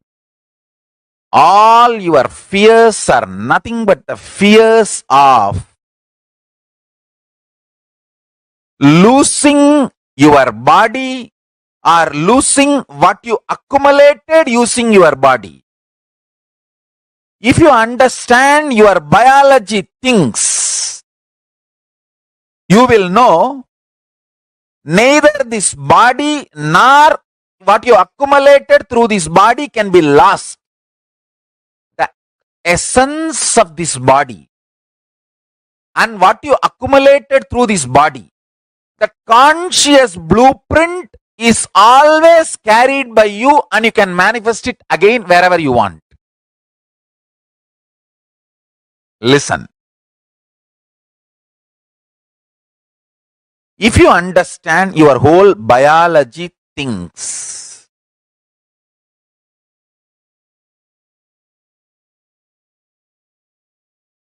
immediately you know nothing can be lost. All fear is immature cognition, immature dialogue with yourself. If you have fears, you are stupid,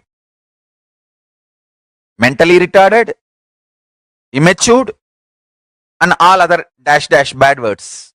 You yourself feel, I don't know much more than that. I'm a village boy. I know only few bad words.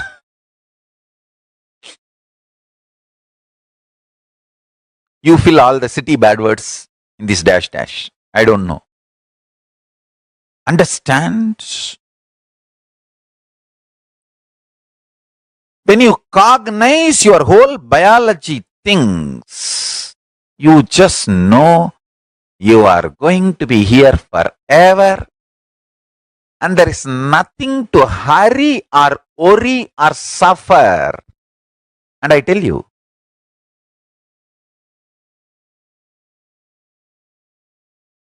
when you understand your biology things, you become such rich guy.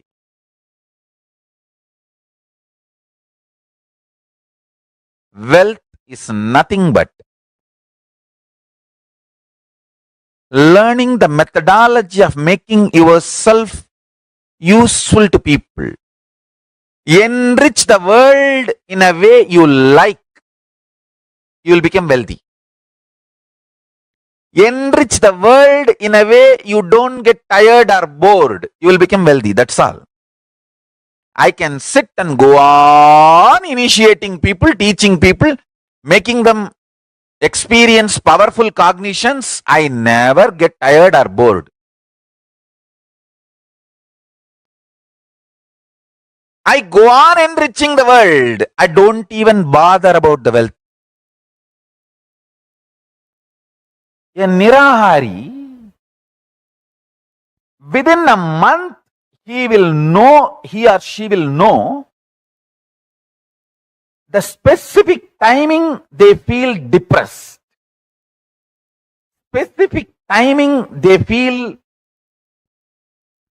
tired, specific timing they feel bored, specific timing they feel lusty, specific timing they feel hungry, specific timing they feel frustrated. They will know everything. Because with Nirahara, you become more aware of what is happening inside you. Understand? Your mind is nothing but just the chemical changes happening in your biology. Various chemical changes happening in your biology is your mind. Please understand, I am giving a simple definition. Just realize this. You will never allow the shit mind to destroy your life anymore.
Nityanandan, to all the participants. We all just had a beautiful session where we understood the biology as defined by the incarnations, how our biology works.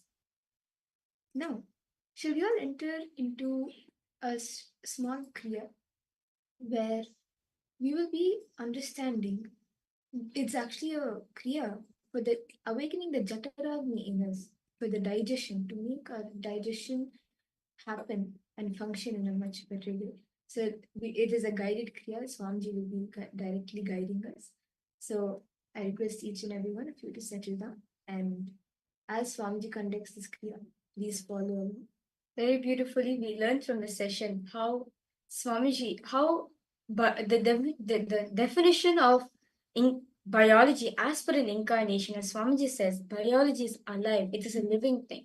But we are the one who's associating it as a dead living entity, but it's a dead matter. But it is actually a living thing which responds back to us. That's why the thought currents you cherish within yourself matters a lot as it affects the body. If you continuously associate yourself with too much of self-talk, and then like so much of self-hatred within yourself, your body ends up having cancer. So understand Swamiji says, your biology is alive. First and foremost thing, Hinduism says that your biology is alive. It is living. Can each of you also post in the chat what did you understand by the biology as revealed by the incarnations? What clicked with you? Which aspects of these revelations clicked with you? And do you see it actually happening in your life? You can take a few minutes to post that as we enter into the Kriya. Let's now listen. Let's now do this beautiful Kriya given by Swamiji on the how to increase the digestive fire and detoxify your whole body.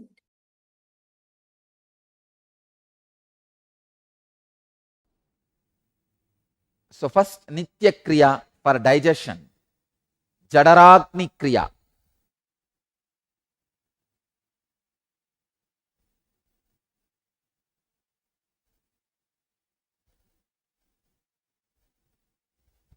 See Hatha Yoga very beautifully. In Hatha Yoga Pratipika, the Guru's role is explained.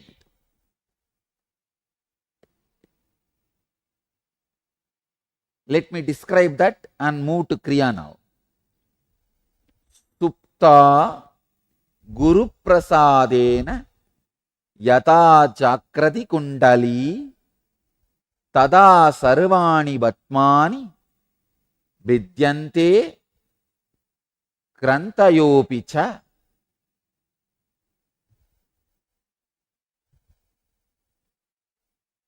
Translation. Indeed, by Guru's grace, this sleeping Kundalini is awakened. Then all the lotuses, chakras, and knots, grandhis are opened. Supta Guru Prasadena Yata Jagarti Kundali Tada Sarvani Batmani Vidyante Krantayopicha. The process you are going to do not only will cure your digestion problems, it will awaken your Kundalini energy also.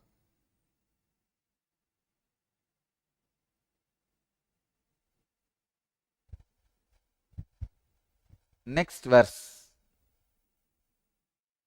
Sashaila Vanadarinam Yata Adarao Hinayakaha Sarvesham Yoga Tantranam Tata Darohi Kundali.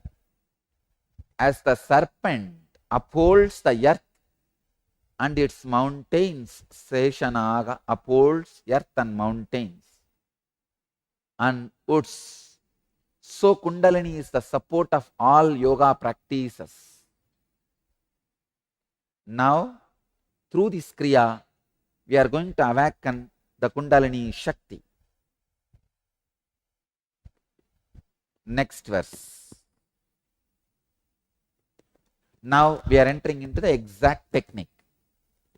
In Hatha Yoga Sutras, 3rd chapter, 10th verse. Padamulena vamena yonim sambhitya dakshinam prasaritam padam krutva karabhyam darayet trudam.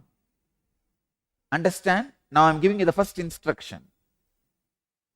Press the left heel into the perineum. Straighten the right leg and with hands firmly take hold of the outstretched foot. Straighten the right leg.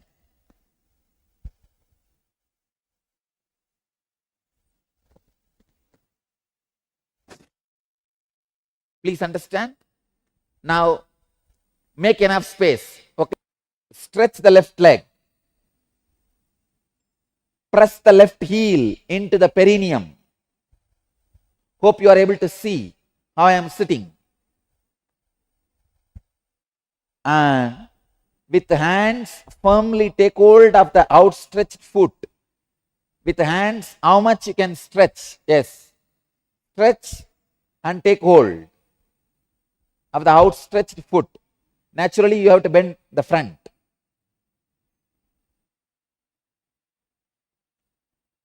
You may have to bend the front. Do it as much as you can.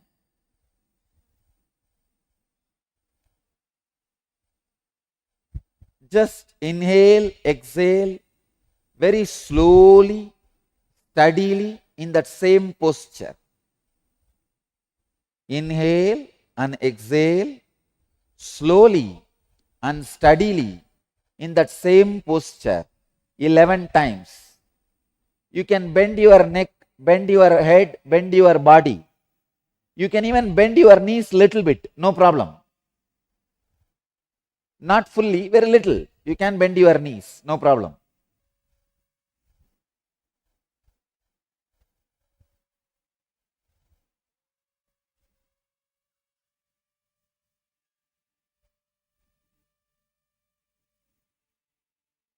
Inhale and exhale at least 11 times very smoothly in a relaxed way.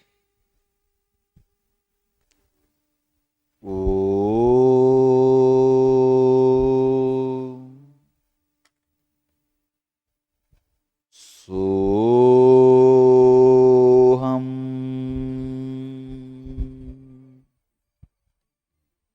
Hamsam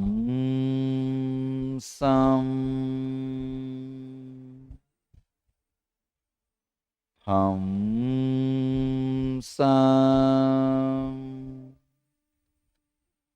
Hamsam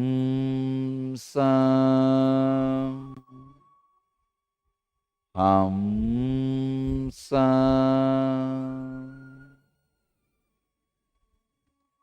Now come back. Look up. Let you be sitting in the same position.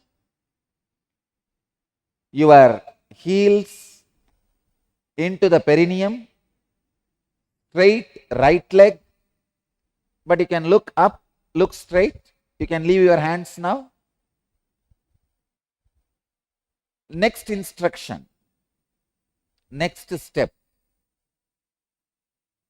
Kante pantam samaropya darayet vayum urdvataha yata danta hatas sarpo dandakarakaha prajayate.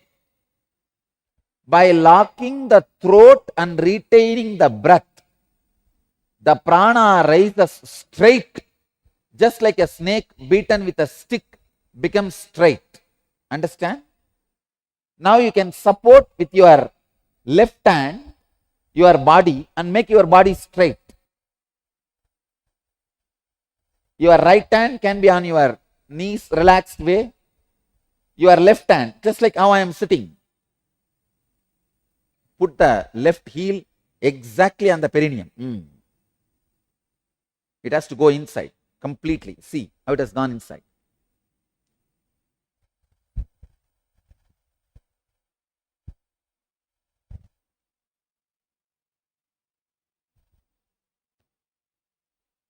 Let me now give the instruction, second instruction. Lock the throat and retain the breath. How? Just turn the tongue. Turn the tongue and lock it. Turn the tongue and push it up. That is locking the throat. Now, turn the tongue and lock the throat. Do not allow inhaling and exhaling as long as you can. When you feel you can't hold anymore, allow the inhaling and exhaling. Again, lock. Lock and hold as long as you can. And release when you can't. Again, lock and hold as long as you can. Do this 21 times. Now you will see the intense Kundalini awakening and the stomach, whole digestion system getting healed. Start. Lock the throat. Hreem.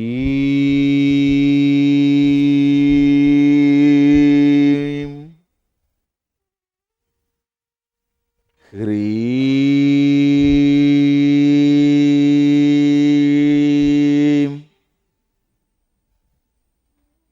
Hreem.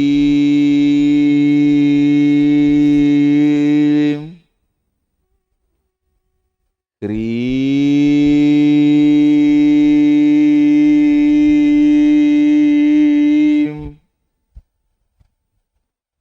Hreem.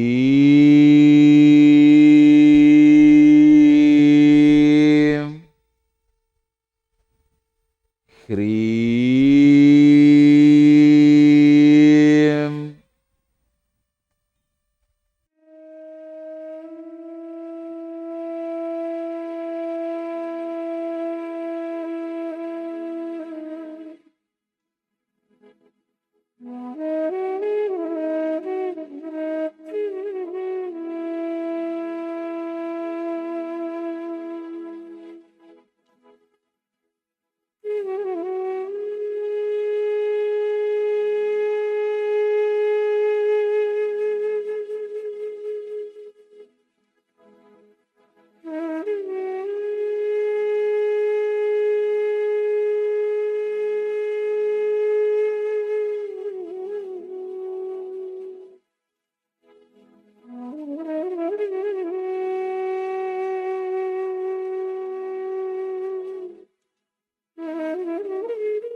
Lock your tongue, push the tongue towards the upper palate, hold as long as possible.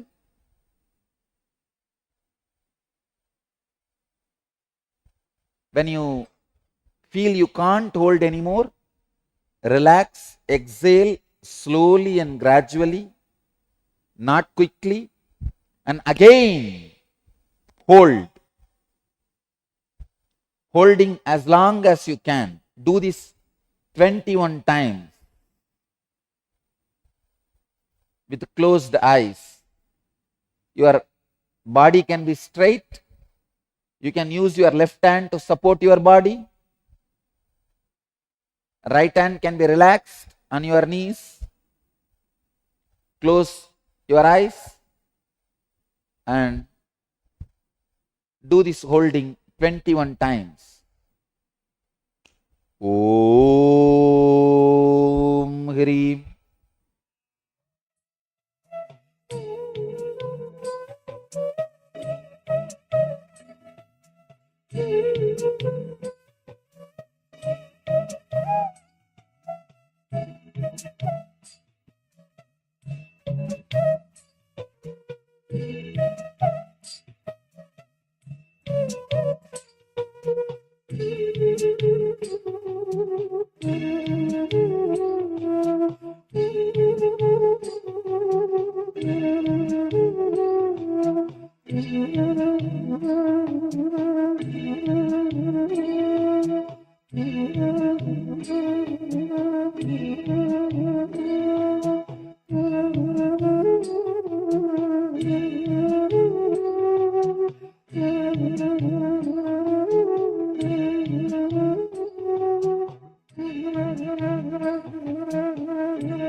Put the right leg under the perineum and stretch the left leg.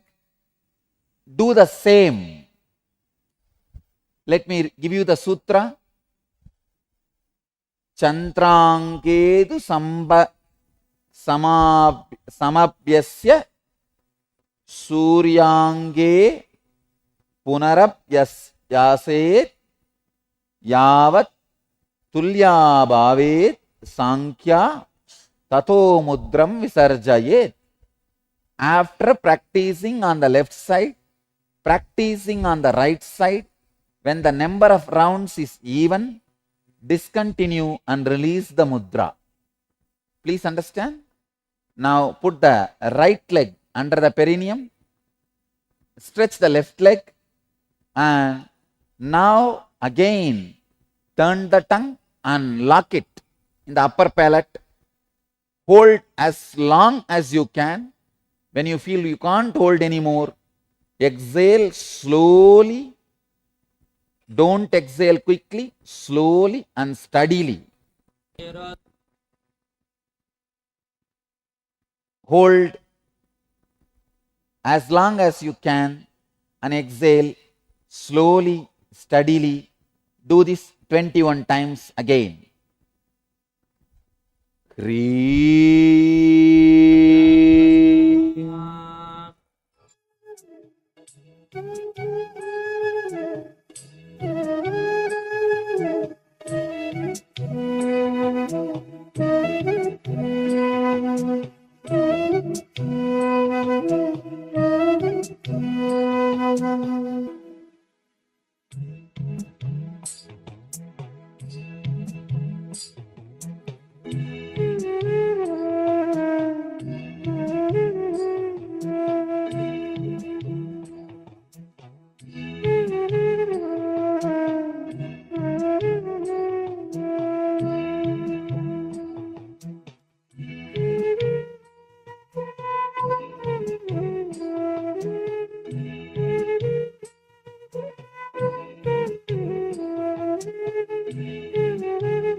Now relax. Inhale and exhale in a normal way for 3 times.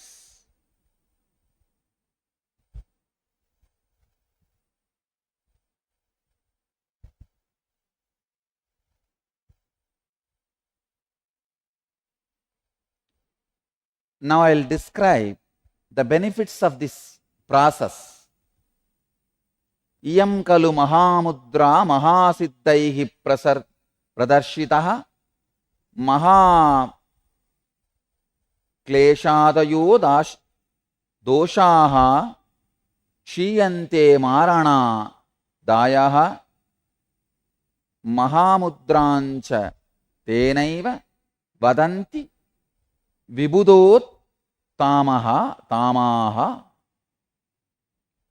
Understand, this process removes worst afflictions of 5 koshas and the cause of death, especially when this process is done by a pregnant woman every day.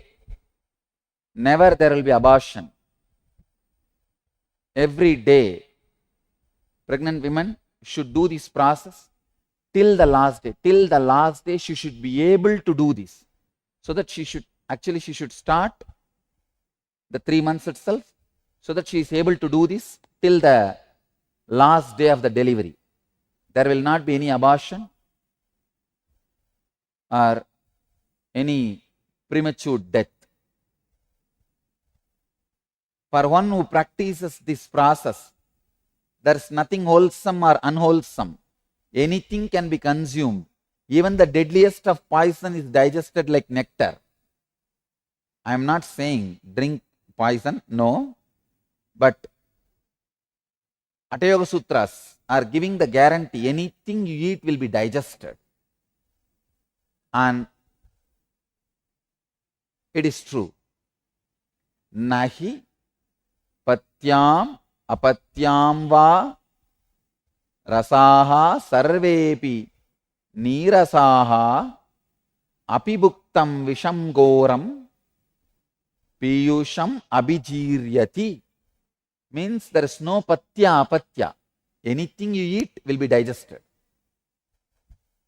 Next verse. Shayakushta kudavartha klumajirna purohamaha tasya doshaga kshayam yanti mahamudram tu yobhyaset. Abdominal disorders, constipation, indigestion and leprosy are alleviated by the practice of this process. Hatha Yoga Pratipika, 3rd chapter, 17th verse. Now, 18th verse.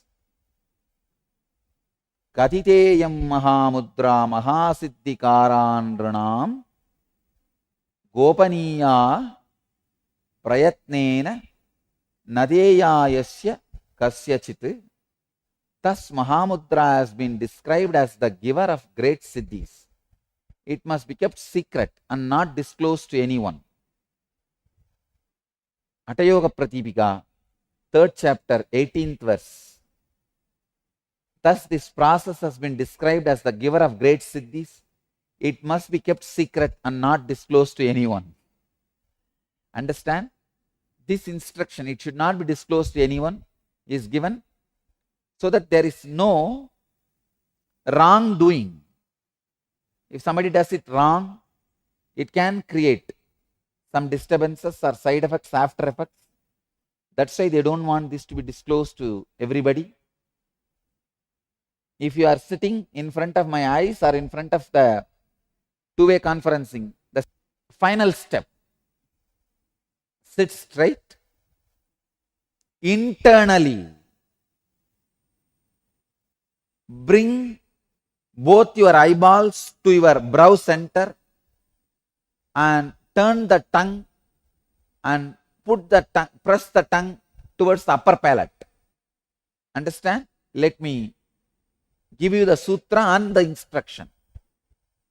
Kapala guhare jiva, kapala guhare jihva, pravishta viparitaga, bruvur antargata drishtihi mudra bhavati kechari. Kechari mudra is turning the tongue backwards into the cavity of the cranium and turning the eye inwards towards the eyebrow center. Turn the tongue backwards and press it towards the upper palate and bring your both eyes, turn them inwards towards the brow center.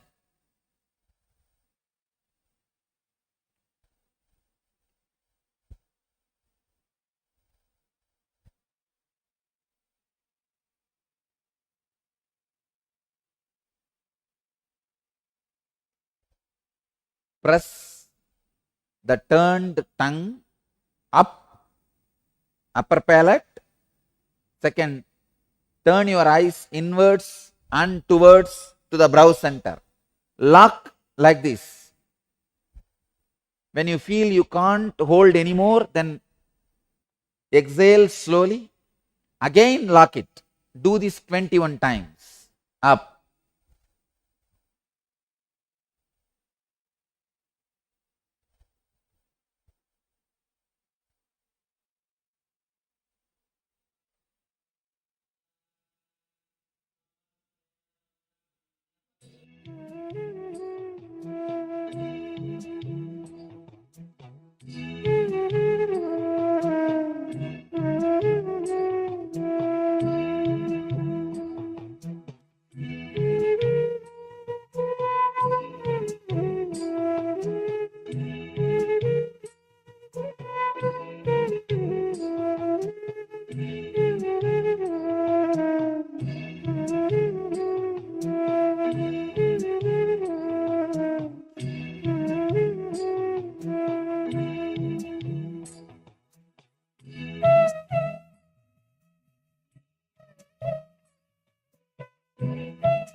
let you all achieve, experience, live, express, radiate, and share the eternal bliss. Nityananda. Thank you.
Yes. Nityanandam to all the participants. We all had a powerful kriya on how to awaken the Jataragni, the digestive fire, and increase the digestion happening in our body. And before that, we all listened to a beautiful revelations on the biology of that as defined by the incarnations. Can I request each of you to post your understandings? And how did you experience? What did you experience while doing the Kriya? How did each of you experience it? You feel what did each of you experience?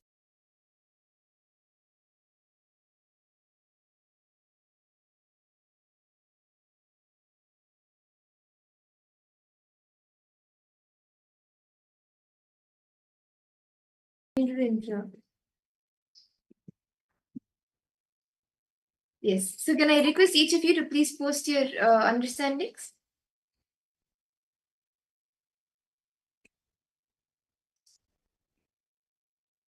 What did each of you understand by the biology as revealed by incarnations? Swamiji revealed how incarnations define the biology and health.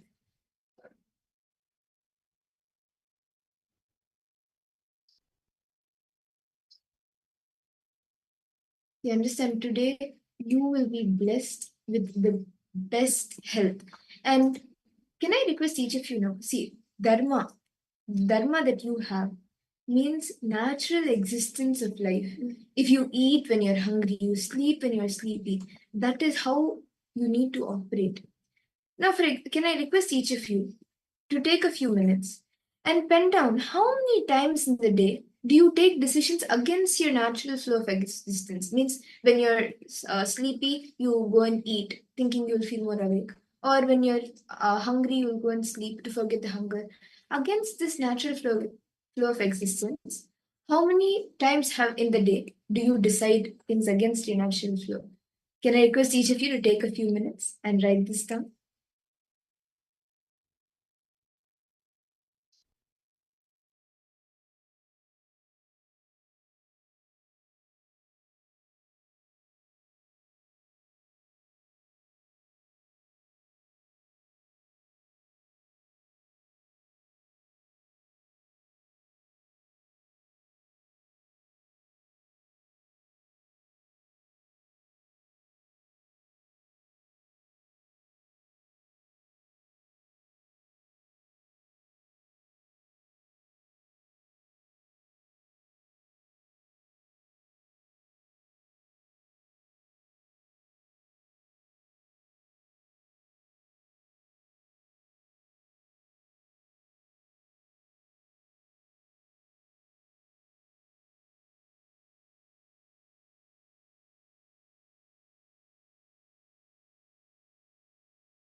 Nityananda. I hope each of you have been able to complete this exercise, this step of the exercise, and write down all the different areas where you took decisions against the natural flow of life. When you wanted to eat, you slept. Or when you want to sleep, you want to eat. Or in the middle of the night, when you're really wanting to sleep, you still was like, no, I want to go watch TV and whatnot. Right? I hope each of you have been able to complete this. Now, should we move to the next step? I request each of you now to let's first all of us write down like, where are the places where we went against the biological clock, the dharma of our life. As very beautifully Swamiji shares that you should eat when you feel like eating. You should sleep when your body actually needs to feel like sleeping. But what we do, we do things according to what we like, but not exactly what our body requires. Now, the next step Swamiji is giving, right? So I request all participants to kindly take it, write it down. What hatreds do you carry towards your own health and body that is making you to take such decision in your life? See, when you're going against your biological clock, we need to understand there's some kind of hatred which you're carrying within yourself. That is why you're even taking the decision for you. Otherwise, when you are in love with yourself, when you're in love with your body, you will not make such decisions for yourself where you're going against your dharma of your body, about your health.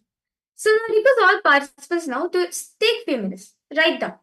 What is it that we carry about our health? What is the hatred did we care about health? Like for example, my immunity is low. Since small, I uh, have been diagnosed with sickness. Whatever. Like for example, like from the birth till now, I'm suffering from this disease. I'm suffering from this hereditary disease. What is that hatred you carry towards your own health and your body, because of which that is making you to take such decisions in life? I request all participants to please write it down.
Nityanandam, I hope all of you have been able to finish writing all the different self hatred that you are carrying towards yourself, towards your own health. And what is making you take such decisions to go against the natural flow of life? Now, can I request all of you to complete and consciously build your schedule, write down a schedule, to align your body to its natural existence, slipping from like slipping from the muscle memory to the biomemory is yoga with this understanding. See, yoga is slipping from the muscle memory layer to the biomemory. And from this understanding, design your entire schedule so you don't take decisions, you stop taking decisions against the natural flow of life, natural existence of life.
Nityanandan,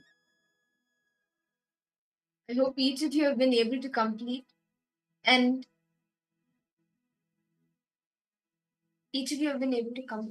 write down the to always you have been able to write down your schedule to make sure that you are always aligned to your natural flow of existence. When you want to eat, you eat. When you're sleepy, you sleep, and so on for your schedule. This is very important. See, understanding the natural flow of your existence is an important step to take to experience the best health that you can experience. And yes, Nityanandam, Rahul Kannaya. Yes, Rahul Kanaya, you have asked a very beautiful question. I just read your message, Aya. I'll answer your question now. Sure. Okay. So basically, you've asked that it's quite late for you in the night, when the darshan happens, but you want to attend darshan. So can you guide me on this aligning with the schedule on this context? Thanks, ma. Sure, ma. Sure, Aya. See, yes, I completely understand due to the time zone, because of the time zone difference, like the darshan happens at like midnight. So what you can do, Aya, what you can do is like maybe you can get off from your work as soon as as early as possible, sleep for a while, wake up at 11 o'clock or let's say or 12 o'clock or 11:30, so that you can be fresh and alive for darshan. So you can take the rest before darshan or after darshan, but make sure you're awake for the Brahma Muhurta time. Yeah. Okay. Nityanandam, Malasivam, Ma Gabriel. Actually, Aya, what I'll suggest you, if you want, maybe you can also have an alarm in your phone saying that so you can put an alarm in your phone so that it reminds you it's darshan time, or you can also ask your See, this is what the reason for ecosystem, right? Where we call each other, we care for each other's growth. So that's why Swami's very beautifully given the ecosystem. Like even in UK Kailasa, right? It's an ecosystem. So why not you ask your Sangha members, the Sangha families also to meet you up at that time, saying, hey, it's darshan time. I also want to join darshan. Welcome them also. Let them also call. So if you build that ecosystem, if you build that group around you, you'll see no matter wherever you are, whether it's late night for you, early morning for you, maybe any parts of the world, darshan time will not miss. That's why you should create an ecosystem. That's why Swamiji says it's important for all of us to be in ecosystem, as the Sangha will guide you. The Sangha will always be there to help you and remind you of Swamiji's teaching. Nityanandam, Madhusivang, Ma Gabriel, Ma Six, Quicksilving, Matthew Aya. So now that understanding that like to always be aligned to your national flow of existence. Shall we all enter into the power manifestation? Today we have a very beautiful power where all of us will be manifesting the power of body scanning. So, for a fact that we like Balasan's doing body scanning for us, right? We know for a fact like Balasan's will do perfect scanning for us. Like how many of you have this within yourself? That Balasan's will do perfect scanning for Balasan, or if Nityanand Yogi do a body scan for me, it is like Swamiji revealing to me, right? We feel that within ourselves, but until Swamiji says, you too can manifest this power. See, for a Balasan or a Nityanand Yogi, what is it that makes us like that? It is just a simple trust in Swamiji, that's it. Whatever Swamiji says, that's the reality, that's the ultimate. Whether it's right or wrong, I'm not the one to judge. It is Swamiji. I know for a fact what Swamiji is showing is the truth, is the reality. That's it. That one decision, that one trust is enough. That is when you start manifesting all the powers. That's what Swamiji says. You don't need anything for manifestation, for manifesting power. The only thing you need is that simple trust. If you have that simple trust in Swamiji, that's it. You'll manifest any power. So now, in this round of power manifestation, as we manifest the power of body scanning, where you are able to scan not only your body but even others' bodies to see where exactly, see anything in the body you can scan. You can literally visualize yourself as an X-ray. And not only you'll be able to see bones, but you can even see anything. You can see anything and everything happening in the body, all the functions happening in the body. Now, can I request each of you to take a few minutes, 1 or 2 minutes, to connect with a partner? In the last round, we all did for ourselves. We did the body scanning for ourselves. Now, in this round, all of you will be scanning the other person, a partner. And you will be scanning the blood group specifically. So, I request each of you to take a minute or two to pair up with a partner. It could be your friend, or it could preferably a friend, because family members may know the blood group. But if you don't know, that's fine. But any partner, if you could connect with them, you could call them and connect with them. Please take a minute. And you can explain to them that you're doing this power, you're attending the Paramashivoham program and you're doing the power manifestation.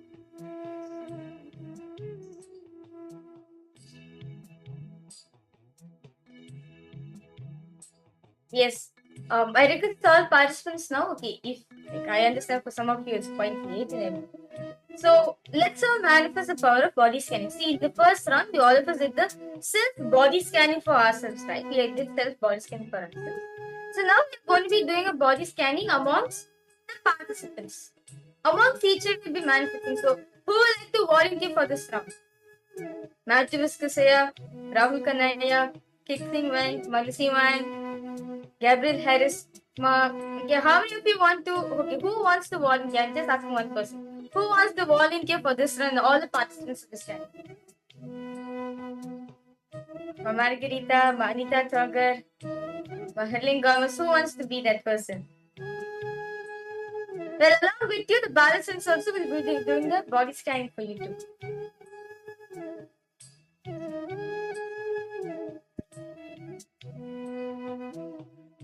Okay, Rahul Kanaya.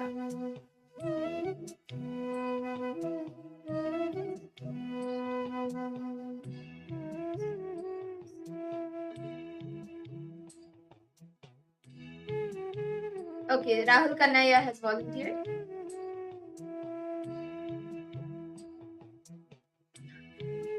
Yes. That's okay, so now we have Rahul Kanaya who is sitting in the UK, the United Kingdom. So request all participants now to scan Aya. See, Aya might be somewhere else, and Aya might be somewhere else. You all just need to do is connect to Swamiji. As Swamiji knows everything. He knows everything. Understand? Swamiji said, I know not just what you're in this birth. Even the previous birth also I know what you are, and even your future life also I know what you're going to be.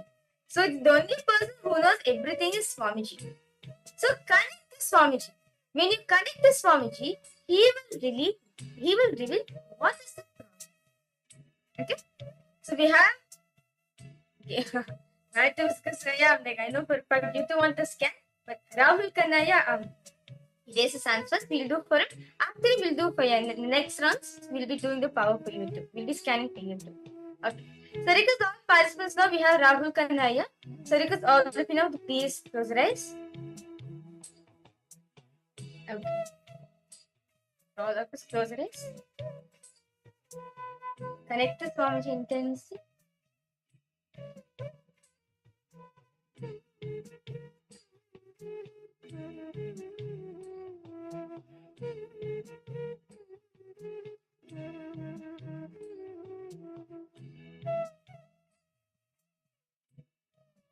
Now, then start chanting the Maha.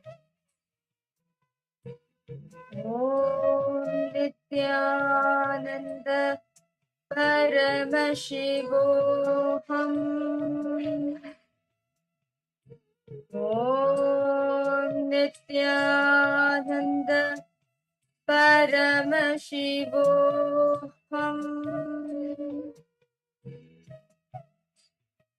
Om Nityananda Paramashivoham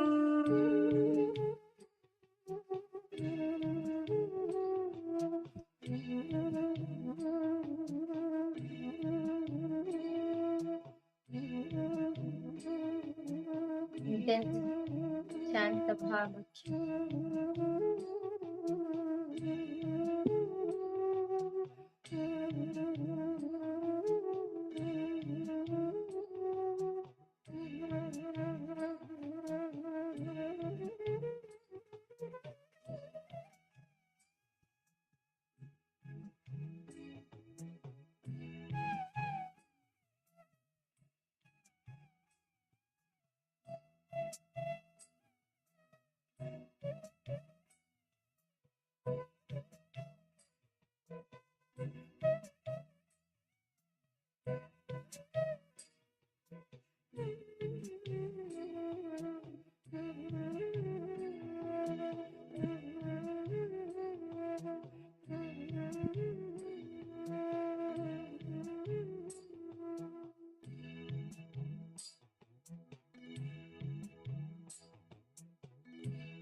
Slowly, I request all participants to relax. Post whatever Swamiji is showing you. Whatever Swamiji is doing, post it in the chat section.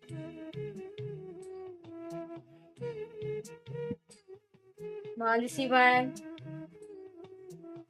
Gabriel, Hurling Gomez, Matthew Vishikasana, because all participants to post. What is it that Swamiji show for all of you?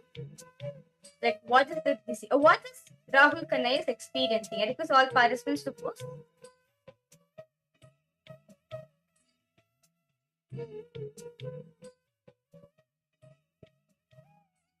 Whatever Swamiji is showing to all of you, that's why you can post. No problem. Ma'am, what did you see?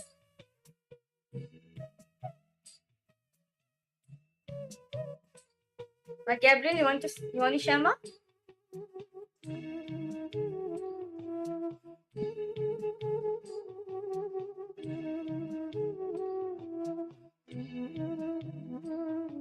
Matthew Iskraya, what did you see, Aya? As the blood group of Rahul Kanaya.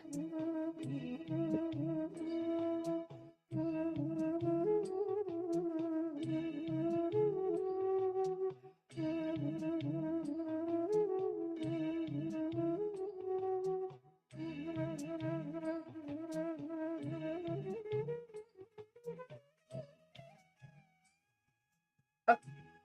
So Rahul Kanaya, okay, Kala. Somebody show you the word Kala. Okay, that's nice. So Rahul Kanaya, I would like to share with you what Swamiji revealed to me. As you're able to relate with Aya, I request you to post yes in the chat if you're able to relate with it. So first and foremost thing Swamiji showed me is that you feel like it's not exactly kind of like a physical issue, but Swamiji showed me is kind of like a psychological issue for you, where you feel like you're heavy. I could clearly see in your inner space, Aya, that your inner space is so heavy. Some type of heaviness is there within you. Because of which, you also feel even your body, even the body in which you're carrying, you also feel heavy about it. Like, I could see that very clearly, I could Swamiji show me very clearly that around like the past few weeks or something, you were trying to get into a diet or kind of like a routine so that you can experience so that you can do like a weight loss or something, so that you can reduce the weight which you're feeling within your body. But Swamiji showed me that it's not about the weight of the body. It is about the weight which you're carrying in your inner space. There's so much of weight which you're carrying in your inner space, because of which is reflecting the weight of your body. So even though you try various different things such as doing yoga or going to the gym or doing fasting or trying various different things, it is not helping you. Feel it's not helping you at all. But Swamiji showed me that the reasons all this is exactly the heaviness you carry within your inner space. Especially Swamiji showing us related to wealth, like regarding to manifesting wealth in your life. Like Swamiji showed me that you've been worrying for the past 2 weeks. You've been worrying so much. Like especially like many instances Swamiji showed me that you're just like scrolling through, like you're just checking your bank account and like just telling yourself like how much money, how much income you've got for yourself, and you feel like the society in which you're living, like everything, right? Your whole life, you feel like it's the happiness what you're seeking for is not given. Whatever you're doing, whether the job which you're working for, or whether the relationship which you're trying to have, or various different fields of Aya, Swamiji showed me that you're not seeking a true happiness within you. You're trying to seek for something, like for example, in terms of relationship, you're trying to seek for a person who will understand you. You're trying to seek for a person who will understand you, who will not judge you, who will be open to you, who will be a person who will calm you down. But so far, you're not able to meet that person, Swamiji showed. You're not able to come across such kind of person. In terms of career, wealth manifestation, Swamiji showed me is that even though you try so much, even though you change jobs, even you even you work hard, still that satisfaction in you, you're not feeling within yourself. So because of which and apart from body also, because body you feel like so much of weight you're carrying within yourself. Like especially Swami showed with the yoga time, like certain asanas you're not able to do. Even though you're interested in doing the yoga, even though you want to do yoga, but you feel like your body is like an obstacle for you to do the yoga. So in every aspect of life, Swamiji showed me is that there's some kind of heaviness which you're carrying. It's because of the space in which you're carrying for yourself. First and foremost thing Swamiji showed to me is that self-love towards yourself. Like ever since you after your college, when you started being independent by yourself, Swamiji showed me that there's many instances in your life where you felt really low about yourself. You started hating yourself, Swamiji. Like compared to how you were during your college or even your childhood times, you were much happier compared to how you are right now. You're actually much happier. But now you're not having that happiness still. You still feel that something is missing for me. Something which you're seeking for is missing for me. It's not there for me. And you try seeking it outside, but actually it's the inner space in which you need to come. That self-hatred which you're carrying within yourself, Rahul Kanaya, you need to drop. Because of this too much of self-hatred only, you're not able to manifest anything you want in your life. Even if you get the promotion in your job, or even if you get the breakthrough in whatever aspect, you're not able to feel that satisfaction. You're not able to feel that satisfaction. You feel like no, something is missing. So the first thing, this is what Swamiji showed me. The solution Swamiji showed me is first thing do the yoga. The Charya path that Swamiji is given, the lifestyle Swamiji is given, right? Do the morning yoga, followed by the puja. Listen to satsang every day. Do not miss satsang. Yoga first started Pratama Vinyasa Krama, the 108 sequence. Then try your best, go to 308 and let it level up yourself. You can also do, Swamiji showed me there's a solution that you can do 2 times yoga, so one in the morning, one in the evening. So that when you exhaust your body completely, when you exhaust your body completely, all this heaviness you're carrying within yourself will go away. And listen to satsang. In fact, right before going to bed, just 21 minutes, chant the Mahavakya within yourself. Remember Swami, chant the Mahavakya and then fall into sleep. You will see here, Swamiji showed me that within the next 1 month, you will have a breakthrough. What they are trying to seek in your life, that happiness you're trying to seek in your life, you will experience a breakthrough in that Swamiji showed. Yes.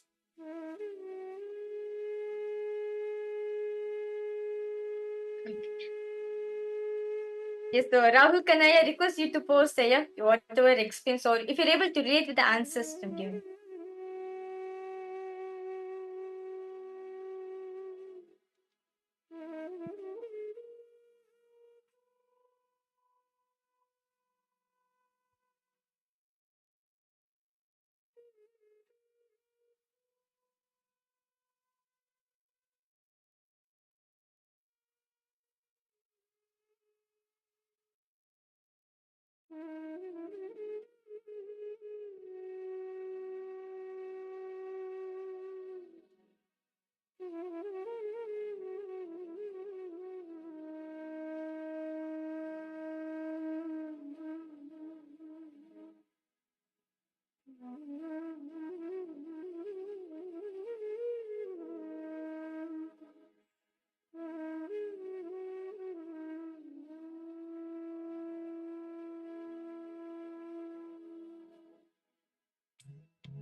Yes.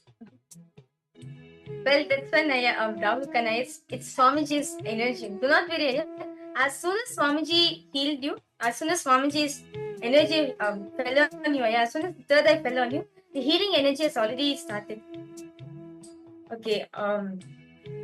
You've posted it's not just 2 weeks, but since 2 to 3 years, I'm having competition with health and wealth. I'm constantly worried about health falling sick. As some astrologers has predicted that I will fall ill after 1 year. Well, Do not worry, Rahul Kanaya. Swamiji is that. See, I'll suggest Swamiji says very beautiful. Even if the grahas, even if Brahma writes, like all of us know, Brahma writes, he writes for us how our life is going to be. Guru, he erases with his stone. So, you have Swamiji in your life. Do not worry about the astrological impact and everything. Swamiji's presence there in your ear. Just increase your connection with Swamiji. Why not I actually suggest you to start living with Swamiji's photograph. Like, oh, you're having Atmalinga with you now, yeah? Just start living with your Atmalinga. Like if you're eating food, give food for your Atmalinga. If you're taking bath, give bath to your Atmalinga. Whatever activity you're doing, make sure your Atmalinga is next to you. So that you'll feel Swamiji's presence wherever you are. Never miss taking your Atmalinga wherever you're going. Take it with him. Take it wherever you go. Even if you're going for party or going for whatever, keep your Atmalinga with you and go. You will see again, no matter wherever you are, you will feel Swamiji's presence. He will protect you. What the grahas can impact on you when you have Swamiji in your life, when you have Guru in your life, it will be much lesser. So you do not worry about it. Just keep your Atmalinga with you 24/7 wherever you are. Swamiji will take care of the rest. Okay. Yes. Rahul Kanaya, you can just do the yoga every day and do this, like keep Atmalinga with you. You will have breakthrough. Okay? And yes, Malasivam, Ma Marveera, Matthew is Nityanandam, Ma Saralananda. So now the power manifestation, you all did the power manifestation just now. Malasivam, you're asked what should we keep with us? We should be keeping the Atmalinga. It's the Spatikalinga, which Swamiji is energized and given for all of us. For those of the participants who have yet to receive the Atmalinga, do post the yes in the chat and will be the necessary steps will be taken for you. So if you have an Atmalinga, keep the Atmalinga with you. It's a Spatikalinga actually. So it's like a linga where the Shri Yantra, the Shri Chakra is carved on it. And just keep it with you. Please Swamiji. Swamiji will say that is me. That is me for you. Each of the Atmalinga for all the participants is yes, Malisivan, yeah, that Yes. one. You should keep that with you, ma. That is Swamiji for you. Actually, Swamiji says to never remove it. Like we should always be wearing it and should be near the Andagandha chakra. So keep it with you always, and you can sleep with it. And before you eat, you can give it, and you can have the prasadam.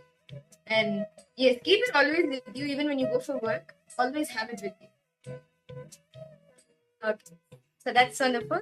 So with this, let's now move ahead to the next session. Any questions, any doubts all participants are having?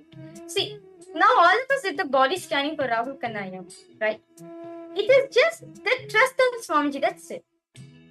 When you trust Swamiji, he will flow through you. You no need to worry whether it's right or wrong. At the end of the day, the Swamiji was manifest. Swamiji very beautifully saying, if you manifest, it's a credit for me. Even if you don't manifest also, it's also because of me. So it's fine. End of the day, the Swamiji who's playing the Leela. You just need to enjoy his presence. That's the fundamental thing for this power of body scanning. Okay. Wow, this see when you have posted, I got a lot compliment wearing it. That's nice. That's Swamiji with you, See, do not bother what people are going to say anything. You just keep your Atmalinga with you. It's like a protection, Swamiji will say. It's like a protection for you wherever you are. Just keep the Atmalinga with you. Swamiji will protect you.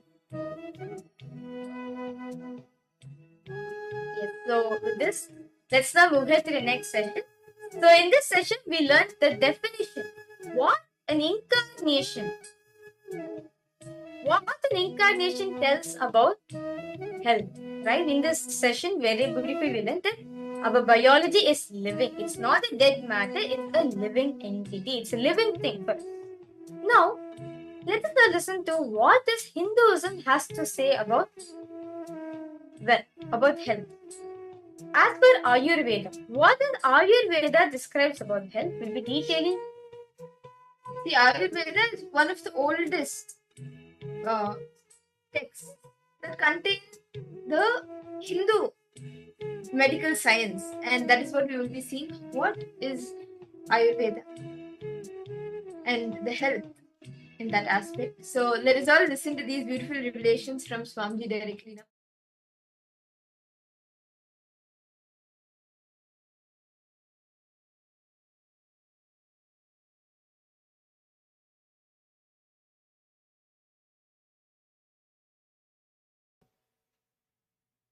So rishis say, declare, any disease is nothing but a cloud in your body, in your mind. Just like clouds, this also will pass, this also will move. We work intensely to cure once we fall sick, but somehow we don't try to prevent. Because when you are healthy, you take your body for granted. You take your health for granted. When you are healthy, you don't even remember your body. The definition of health is, if you are able to forget your boundary, you are healthy. If you are able to forget your body, you are healthy. That's a beautiful saying in Taoism. When the shoe fits, leg is forgotten. When the belt fits, belly is forgotten. When the chain fits, neck is forgotten. You forget. If you are healthy, you forget your whole body. You don't remember your body. You don't remember your boundary. You don't think that I should do something to maintain my health. One more thing. We always think no diseaseness as a health. If you are not going to any hospital, if you are not taking any medicine, if you are able to manage your day-to-day routine without any medication, you think you are healthy. But according to me, the definition for health is a positive well-beingness. It is not only no diseaseness. No diseaseness is only one part of health. There is nothing more to health than simple no diseaseness. The positive well-being,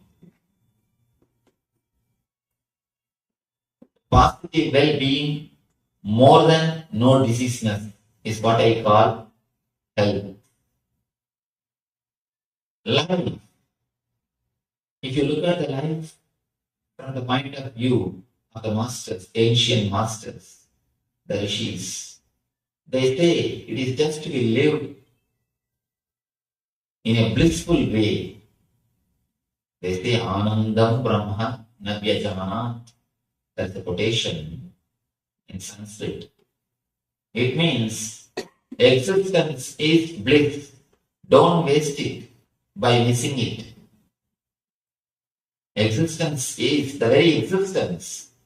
Your very life, your very breathing, your very living in this body is bliss.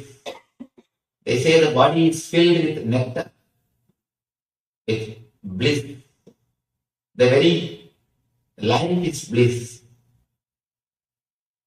And then they advise, please don't waste it by not enjoying it, by not experiencing it. First, few basic truths, basic understandings. One, health is not just absence of illness. If you are not in the hospital, if you are in the house, don't think you are healthy. Health is not just absence of illness. It is something more than that. It is well-being. Just because you are not in the hospital, absence of disease does not mean you are healthy. First truth.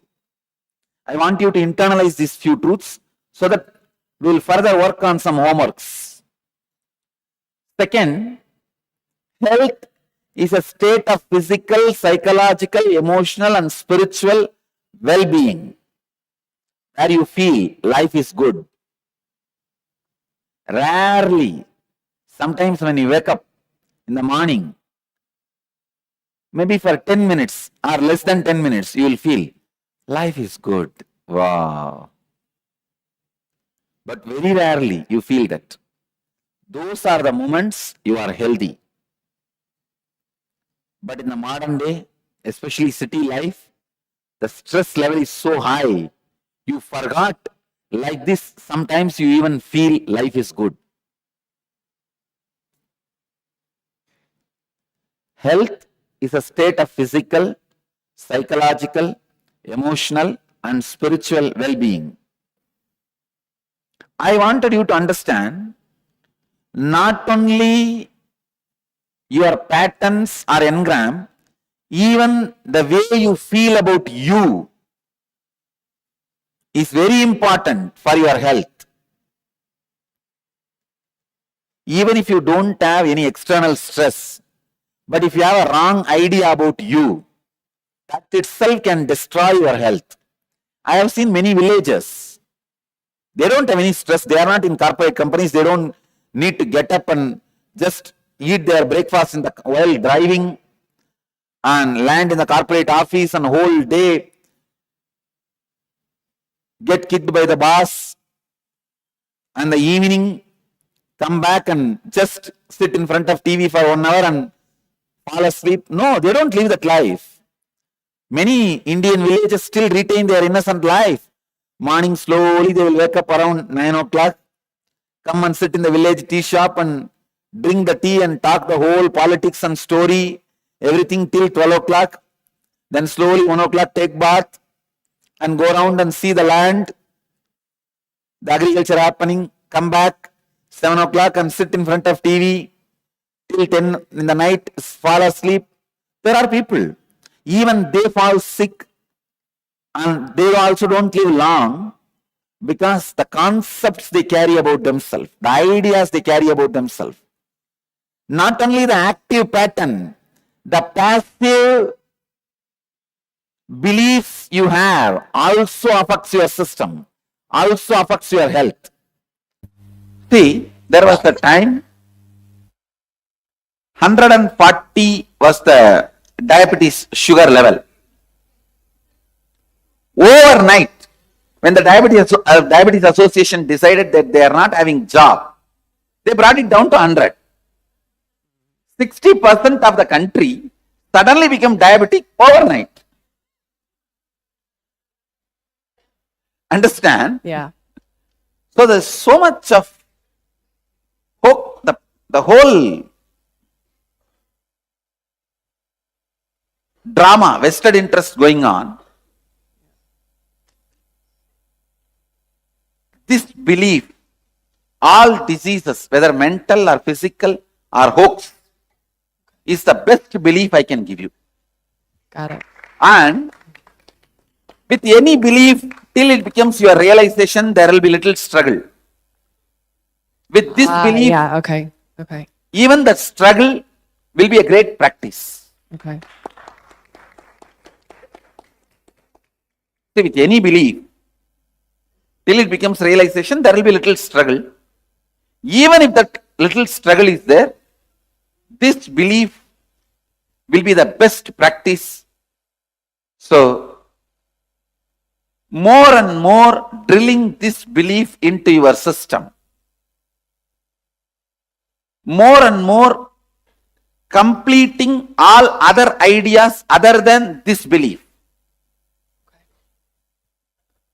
See, when every time, then when you face the disease as your reality, you will only be in the mood of completion, because disease is hoax. This is the ultimate law. Anything other than this should be completed, not entertained. So more and more, and one more thing you guys need to understand. There are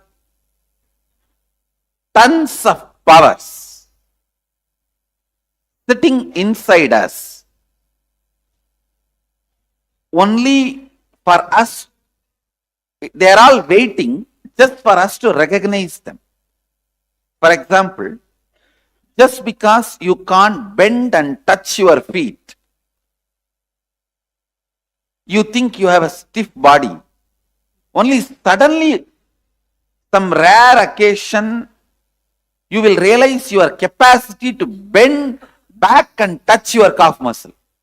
In some emergency situations, you will realize, you will understand, oh God, I thought I have a stiff body. Only now I realized I have this power. How many of you have had this kind of experience in your life? No, I am telling you, even mentally we have like this many unrecognized powers. When I am telling you this kind of ultimate laws of life, disease is a hoax. When you apply this ferociously into you, you will open up those unrecognized powers to your day-to-day life. You would have always believed, even if you catch a cold or cough, you can't run your daily life. When you open up ferociously to this kind of truths, suddenly you will realize there are tons of things which you can do. Very recently, one of my Swami, he had a fracture and lived with that fracture for 30 days. Because he lived with it, it got healed. Really? Hairline crack, it got healed.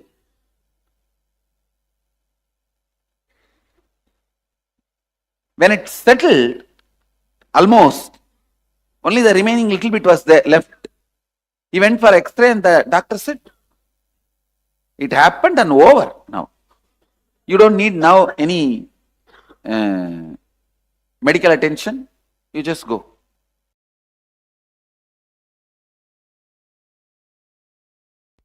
Definition of mental health is stability.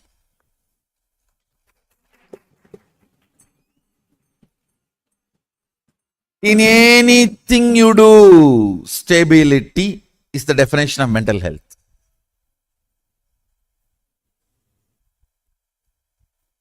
That's the definition of mental health. Whatever you may be doing,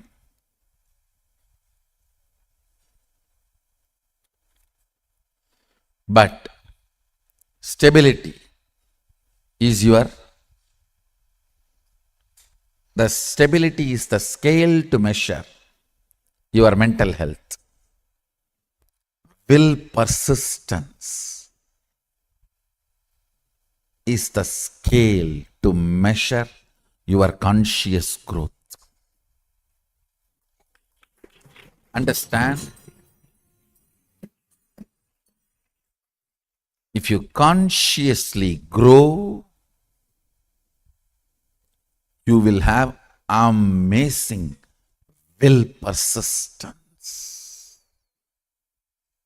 The unit to find out whether you are becoming healthy or not is the quality of your day and night. Means what kind of awareness and consciousness you are able to retain in your body during daytime, what kind of a deep rest you are able to have in your body in the night time. That is the scale, whether you are healthy or not. You sleep in the daytime, you are physically sick. If you don't sleep in the night time, you are mentally sick. If you sleep in the daytime, you are physically sick. If you don't sleep in the night time, you are mentally sick. Whole day you feel like sleeping, but you are not able to sleep. That is psychologically sick.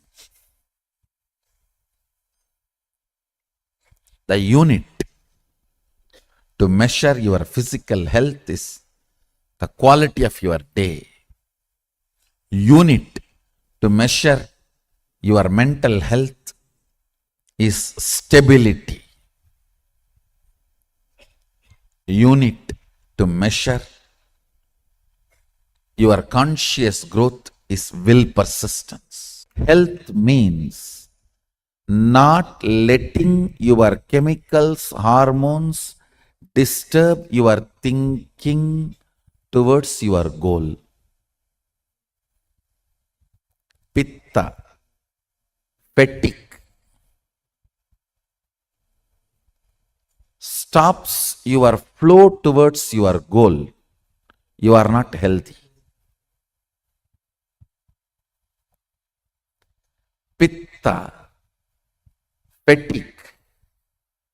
If it stops your thinking towards your goal, you are not healthy. Means when you are sitting in your puja and satsang, if you fall asleep, pitta, fatigue is taking over you and stopping you flowing towards your goal. You are not healthy. Something seriously need to be done.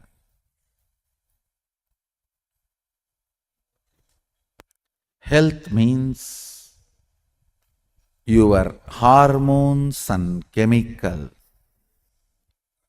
not interfering in your speed of flowing towards your goal.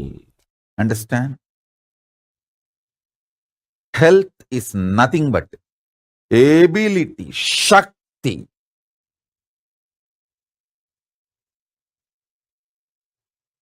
to digest anything put inside the body. Food or information.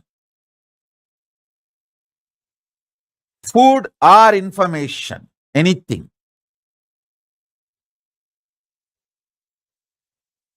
Life functions centered on Shakti. Law of life is Shakti. I'm using two words, mental health and mental wealth. Mental health is being happy. Mental wealth is ability to be creative. Last 3 years, I'm just sitting in one room, literally. Only the 2-digit number of people I have seen in last 3 years. Listen, I'm repeating. Only the 2-digit number of people I have seen in last 3 years.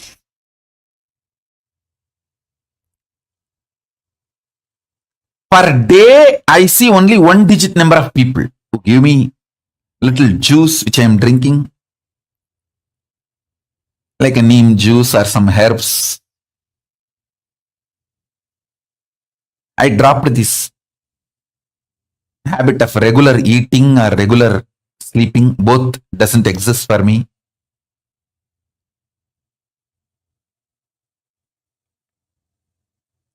Sitting in one room, no food, no sleep, no people.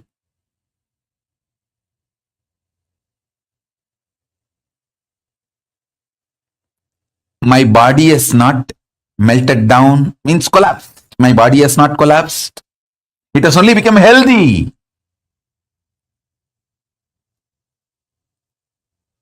ஊனினை உருக்கி உள்ளொளி பெருக்கி. My whole system has become so healthy, alive. 100 times healthier than earlier it was. Of course, even the question of mental collapse does not exist. Not only neither my mind collapsed, it is so alive, active, creative, manifesting all the great gifts of Kailasa to all of you. Consciousness becomes so powerful in this tapas. It can manifest anywhere, anything, for anyone, wherever you are.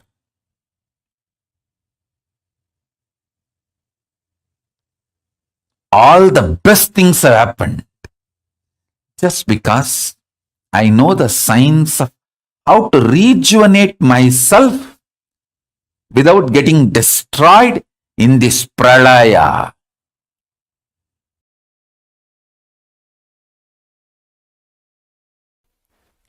Whatever you believe, your body makes that into reality. I can see from this space, if somebody believes sannyas is too easy, just body builds its structure, its DNA, to make sannyas simple and easy. If somebody believes it is very difficult, complicated, structure starts making that same thing, and you have a fear, it is very difficult, but you want to believe willfully it is easy, then that will persistence, just swallowing that fear, like a saraba swallowing the simha, like a dinosaur swallowing sharks. I can see the will persistence swallowing the fear.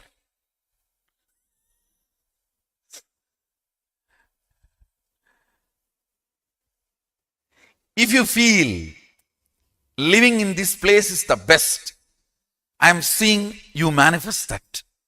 If you feel there is problems here, I may not be in tune with this now, then I see that same thing getting manifested. If you feel the fear is there, I may not be successful, I may not fit in, but with will persistence you want to feel, no, I will fit in, this is the best place. Then I see the will persistence behaving like a sharaba. I am really seeing this whole semi-solid existence. I am actually sitting on the threshold. Because I have to be with the reality and I have to relate with your reality. I have to be with my reality and relate to your reality. Powers are nothing but your brain deciding to believe the magical existence of you against the logical existence of you, which is taught to you by your society. See, your society taught to you only the logical existence. Your brain deciding to come to the conclusion, cognition of magical existence, magical way of existing is what is power manifestation. That's all. I tell you, you are not the body, you are not the mind, you are consciousness. Sit with this one truth. Trusting just because I said, you will not perish. Name bhakta pranashyati. My devotees do not perish.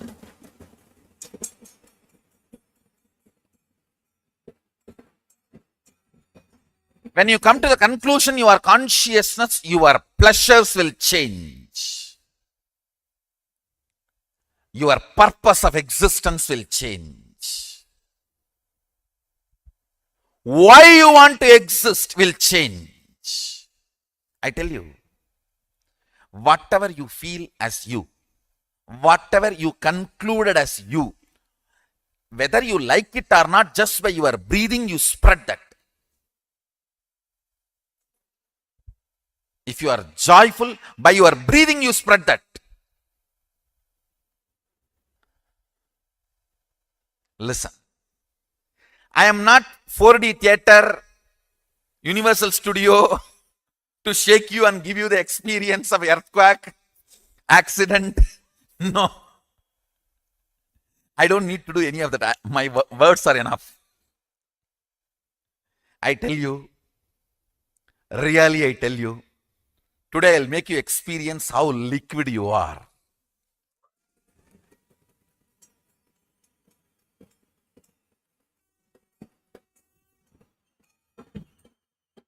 You can touch and feel everything is in a mercury state. The way you want it to become solid, it becomes solid.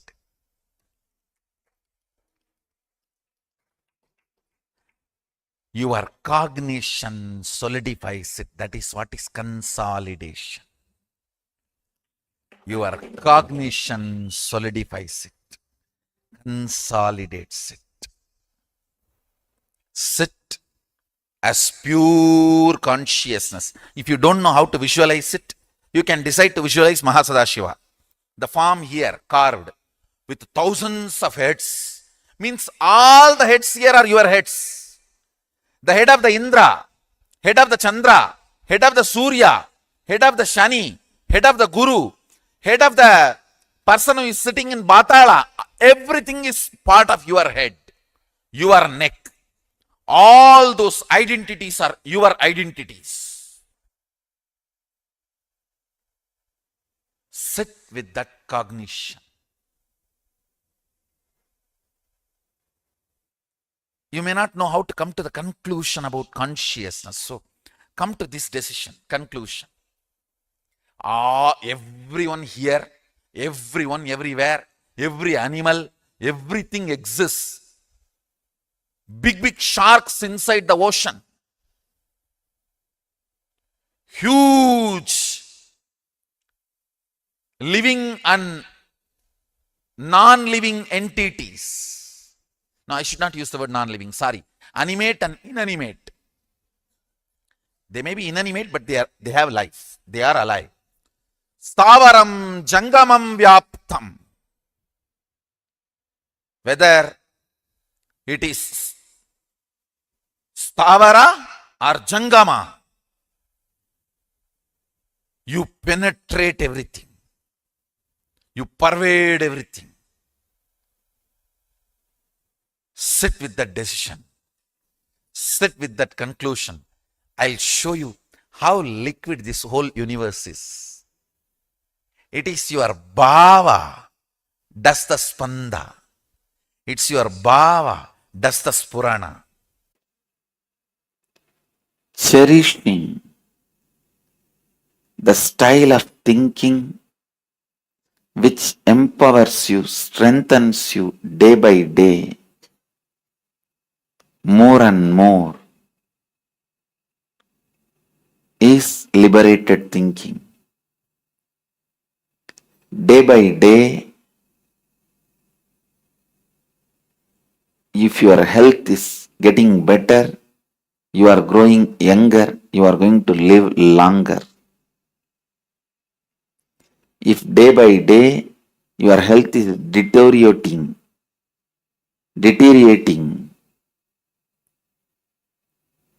going back to worse, you are not going to live longer.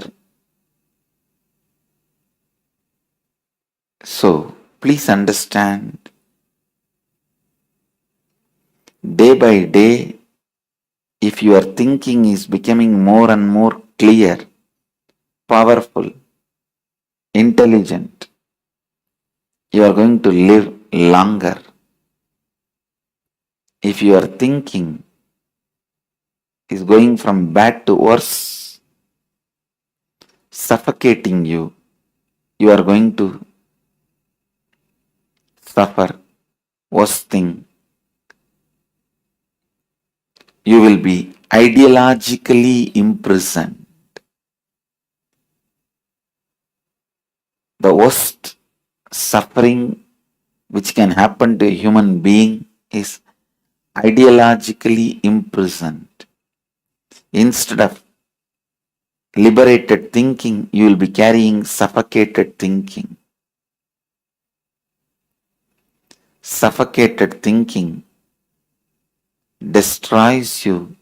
You may have any amount of money, you may have any amount of power, you may have anything, but as long as you have suffocated thinking, you will be destroyed, you will be suffering.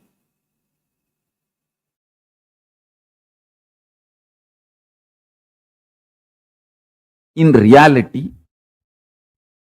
you have a huge pot belly, can't move the body, too heavy. If you decide, understanding this fundamental principle, that demarcations of the past, present, future. For example, you think the present condition of your body is either rogic, unhealthy, or bogic, very luxurious and destroying, but not yogic.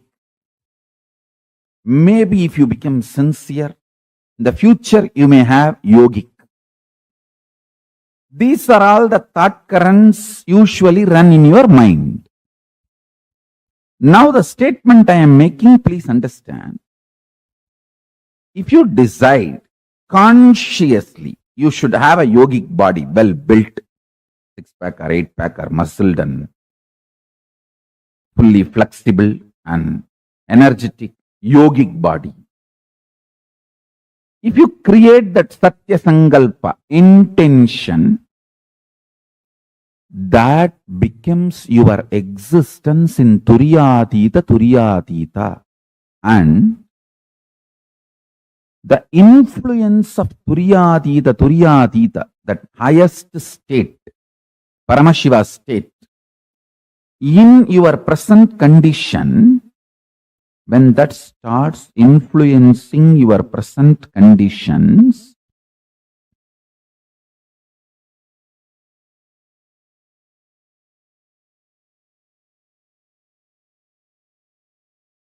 the demarcation of the past, present, future will just become a faded delusion. I can say faded delusory memory.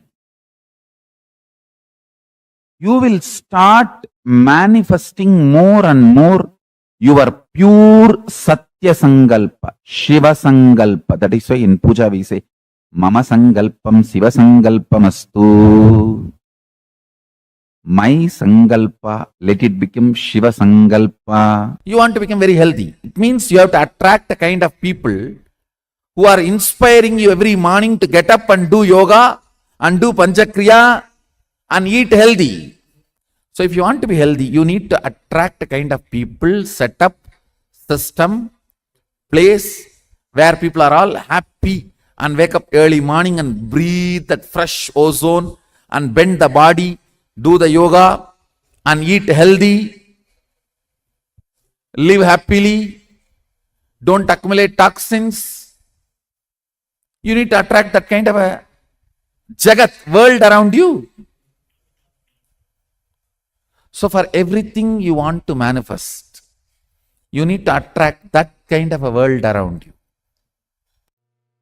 Listen, person who can play with long numbers digitally and linguistically will not fall sick, because the ability of brain handling number and language simultaneously increases the brain's capacity to automate all the automatic actions needed to happen in your body to keep your body and mind healthy.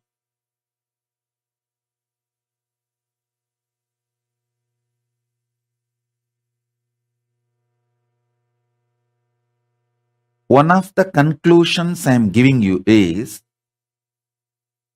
our grandparents who knows the table by heart, 100 into 100, they will tell simply in 1 second, live long, healthy, because your brain, when it develops the capacity to convert the number to language and process it in language, and result gets converted again back to number, this capacity, the brain simultaneously develops the capacity to give command to your liver, kidney, intestine, everything to work synergetically. Synergy of your brain to work with the number, work with the internal organ is one and the same. Your health and your ability to process the number is directly connected.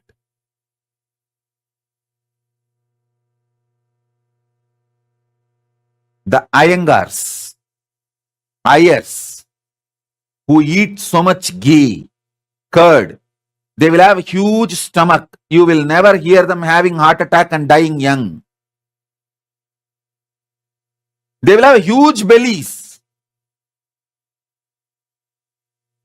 You won't hear them having heart attack and dying young. They will be living 90, 100, comfortably pulling that huge belly.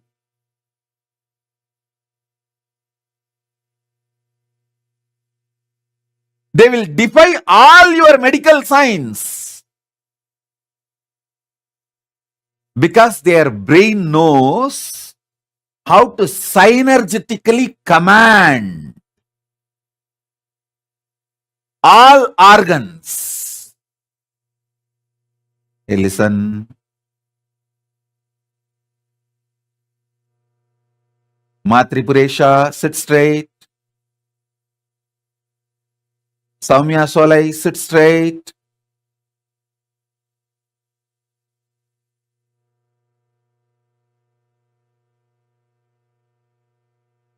All medical understandings about the belly, fat, everything, these Iyengars and Ayers will defy just because of this one capacity. Healing the body, keeping the body synergetically healthy without any external medication is possible just by making the man's capacity to handle number into his mother tongue and process it and convert the result from his mother tongue back to digit.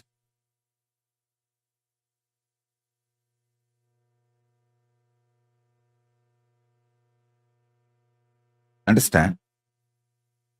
Your brain's capacity to convert the digit into mother tongue, process the digit in mother tongue, and the result of that process, converting that result again back to digit. This capacity and synergetically keeping your internal organs healthy. These two capacities are directly interconnected and one raises the other. One works on the other. When you really love your body, you will have a proper vision for it to be healthy, beautiful, happy, non-toxic, non-painful, very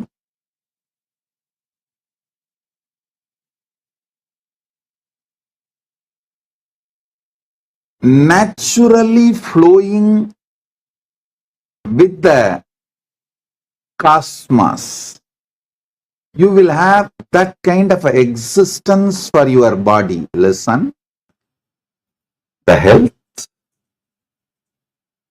not just health, even the body you carry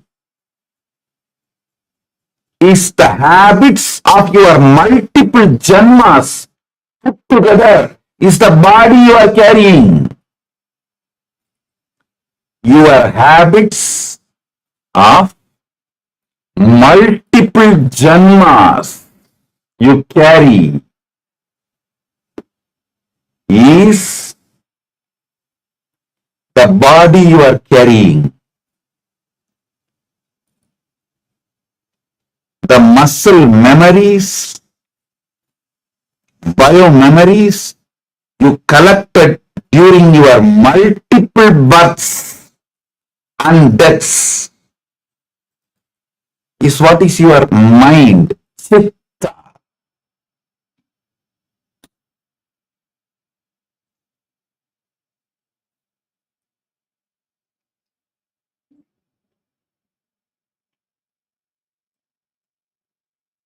The problem as simple as your headache and as complicated as your head weight.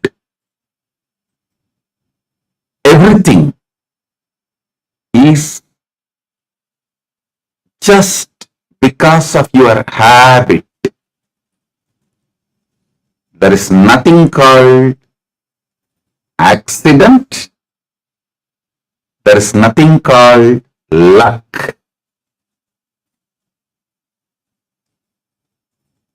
Everything is your habit, lifestyle. If somebody is healthy, it is not luck, it is habit. If somebody is sick, it is not accident, it is habit. Early morning, being alive with yoga is self-love. Build right lifestyle, right habits, right Charya Pada for health, for wealth, for beautiful relationships, for enlightenment, Paramadvaita, power manifestation, for everything.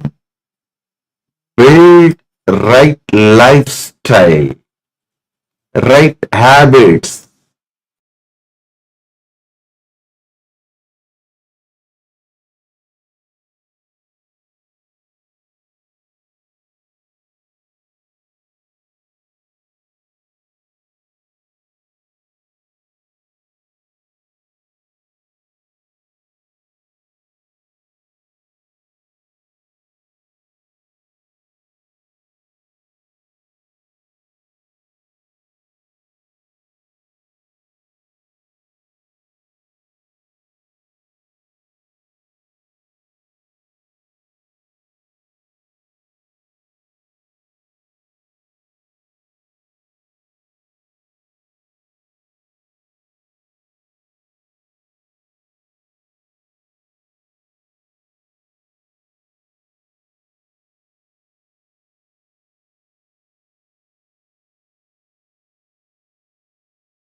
त्रिधलं त्रिगुणाकारं त्रिनेत्रं च त्रियायुधं त्रिजन्मपापसंहारम् एकबिल्वं नित्यार्पणम् एकबिल्वं नित्यार्पणम् त्रिसागैर्बिल्वपत्रैश्च अच्छित्रैर्कोमलैश्चुभै तव पूजां करिष्यामि एकबिल्वं नित्यार्पणम् एकबिल्वं नित्यार्पणम् सर्वत्रैलोक्यकर्तारम् सर्वत्रैलोक्यपावनम् सर्वत्रैलोक्यहर्तारम् एकबिल्वं नित्यार्पणम् एकबिल्वं नित्यार्पणम् नागादिराजवलयं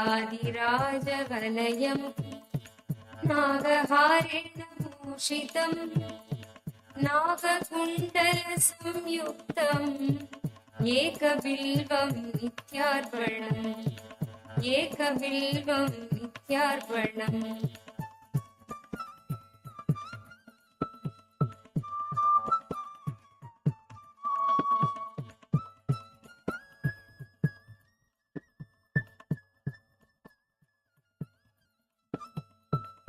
क्षमालाधरं रुद्रं पार्वतीप्रियवल्लभं चन्द्रशेखरमीशानम् एकबिल्वं नित्यार्पणम् एकबिल्वं नित्यार्पणम् त्रिलोचनं दशभुजं दुर्गादेवोत्तरायणं विभूत्यार्चितं देवम् एकबिल्वं नित्यार्पणम् एकबिल्वं नित्यार्पणम् त्रिशूलधारिणं देवं नागाभरणसुन्दरं चन्द्रशेखरमीशानम् एकबिल्वं नित्यार्पणम् एकबिल्वं नित्यार्पणम् गङ्गाधरं उमानादं फणिकुण्डलमण्डितं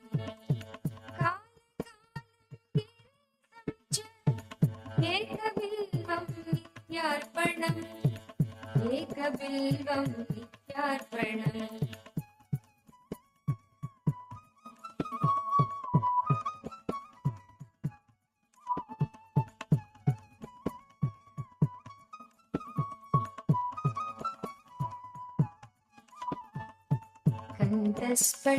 कण्ठस्फटिकसङ्गासं चितिकण्ठं कृपानिधिं सर्वेश्वरं सदा शान्तम् एकबिल्वं नित्यार्पणम् एकबिल्वं नित्यार्पणम् सच्चिदानन्दरूपं च पारनन्दमयं शिवम् वागीश्वरं चिदाकाशम् एकबिल्वं नित्यार्पणम् एकबिल्वं नित्यार्पणम् श्रीविष्णुं सहस्राक्षं दुत्तभ्यां च निषङ्गिणं हिरण्यबाहुं सेनान्यम् एकबिल्वं नित्यार्पणम् एकबिल्वं नित्यार्पणम् अरुणं वामनं दारं वास्तव्यं चैव वास्तुवम् ज्येष्ठं कनिष्ठं वैशान्तम् एकबिल्वं एकबिल्वं नित्यार्पणम् एकबिल्वं नित्यार्पणम्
Nityanandan, to all the participants. We all just had a wonderful session where all of us learned about what health is according to Ayurveda.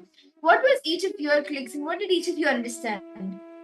Did any of you know this earlier and what was the new learning today? Rahul Kanaya, then Marlisi, Ma Gabriel. So let us now understand what Hinduism has to say about health. What exactly is health? Right? So, like we know various different definitions, we learned what incarnation perspective of view of health, and we also have our own understanding of health also. But what does Hinduism has to say about health? Let's now understand. See, the definition of health itself is well-being, well-beingness. It is not merely no diseaseness. Actually, the rishis, our ancient rishis, the Hindu rishis, they say Anandam Paramaha Nabhyajanat, which means in Sanskrit it actually means that existence is bliss. Do not waste it when missing it. You should never miss that bliss.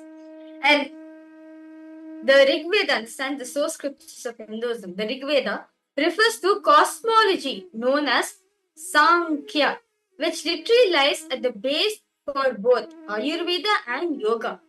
Contains verses on the nature of health and diseases, such as pathogenesis and principles of treatment. So basically, how this whole treatment should be done. And there's actually a beautiful saying in Taoism: when the shoe fits the foot, Foot is forgotten. When belt fits, the belly is forgotten. When the chain fits, the neck is forgotten. When we are healthy, we forget our body and our boundary, and we do not think that we need to maintain our body. How many of you see this happening? You think, okay, now you're healthy, so in the morning, you should wake up for yoga. But in the morning, you're like, okay, no, let me start tomorrow. Let me do it later. I'm right now. I'm healthy. I can do back bending. I can stretch. I can walk. I can run. I'm completely healthy. And because of that, you keep postponing, saying, okay, later I'll do yoga. Tomorrow I'll do yoga. And then the same repeats again and again and again. How many of you have seen this happening? Maybe not only for yoga, but it could maybe even starting a daily regime that you wanted to start to take care of your health. But you keep postponing, saying, okay, let me be, I'm healthy right now, let me start tomorrow. There's no time, let me start tomorrow. And you keep postponing it. But in the end, when actually you need it, it's too late. Can I request each of how many of you have actually seen this happening? I'm sure all of us have at some or the other point in time. Right? Now, can I request each of you to look at your life and describe in detail the major fears that you experience in your life related to health, both physical and mental health? In both these aspects, what is the biggest fear that you experience, the most major fears that you experience? Please write it down.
Yes, I hope each of you have been able to finish this exercise. Now, can I request each of you to look in? How much of you finished writing down? This the first step.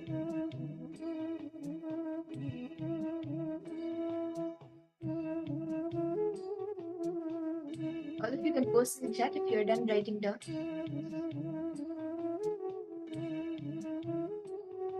Now, can I request all of you to look into your life and describe in detail the major guilt that you experience? See, now you wrote all the fears that you experience. Next, can all of you write the different guilt, all the different guilts that you experience in your life related to health, both physical and mental health?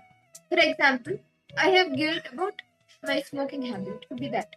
Now, why does the guilt get created? Maybe somebody would have told you. See, guilt doesn't happen on its own because you know you should not do it, or you know it may be bad for you, but still you go and do it. That creates the guilt in you. Maybe your parents would have told you, or your teacher would have told you, smoking is bad. But then when you see somebody doing it and you feel, okay, let me try it, and you go do it. When you go and smoke, when you come back after the act, you feel that guilt and you hold on to that guilt. See, more than the act, actually, the guilt is what creates that incompletion and brings suffering.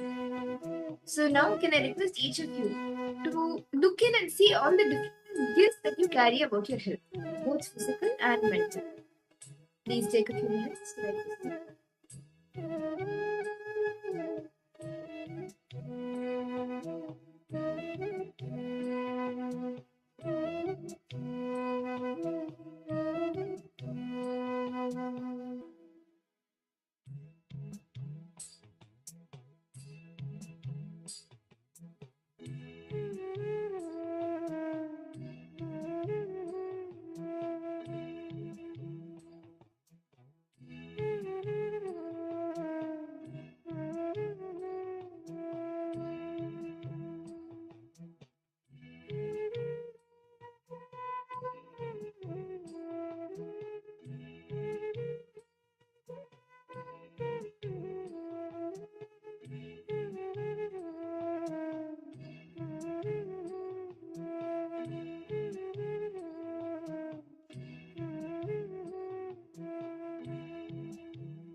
Nityananda, I hope each of you have been able to write down all the different major guilts that you carry within you.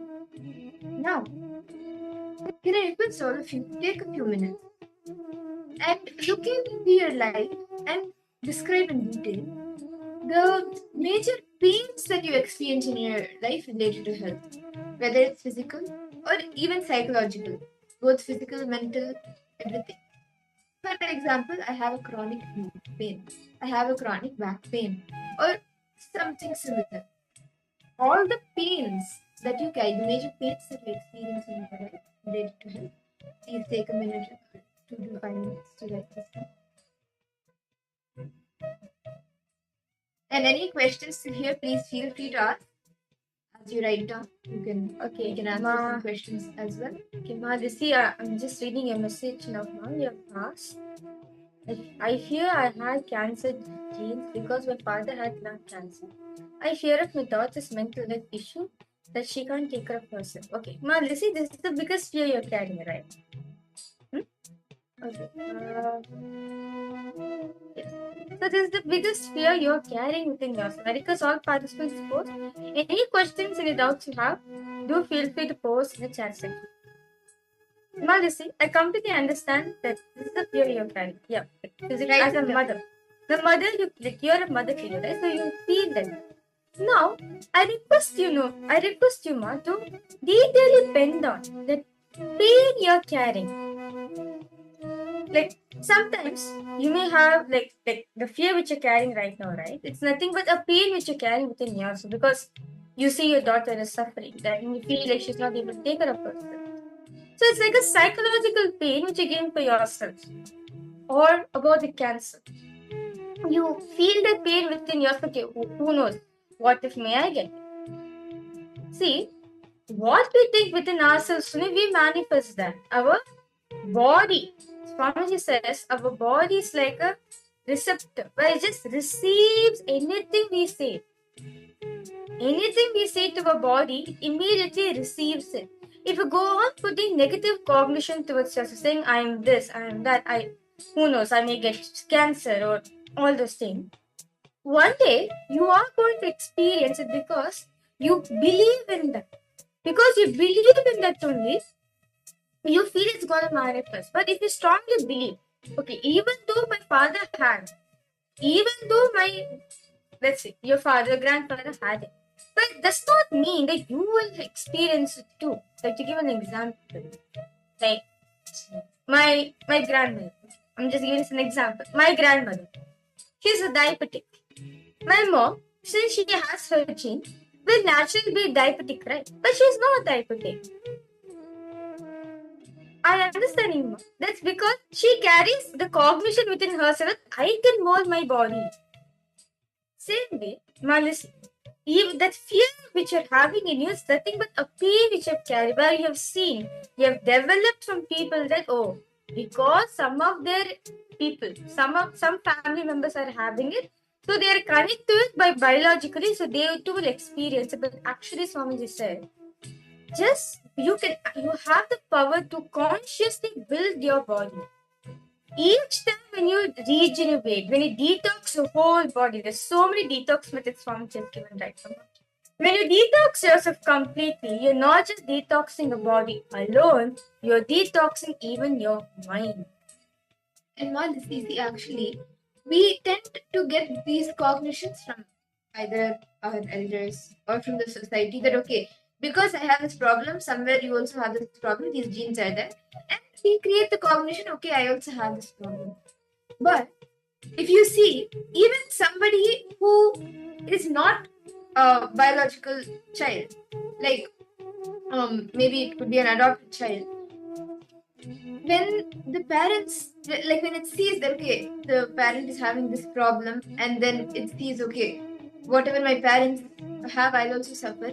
Even if it is not genetical, they will start still suffering from the same problem because within them they're cognizing, okay, my parents have this problem, so I'll also suffer from this. So even if it is not biological, like even if genetic connection is not there, still the same health issues will affect if in the cognition you are believing that, okay, my parents have it, so I have the same thing.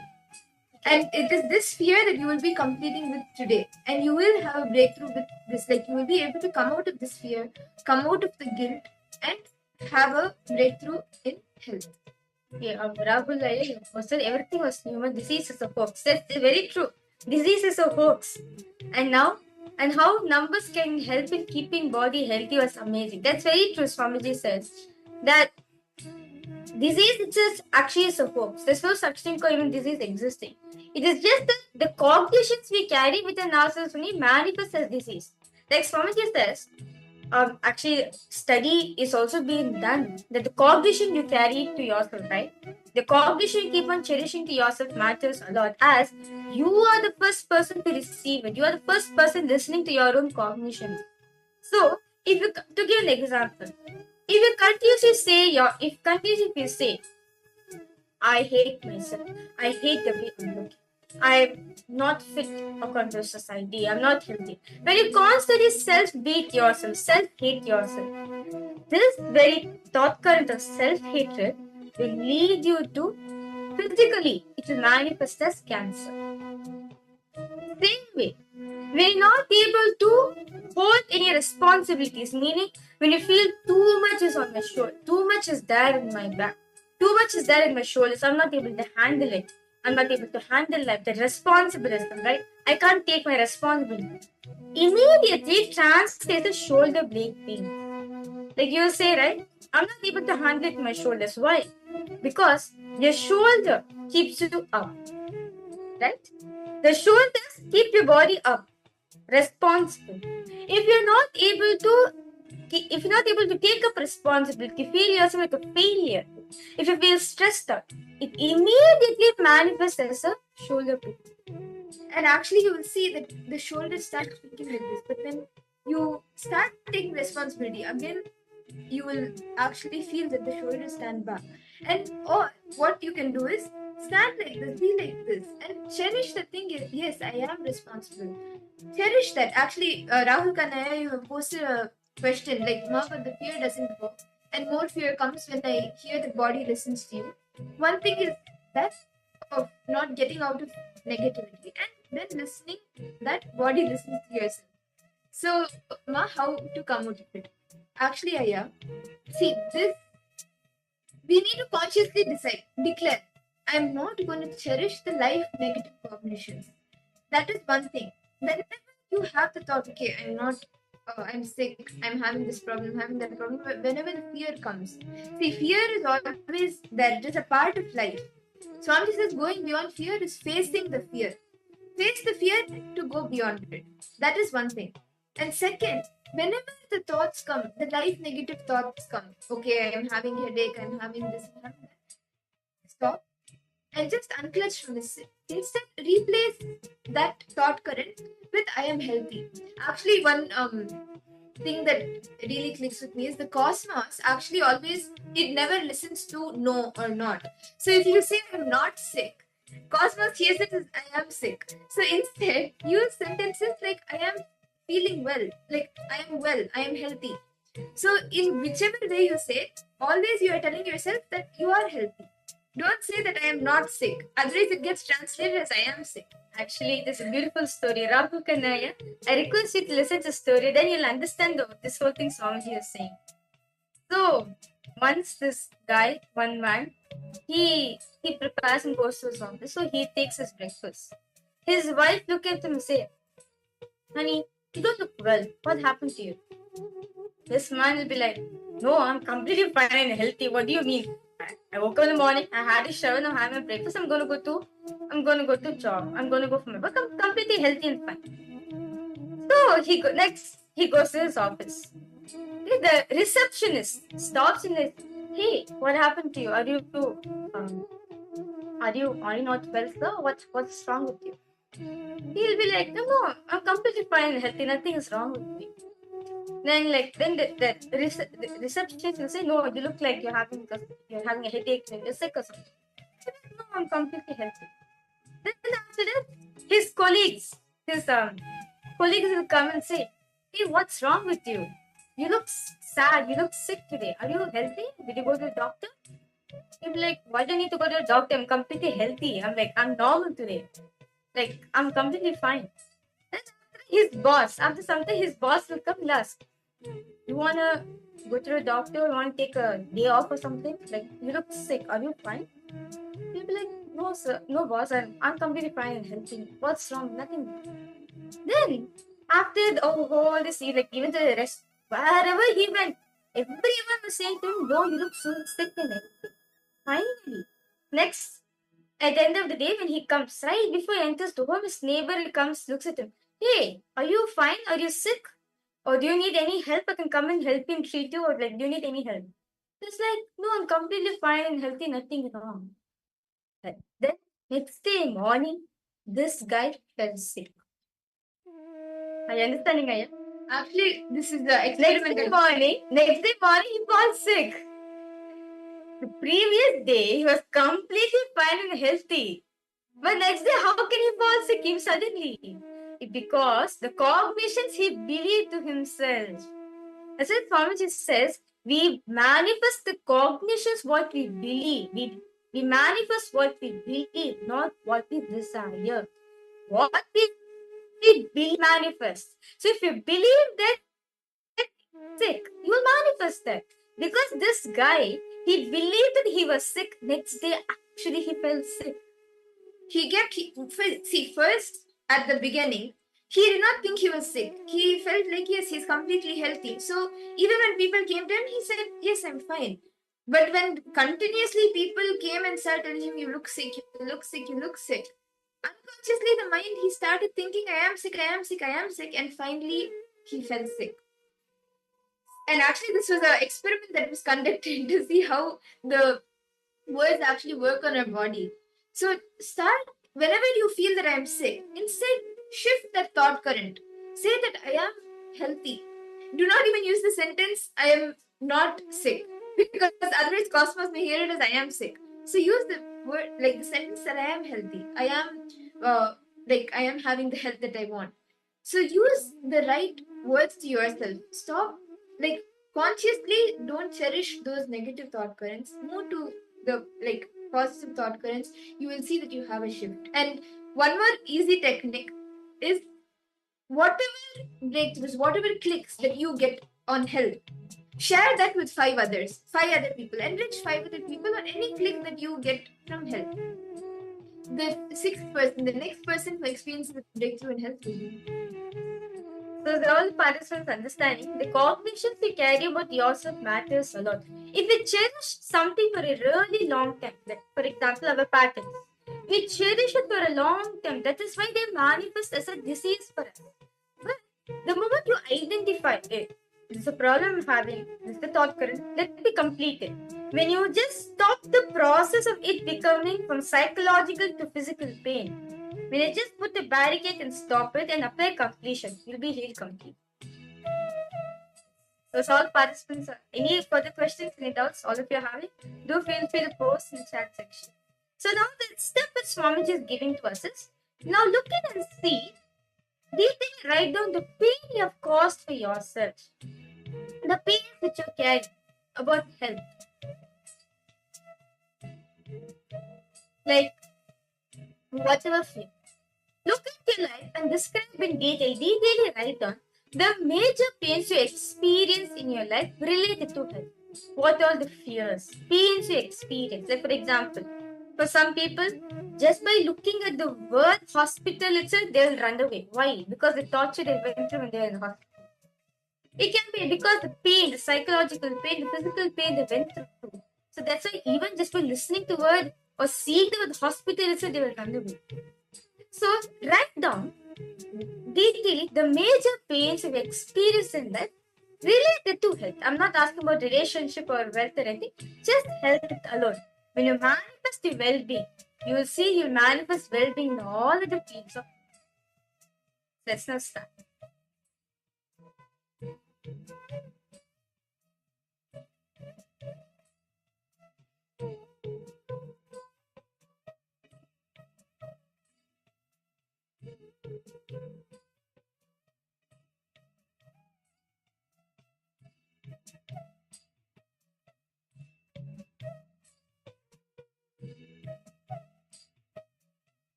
Nityananda, I hope each of you have been able to write down the different pains that you experience in your life related to health.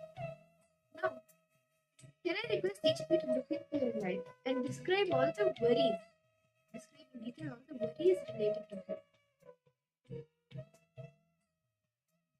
And if any of you have any questions, you can pose.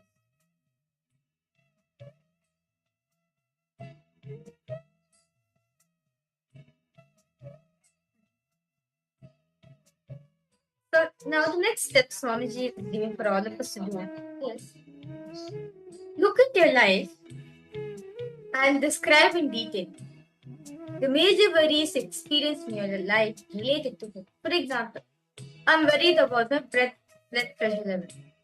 Pin down when you first started developing major patterns in it. Write down the detail and situation and relieve it. Relive and relieve it. Can I request all of you to take a few minutes for this? First, you can pen down the major worries. And then for all of this, the fears, the guilts, the pains, and the worries, find the earliest incident and relive it and relive it. Please get started. We're going to keep on.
There is a enlightened master samadhi in Tamil Nadu called Nerur. He is Sadasiva Brahmendra. He is one of the greatest healer. And he used to always live naked. He belongs to Aghori Sampradaya, naked. And when he was walking one day naked, this Mughal king, that guy saw, how dare this fellow will come naked in front of me? And he cut the hand with his sword.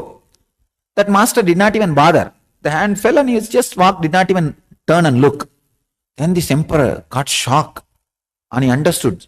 He played some extraordinary person. He ran and fell at the feet of the master and apologized. Please forgive me. Then the master looked, oh, you cut the hand, all right, get that back. And the king brought it back and he just put it and it became all right. He's that great healer. He's one of the greatest healer, Aghori healer. So I went to his samadhi for darshan once. After my realizing my avataric mission and everything, in 2001, I went to his samadhi. One of my college teacher has come to have my darshan. She is my pre-monastic relative also. She is my relative and my college principal where I studied. I studied very little, but she's a principal. And she was there with me. She and her husband, both of them were there with me.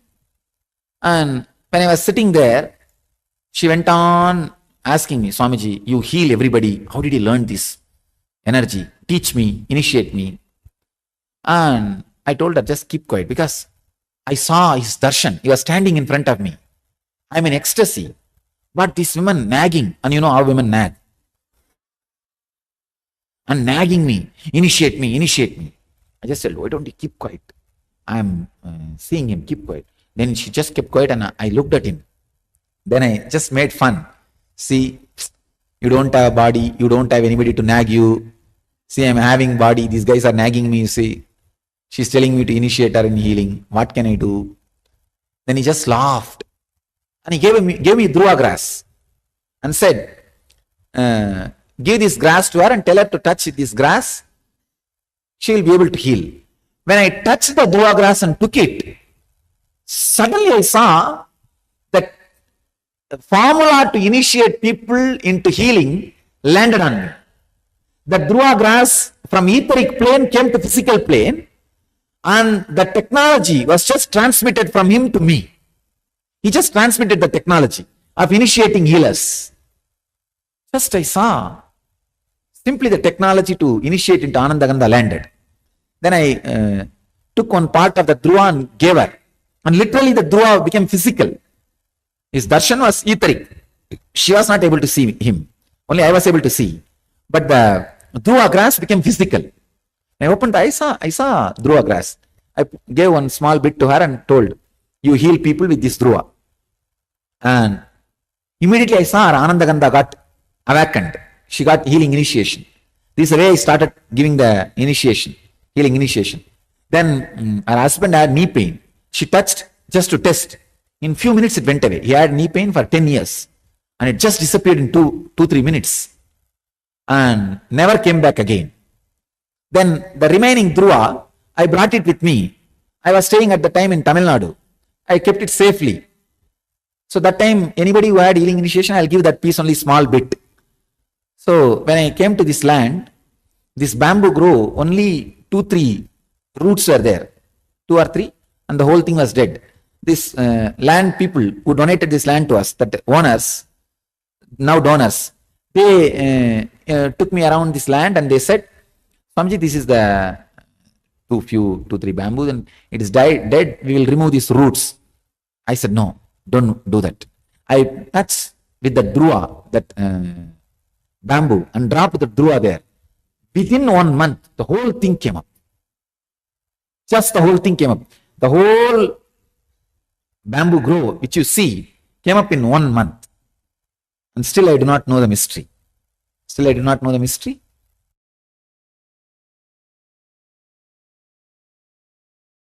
Today the first question. Swamiji, what is spiritual healing? Can you explain the way we can understand?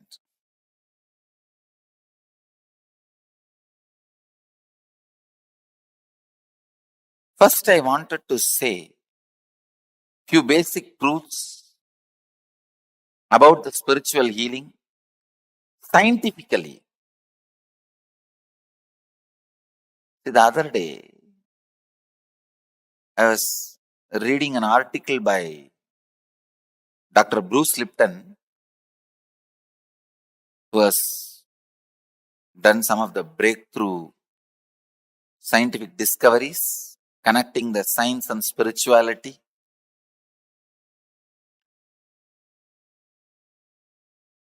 In his article, he is quoting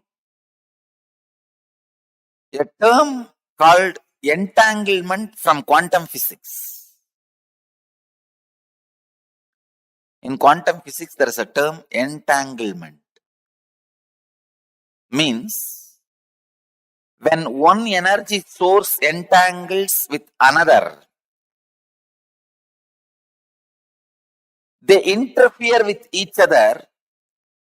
This interference can be highly positive and transformative and harmonious. Please understand. If one energy source comes in contact with another, one energy source entangles with another, they interfere with each other. That interference can be harmonious and highly positive and transforming.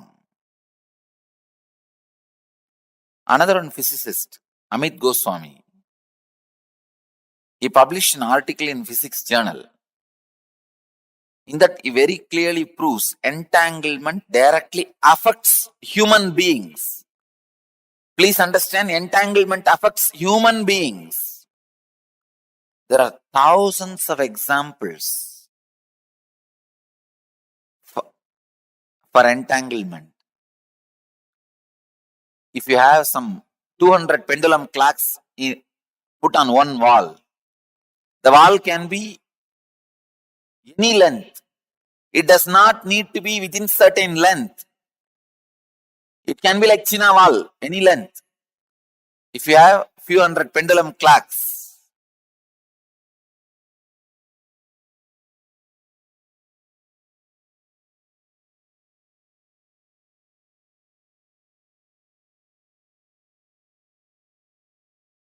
even if it is a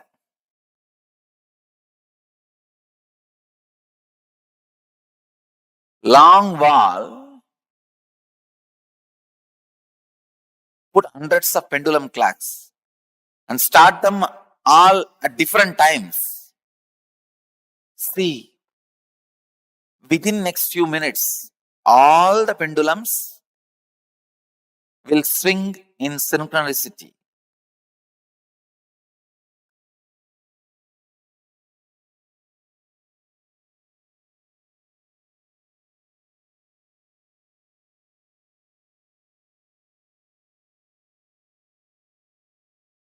Exactly, this is what happens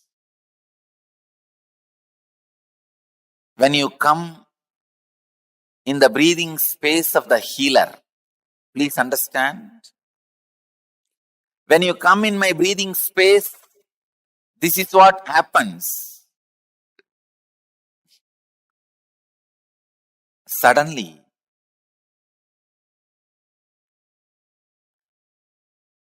your mind gets entangled with my no mind. I want to tell you, entanglement is only in the thought level. If your mind entangles with my no mind, it is entanglement, thought level.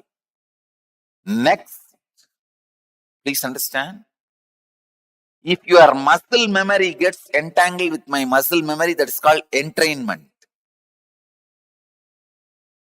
If your biomemory gets entangled with my biomemory, it's called enlightenment. Entanglement can move to entrainment, then entrainment can become enlightenment. you need to know a few things. How this healing happens. See, healing happens in the entanglement level.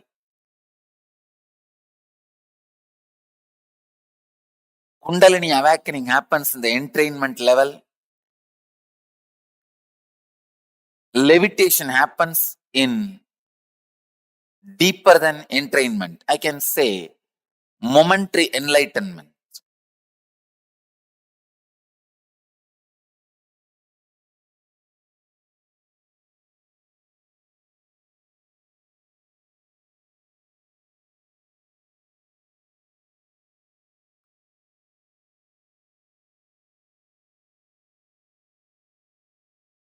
This is very important truth.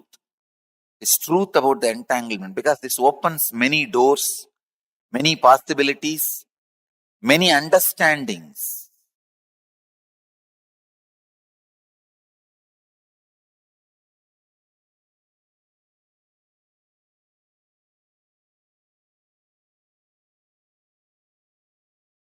How I heal through healers?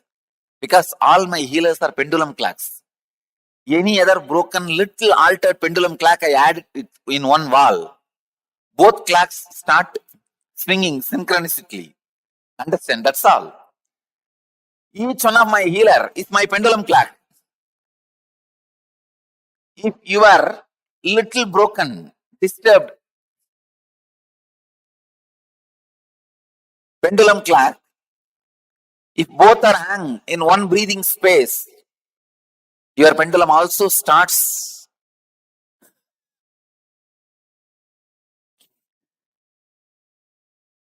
vibrating, moving.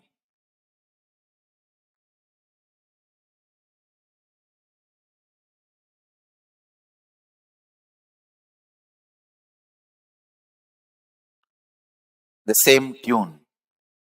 And a living practicing healer, please understand, living practicing healer is continuously in entanglement with me. He may be wherever he is. A living practicing healer is continuously in entangle with me. This is what I call physiology of feeling connection. A practicing healer,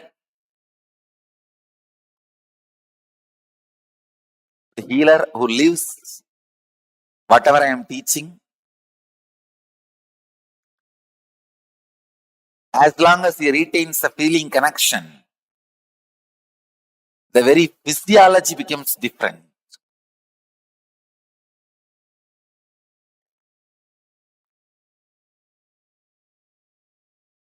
Entanglement means two person falling in tune with same thought.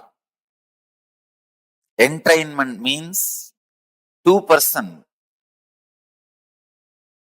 falling in tune with the same idea.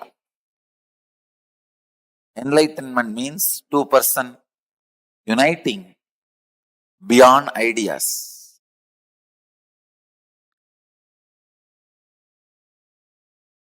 When you unclutch, you are in entangle with me. You are in entanglement with me.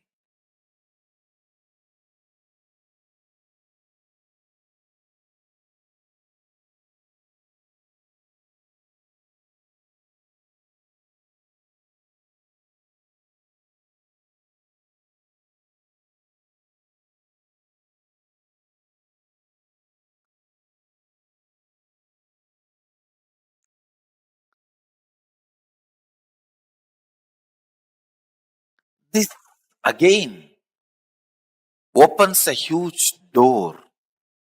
Then is the thoughts of a healer going to affect us? I say yes. That is why I am telling you, go to a person only who is thoughtless and beyond mind. Do not receive healing from ordinary Reiki healers these healers, that healers. No. Receive only from enlightened being. And all my healers, during the moment of healing, because they are entangled with me, they represent me, and it is equivalent to you receiving healing directly from me. You don't need to worry at all, doubt at all about my healers. Understand? This is the physiology of feeling connection. When you have a feeling connection, your very physiology is different. And feeling connection has its own physiology. When you have feeling connection, your physiology is different. Feeling connection itself has its own physiology. Please understand. The truth as it is, I am sharing with you the secret of healing, the essence of healing.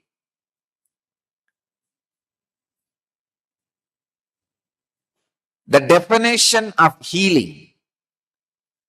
Just be. You will heal your body and people who are around you and the whole cosmos. Please understand. Just be, nothing else. Be in your body. Asana now. You know one thing. You are having a body and you are aware of having a body. You are being aware of having a body. Please understand. Just be inside what you think as your body. That's enough. You may think, what is this? That is what we are doing. No. You think you are inside your body. You are never inside your body. Be inside your body. First thing will happen to you is you will heal that intense pain and battered consciousness you are carrying. When you decide to be inside your body, the power of present moment will work on you. Power of the present moment always heals your system. That is why I am telling you again and again and again. I am reminding you, just come back to your body. Just be. Even now, decide till the end of this satsang, decide you will be heavily present, intensely present in your body. You will see healing happening in you. Be. Just be in your body intensely. Suddenly you will see the compassion biomemory, intelligence biomemory, awareness biomemory. All of them are kindled, awakened in you for no reason, because being is the right button you need to push.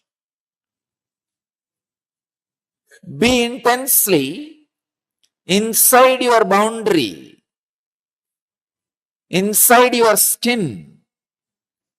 In this moment, you will really see your body, mind, inner space gets intensely healed. Nothing else needs to be done.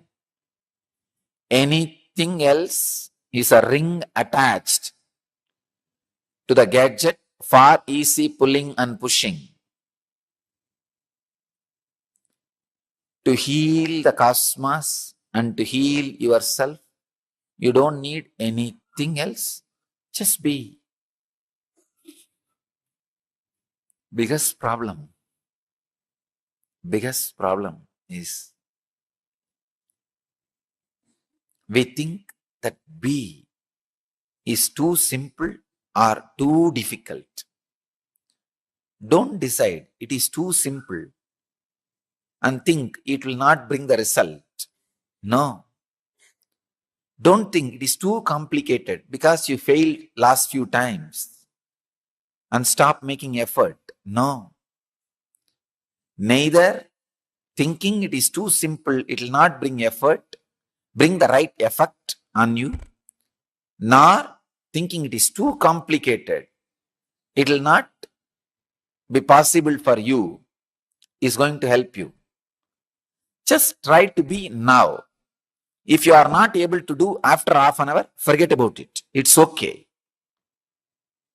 Now, for the next half an hour, all of you have decided to be around me. Decide just to spend this time, be. Once you catch the taste of being, just be. I don't need to inspire you continuously. I don't need to give sermons to put you into the Vedantic experience. No. Your very living will be healing you and the cosmos. Understand? My message on the Healer's Day to all the healers who belong to Nityananda Sampradaya and all the healers who belong to all the traditions, all the different religious, spiritual, ancient mystical traditions, and all the healers who belong to modern day traditions.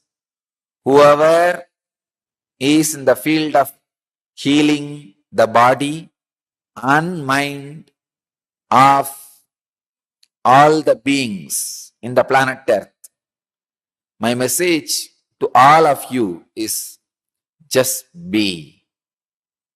Even if you are allopathy doctor, just learn how to be in your system. The effect of healing you create on your patients will be intense, amazing, surprising, and positively shocking. Whether you are a medical professional or psychological healer or spiritual healer, whatever healer you may be, whatever way you may be healing body, mind, and the spirit of the planet Earth, add this one simple truth in your life. Just learn to be. You will heal yourself and the world. Even if you are not in the field of healing, if you want to heal yourself and the cosmos, I am giving you this process of technique. Just be. Intense compassion will start oozing out through your very system. Nothing can help you and the world like the intense compassion. I can say intense compassion which oozes out when you are just in being is the Sarvaroga Nivarani, cure for all diseases in the world.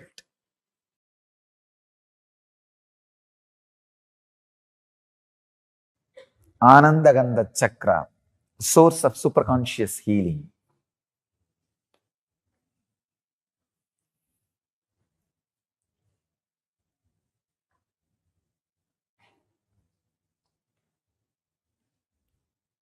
The truth about the Anandagandha, first you should know a few things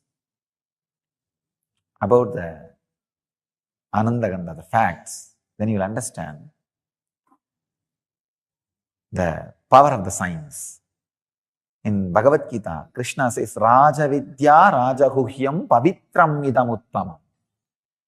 It is the highest knowledge. That is why it is kept as a highest secret. Raja Vidya Rajaguhyam Pavitram Idam Uttamam. Anandagandha,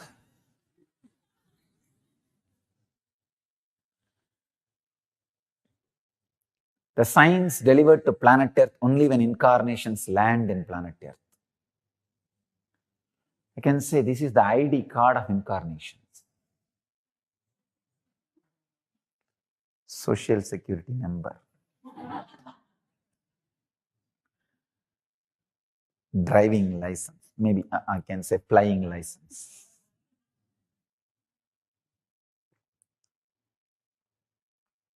That is why the truth, the secret knowledge about Anandagandha first time becomes available to the mass, because it is only now the necessity to reach the mass and possibility to reach the mass for enlightened beings have happened. One, the necessity to reach the mass has happened only now because there is no one geography dedicated to the enlightenment science. Till my last predecessor, there was always one geography dedicated to this great truths. They don't need to reach the mass. If they create one group and transmit that science, it's done and they take care. But unfortunately, after the India's independence, worst calamity happened to the planet Earth is the geography dedicated to enlightenment is destroyed. It lost its uniqueness. In the name of pseudo-secularism, understand, real secularism is taking the essence of all religions and using it, experiencing it. But the pseudo-secularism, discarding all great truths of all religions and living your own materialistic culture. Anyhow, so the planet Earth is now swindled. So now the necessity to reach the mass has happened. Second thing, the possibility to reach the mass has also happened. So understand, the need to reach mass and ability to reach mass has happened first time in an incarnation's life. After these two happened, maybe I'm the first guy happening.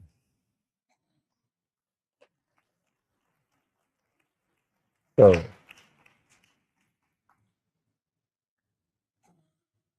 that is why I have to set all new trends. All pathfinders are path breakers. That is the reason the science of Anandagandha is revealed to the world first time. That's a source of superconscious healing. Understand? You have 7 major energy centers. About these 7 major energy centers, almost all religions talk. The 8th energy center, where all these 7 merge, become one with, is what is Anandagandha. That is why I say it is not even a separate chakra, it is a space, source of superconscious energy, where the matter comes in direct contact with consciousness, where the consciousness is directly touching the matter.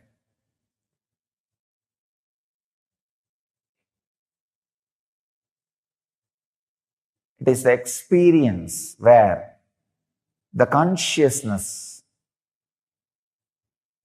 has samyoga into matter, where matter has samyoga with consciousness. When you relax into that space, consciousness fills matter. So naturally, the superconscious healing happens. It is the highest happening which can happen to matter, not just physical healing or mental healing, radiating pure consciousness. Understand? My advent has happened to give a breakthrough for human consciousness, to bring new consciousness, new age man, new man who does not age.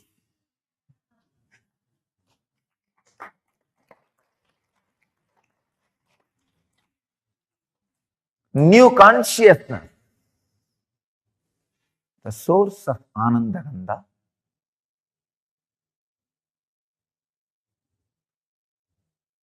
which is source of spiritual superconscious healing, is the ultimate science towards enlightenment, not just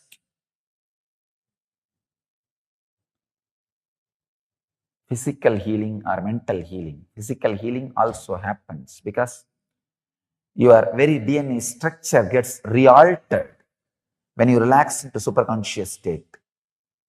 The other day I was reading a book, The Biology of Belief. Great scientist who has done a great service to spiritual tradition.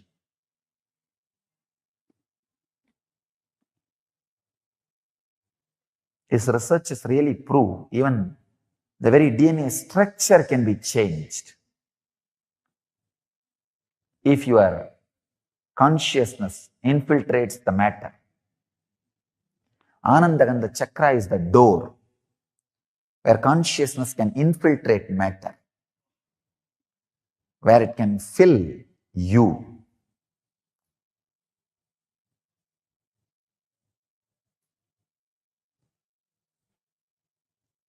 Where it can give you the extraordinary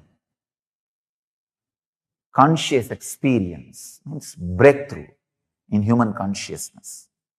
I tell you, even the definition of enlightenment, I am updating and upgrading.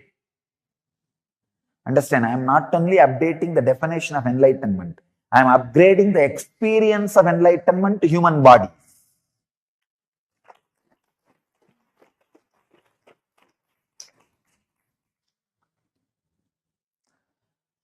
The possibility, the highest possibility which can be experienced in human body, even that highest possibility is being raised. That is why I am saying, I am upgrading the highest conscious happening on the human body. I am breaking the very consciousness on which they are standing. I am giving a breakthrough to the whole human consciousness.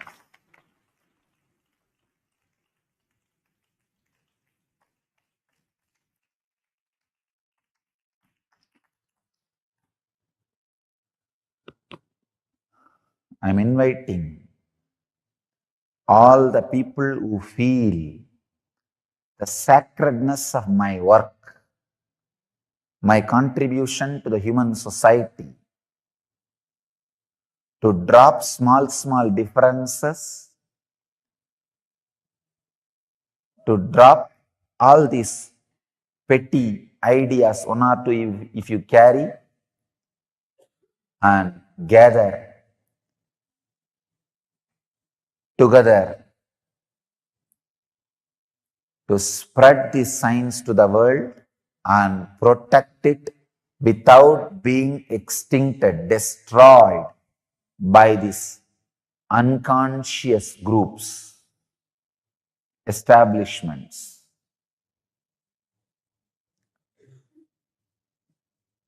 I am giving open invitation. Whoever feels helped by what I am doing, sympathetic towards what I am doing, feeling friendly for what I am doing, feels this ought to be done to save planet Earth.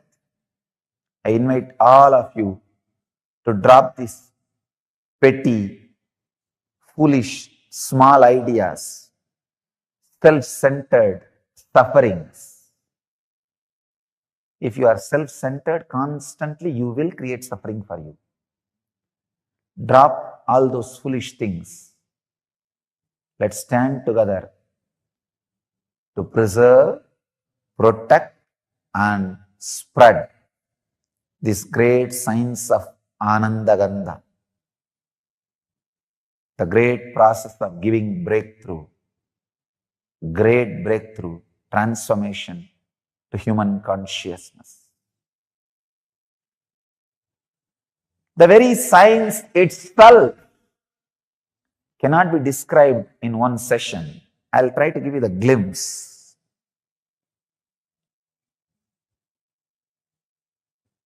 The higher you move in your chakras, the more subtle you become. The subtlest possible chakra is Anandagandha chakra, where you are no more ordinary human and just disappeared into the extraordinary superconsciousness.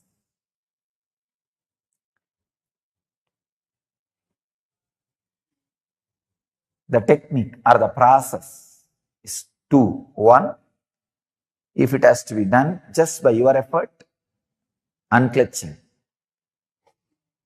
If it can be done with my effort also, process. If it has to be done only by me, initiation.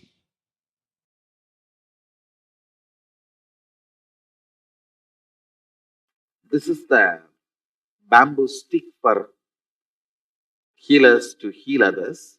This stick has a big story. First time I started initiating others into healing in a Jiva Samadhi, means a living tomb called Neru Sadasiva Brahmendral Samadhi. In Tamil Nadu, there is a Jiva Samadhi of a great enlightened master, Sadasiva Brahmendra. I went to his Samadhi after I realized my Sadashivatva to have his darshan. He himself appeared and gave the Dhruva grass and said, with this, start initiating anybody, they will all be able to heal. He gave me that science and Dhruva grass. And I brought the Dhruva grass and put it on in our ashram, the bamboo grove. The bamboo grove was dead at that time. I put the Dhruva grass, whole thing came back to life. And the bamboo came back to life. From that bamboo, you are all given a stick. So, it represents the energy of Sadashiva Brahmendra's Dhruva grass. So, with this, if you touch anybody, they will be healed.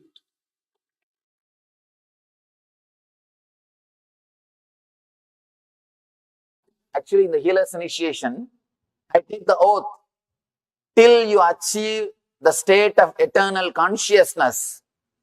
I take the responsibility of guiding you even if I leave this body. That is a promise taken by a master, given to a disciple at every initiation. This is traditionally, the master is supposed to take this oath. When he initiates a disciple, and not only traditionally, it is a responsibility of the master. Master will see that you achieve that state. Till you achieve that state, constantly he guides you to that, and it's a big responsibility. When you take that responsibility, even if you leave this body, even if I leave this body, it is my responsibility to guide them, to help them, so that Sangha, the people with whom I am involved, with them I live 33%. Means, even if I leave this body, it is not that I will stop working. It will continue to, my energy or the energy which is operating through this body will continue to work through the teachings and through the Sangha. You may just miss the physical presence, but you will not miss the being.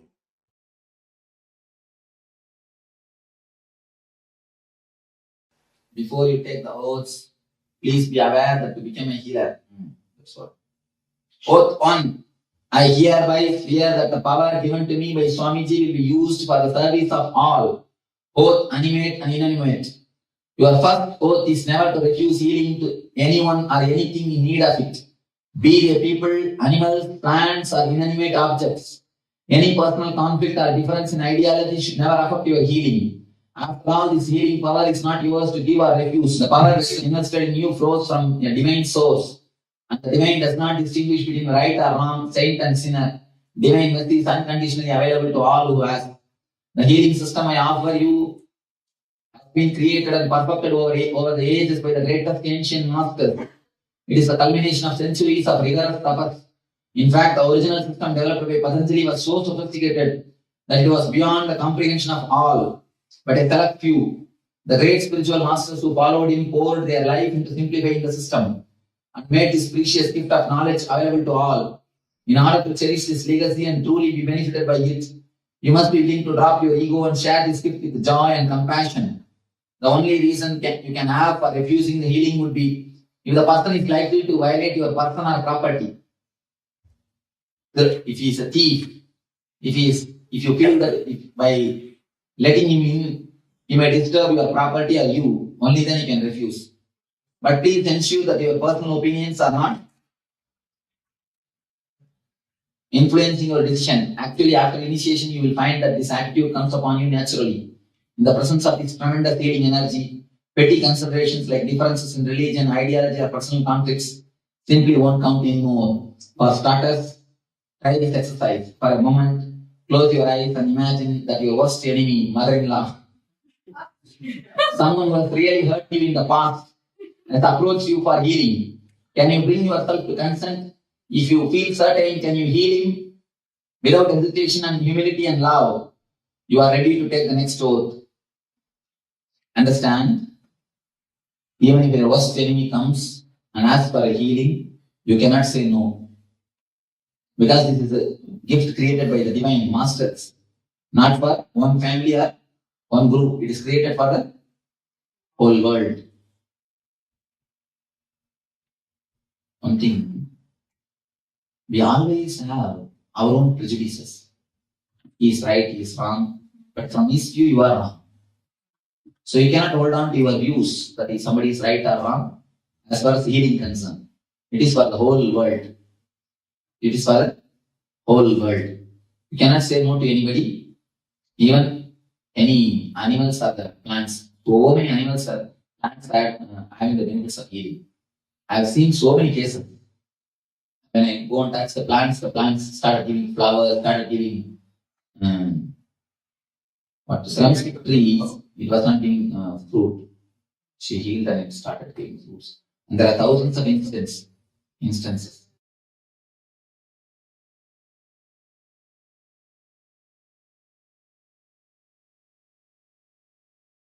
Everything can be healed.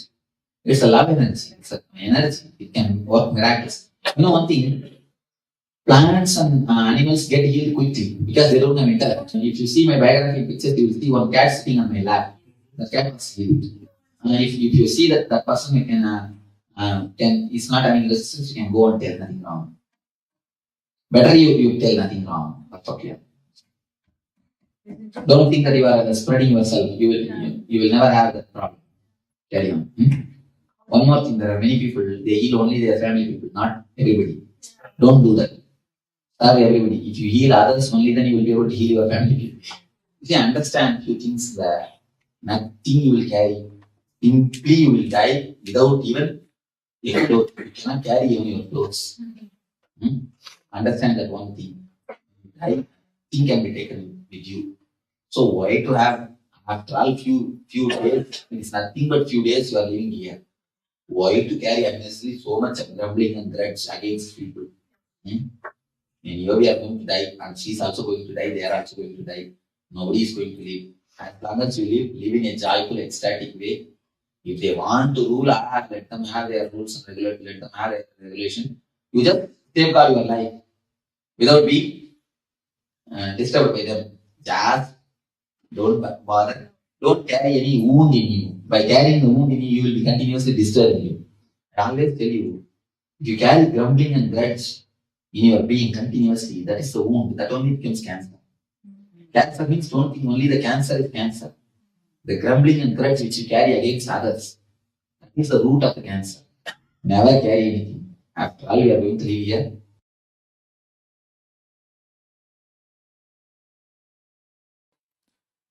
It is time we all stand up to heal the world.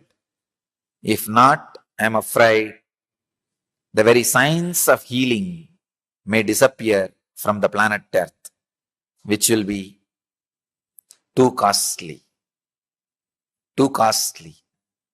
It's time we wake up and send a message of compassion, healing in a non-violent way to the whole universe, whole planet Earth, in a systematic, organized, non-violent, but strong way. Strong way as huge spiritual wave. So, I request all the devotees around the world. Now, I'll sit with you all for 3 minutes. Just be. Let us create the intense effect on your body and on the world. Let's heal us and the cosmos. Around 5,000 years ago, at the end of Mahabharat War, the ancient enlightened Hindu civilization consisted of 10,000 Hindu traditions, or sampradayas, that existed in 56 Hindu nations, 200 Hindu kingdoms, 1,700 Hindu provinces that covered more than 6 million kilometers square of Asia. The Supreme Pontiff of Hinduism, SPH, Bhagavan Sri Nityananda Paramashivoham, is the reviver of Kailasa, this ancient enlightened Hindu civilizational nation. Kailasa is an unbroken cultural, religious, historical, civilizational, and sovereign continuation and revival of multiple of these historical Hindu sovereign states and Hindu ecclesiastical entities. The unbroken continuity of these ancient Hindu nations through Kailasa results in the legal recognition of Kailasa as per the international customary law, particularly the doctrine of continuity.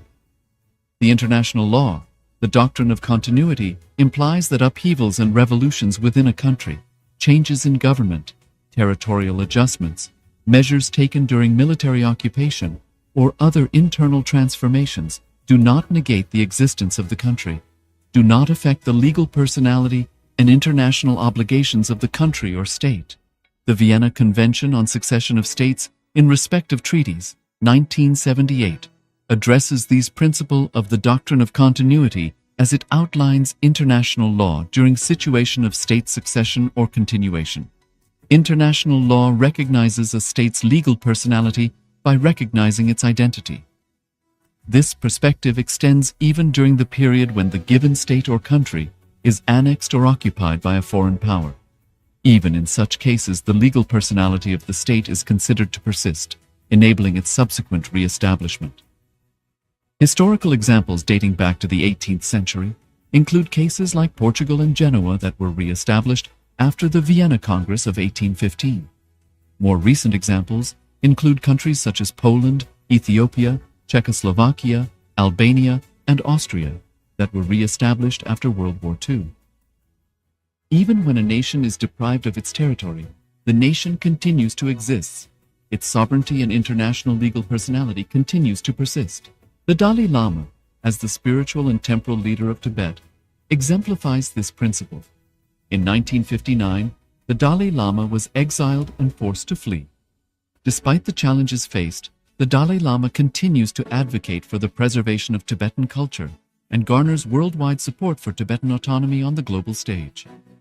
Similarly, from 1309 to 1376, the Pope of Catholicism had been in exile in Avignon. Despite this, he was recognized as the head of state as well as head of the church and given full privileges of the position after their return to Rome. Even in 1861, much of the papal territories had been lost, leaving the Pope with no sovereign territory other than the papal residence and related buildings. Yet his temporal powers were still acknowledged. He was recognized as a head of state, and later, the Lateran Treaty of 1929 formally re-established papal sovereignty over the Vatican City. The Sovereign Order of Malta further exemplifies this principle, retaining international recognition as a sovereign entity despite the permanent loss of their territory upon Napoleon's invasion in June 1798. Despite such permanent loss of territory, the sovereignty and the international legal personality of the Sovereign Order of Malta continue to persist. Much later in 1894, the order settled in Rome and acquired two properties, the Magistral Palace and the Magistral Villa that received extraterritorial status. Today, the order maintains diplomatic relations with 112 countries, issues its own diplomatic passports, currency, stamps, and vehicle registration plates, and has been granted observer status in the United Nations. All these examples of state re-establishment illustrate the principle of continuity of states, as per international law, that a state's legal personality persists over time. A nation continues to exist even after a complete loss of territory.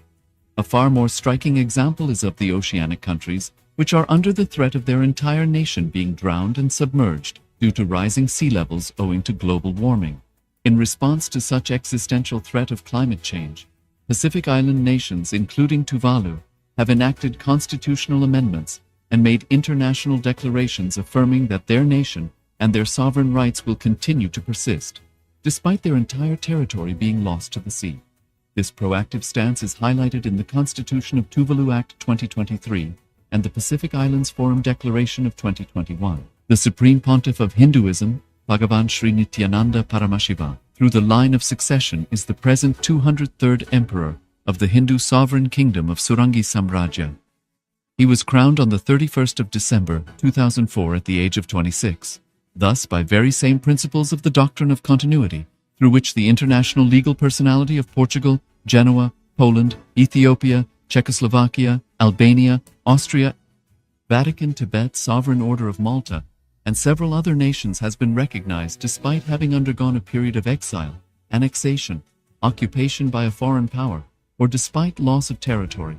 The SPH Nityananda Paramashivam, through well-established legal and historical facts about the Hindu sovereign state of the Surangi Samrajyam, derives all sovereign rights and powers of the royal lineage of the Surangi Samrajyam, as its 203rd sovereign emperor, from his inheritance and continuation of the unbroken succession of the kingdom of Surya Vamsa Surangi Samrajyam Sarvanapita.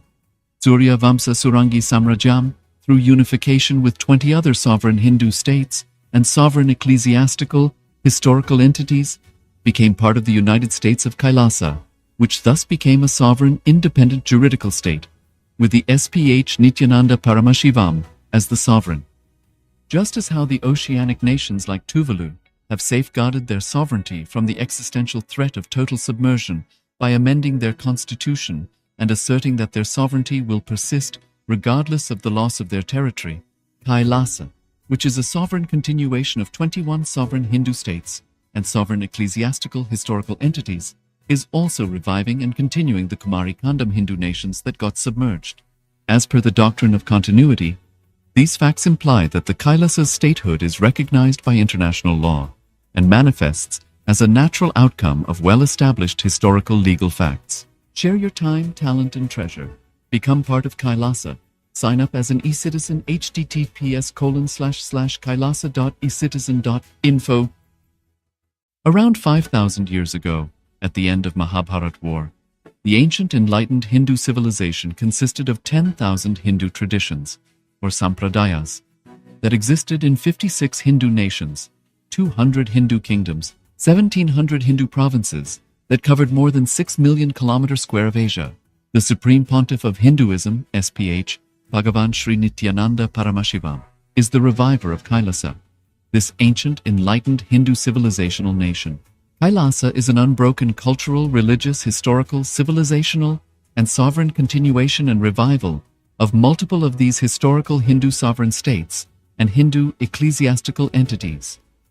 The unbroken continuity of these ancient Hindu nations through Kailasa results in the legal recognition of Kailasa as per the international customary law, particularly the doctrine of continuity.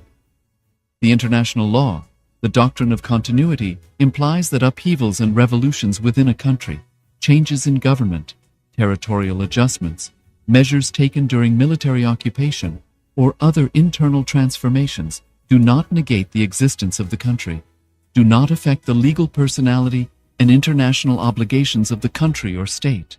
The Vienna Convention on Succession of States in respect of treaties, 1978, addresses these principles of the doctrine of continuity as it outlines international law during situation of state succession or continuation.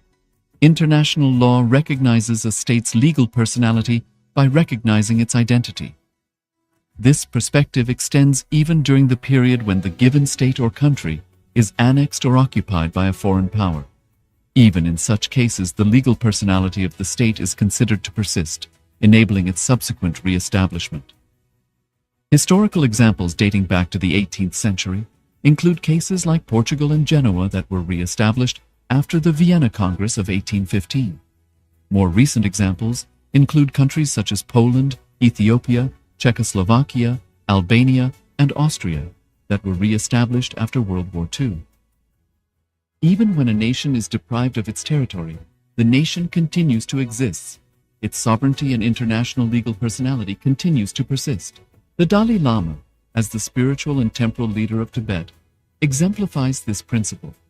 In 1959, the Dalai Lama was exiled and forced to flee.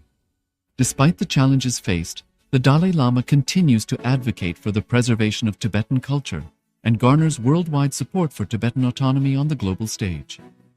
Similarly, from 1309 to 1376, the Pope of Catholicism had been in exile in Avignon. Despite this, he was recognized as the head of state as well as head of the church and given full privileges of the position after their return to Rome. Even in 1861, much of the papal territories had been lost, leaving the Pope with no sovereign territory other than the papal residence and related buildings. Yet his temporal powers were still acknowledged.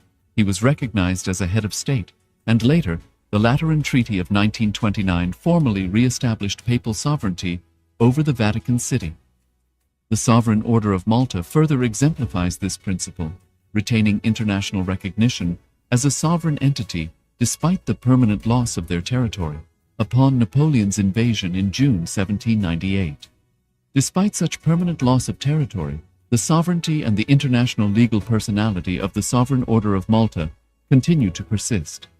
Much later in 1894, the order settled in Rome and acquired two properties, the Magistral Palace and the Magistral Villa that received extraterritorial status. Today, the order maintains diplomatic relations with 112 countries, issues its own diplomatic passports, currency stamps, and vehicle registration plates, and has been granted observer status in the United Nations. All these examples of state re-establishment illustrate the principle of continuity of states, as per international law, that a state's legal personality persists over time. A nation continues to exist even after a complete loss of territory. A far more striking example is of the oceanic countries, which are under the threat of their entire nation being drowned and submerged due to rising sea levels owing to global warming. In response to such existential threat of climate change, Pacific Island nations, including Tuvalu, have enacted constitutional amendments and made international declarations affirming that their nation and their sovereign rights will continue to persist, despite their entire territory being lost to the sea. This proactive stance is highlighted in the Constitution of Tuvalu Act 2023 and the Pacific Islands Forum Declaration of 2021. The Supreme Pontiff of Hinduism, Bhagavan Sri Nityananda Paramashiva, through the line of succession is the present 203rd Emperor of the Hindu Sovereign Kingdom of Surangi Samrajya. He was crowned on the 31st of December 2004 at the age of 26. Thus, by very same principles of the doctrine of continuity, through which the international legal personality of Portugal, Genoa, Poland, Ethiopia, Czechoslovakia, Albania, Austria, Vatican, Tibet, Sovereign Order of Malta, and several other nations has been recognized despite having undergone a period of exile, annexation, occupation by a foreign power, or despite loss of territory. The SPH Nityananda Paramashivam through well-established legal and historical facts about the Hindu sovereign state of the Surangi Samrajyam, derives all sovereign rights and powers of the royal lineage of the Surangi Samrajyam, as its 203rd sovereign emperor, from his inheritance and continuation of the unbroken succession of the kingdom of Surya Vamsa Surangi Samrajyam Sarvanapitha. Surya Vamsa Surangi Samrajyam, through unification with 20 other sovereign Hindu states and sovereign ecclesiastical, historical entities, became part of the United States of Kailasa, which thus became a sovereign, independent juridical state, with the SPH Nityananda Paramashivoham as the sovereign. Just as how the oceanic nations like Tuvalu have safeguarded their sovereignty from the existential threat of total submersion by amending their constitution and asserting that their sovereignty will persist regardless of the loss of their territory, Kailasa, which is a sovereign continuation of 21 sovereign Hindu states and sovereign ecclesiastical historical entities, is also reviving and continuing the Kumari Kandam Hindu nations that got submerged. As per the doctrine of continuity, these facts imply that the Kailasa's statehood is recognized by international law and manifests as a natural outcome of well-established historical legal facts. Share your time, talent, and treasure. Become part of Kailasa. Sign up as an eCitizen https://kailasa.ecitizen.info. Around 5,000 years ago, at the end of Mahabharat War, the ancient enlightened Hindu civilization consisted of 10,000 Hindu traditions, or sampradayas, that existed in 56 Hindu nations, 200 Hindu kingdoms, 1,700 Hindu provinces that covered more than 6 million kilometers square of Asia. The Supreme Pontiff of Hinduism, SPH, Bhagavan Sri Nityananda Paramashivoham, is the reviver of Kailasa, this ancient enlightened Hindu civilizational nation. Kailasa is an unbroken cultural, religious, historical, civilizational, and sovereign continuation and revival of multiple of these historical Hindu sovereign states and Hindu ecclesiastical entities. The unbroken continuity of these ancient Hindu nations through Kailasa results in the legal recognition of Kailasa as per the international customary law, particularly the doctrine of continuity. The international law, the doctrine of continuity, implies that upheavals and revolutions within a country, changes in government, territorial adjustments, measures taken during military occupation, or other internal transformations do not negate the existence of the country, do not affect the legal personality and international obligations of the country or state. The Vienna Convention on Succession of States in Respect of Treaties, 1978, addresses these principles of the doctrine of continuity as it outlines international law during situation of state succession or continuation. International law recognizes a state's legal personality by recognizing its identity. This perspective extends even during the period when the given state or country is annexed or occupied by a foreign power.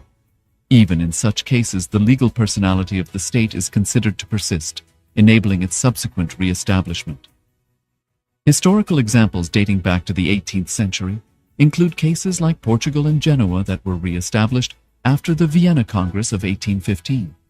More recent examples include countries such as Poland, Ethiopia, Czechoslovakia, Albania, and Austria that were re-established after World War II. Even when a nation is deprived of its territory, the nation continues to exist. Its sovereignty and international legal personality continues to persist. The Dalai Lama, as the spiritual and temporal leader of Tibet, exemplifies this principle. In 1959, the Dalai Lama was exiled and forced to flee. Despite the challenges faced, the Dalai Lama continues to advocate for the preservation of Tibetan culture and garners worldwide support for Tibetan autonomy on the global stage. Similarly, from 1309 to 1376, the Pope of Catholicism had been in exile in Avignon. Despite this, he was recognized as the head of state as well as head of the church, and given full privileges of the position after their return to Rome. Even in 1861, much of the papal territories had been lost, leaving the Pope with no sovereign territory other than the papal residence and related buildings. Yet his temporal powers were still acknowledged. He was recognized as a head of state, and later, the Lateran Treaty of 1929 formally re-established papal sovereignty over the Vatican City. The Sovereign Order of Malta further exemplifies this principle, retaining international recognition as a sovereign entity despite the permanent loss of their territory upon Napoleon's invasion in June 1798. Despite such permanent loss of territory, the sovereignty and the international legal personality of the Sovereign Order of Malta continue to persist. Much later in 1894, the order settled in Rome and acquired two properties, the Magistral Palace and the Magistral Villa that received extraterritorial status. Today, the order maintains diplomatic relations with 112 countries, issues its own diplomatic passports, currency stamps, and vehicle registration plates, and has been granted observer status in the United Nations. All these examples of state re-establishment illustrate the principle of continuity of states, as per international law, that a state's legal personality persists over time. A nation continues to exist even after a complete loss of territory. A far more striking example is of the oceanic countries, which are under the threat of their entire nation being drowned and submerged due to rising sea levels owing to global warming. In response to such existential threat of climate change, Pacific Island nations, including Tuvalu, have enacted constitutional amendments and made international declarations affirming that their nation and their sovereign rights will continue to persist, despite their entire territory being lost to the sea. This proactive stance is highlighted in the Constitution of Tuvalu Act 2023 and the Pacific Islands Forum Declaration of 2021. The Supreme Pontiff of Hinduism, Bhagavan Sri Nityananda Paramashiva, through the line of succession is the present 203rd Emperor of the Hindu Sovereign Kingdom of Surangi Samrajya. He was crowned on the 31st of December 2004 at the age of 26.